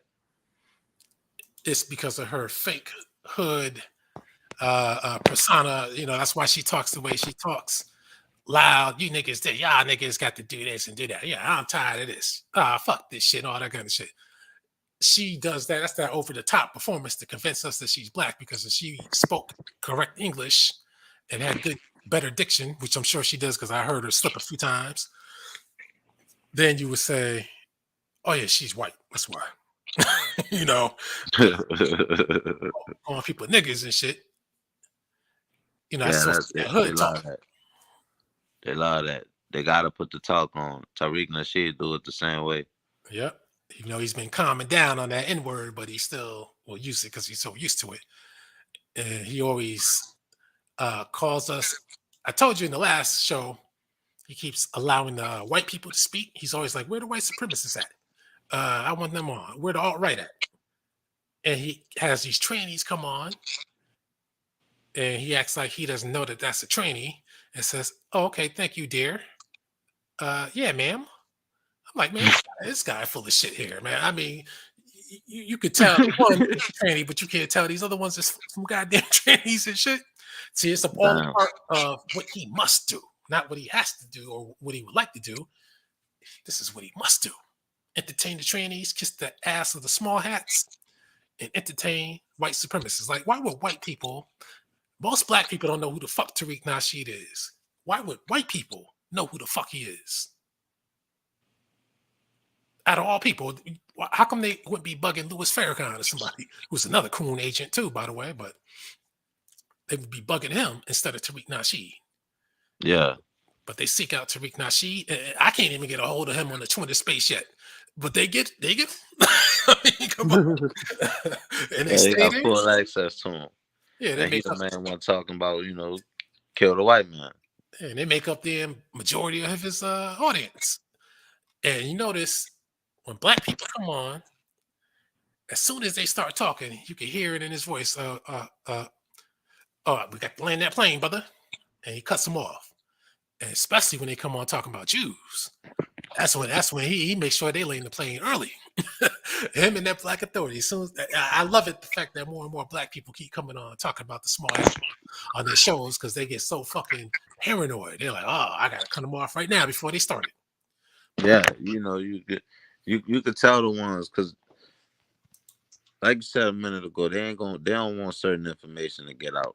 And when you say certain things and they go to cutting you off, you see, oh, okay, this is limit. He can't go this direction. So you just keep pulling his ass that direction. Right. And I'm glad people are doing it because they sense what I sense, that these people, that's their bosses right there.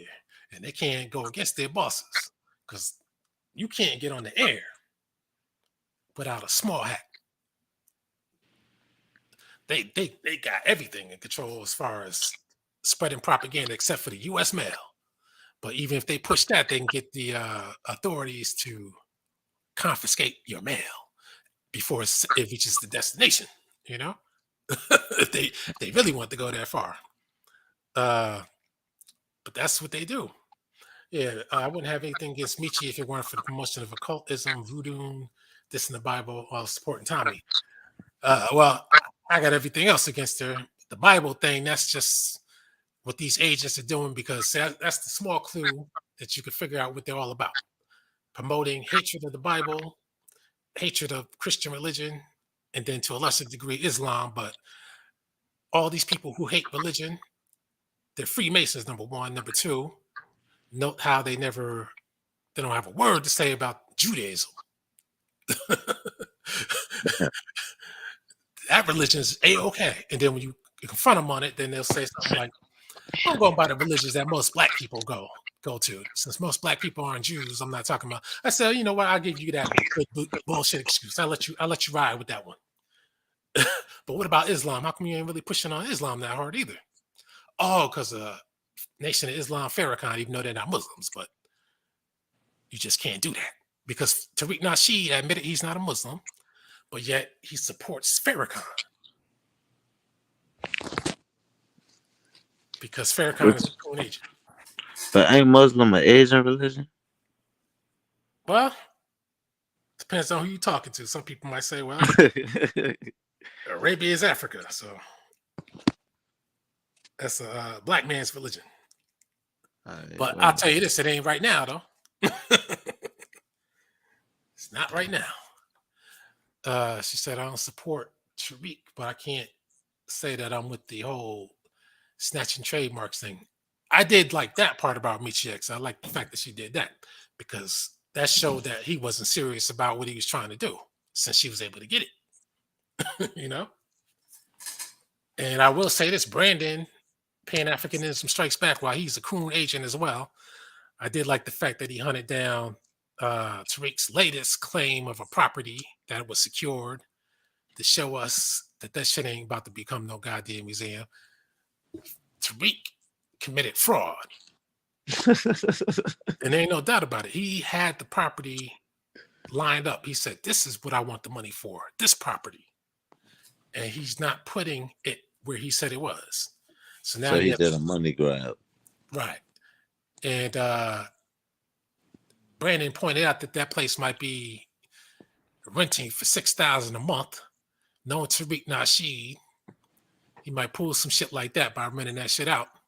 But see, that's how you know that they're working for other people. Because how you get to pull this shit off for years, like literally stealing people money in a scam like that, like, you know, and it's an obvious, well, I ain't gonna say obvious because it ain't obvious to certain people, obviously, because they're making money off the shit.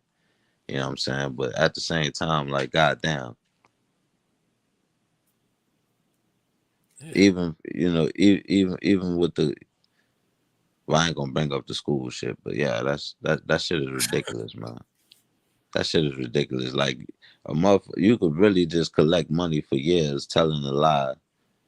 And when shit do get hot, you could just say, I just go buy some little bullshit and say this gonna be what I said it was, you know, and still collect money, man.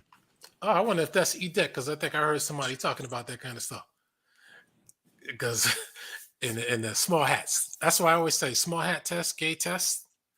And he keeps spreading that white propaganda, white Hispanic propaganda, and you could tell he's purposely trying to put that shit out there, along with other coon agents. More people need to constantly remind for the week that his mother, yeah, people do, and he refuses to show her as part of the con. And when you mention it to some people, half of the people seem to say, "Oh, I didn't know that." While the other, like, who cares, man? It's about what the man is trying to put out there. The same thing they said with Michi X. Who cares if she's half white? Well, why is she Yeah, talking about white supremacy and all this kind of shit? that's how you know it's bullshit because they trying just the fact that they're trying to hide it in the first place when you got brothers in every hood who walking around with white girls like it's like it's normal. You know what I'm saying? Like, what you gotta hide about it?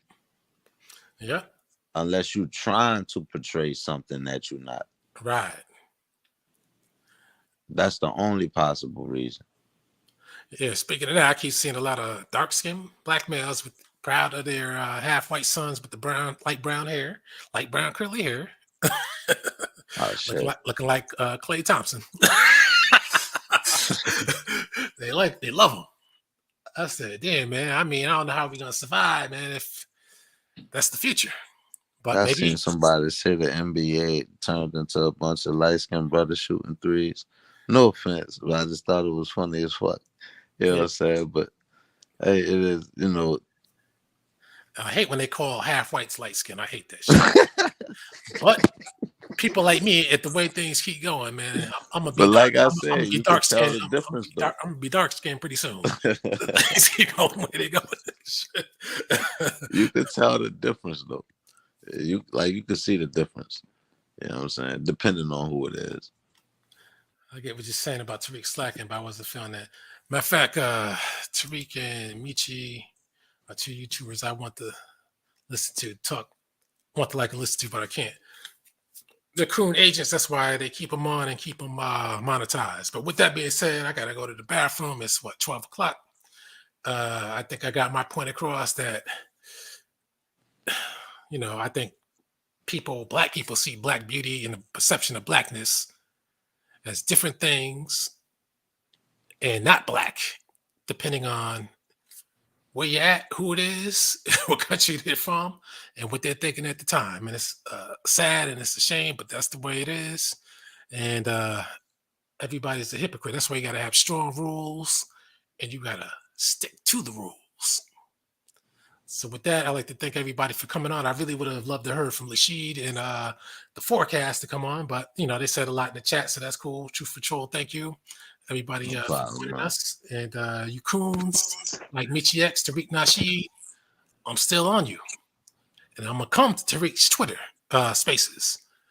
I don't get the alerts for some reason, but I'm gonna find my way there. One day. All right, so peace out to everybody.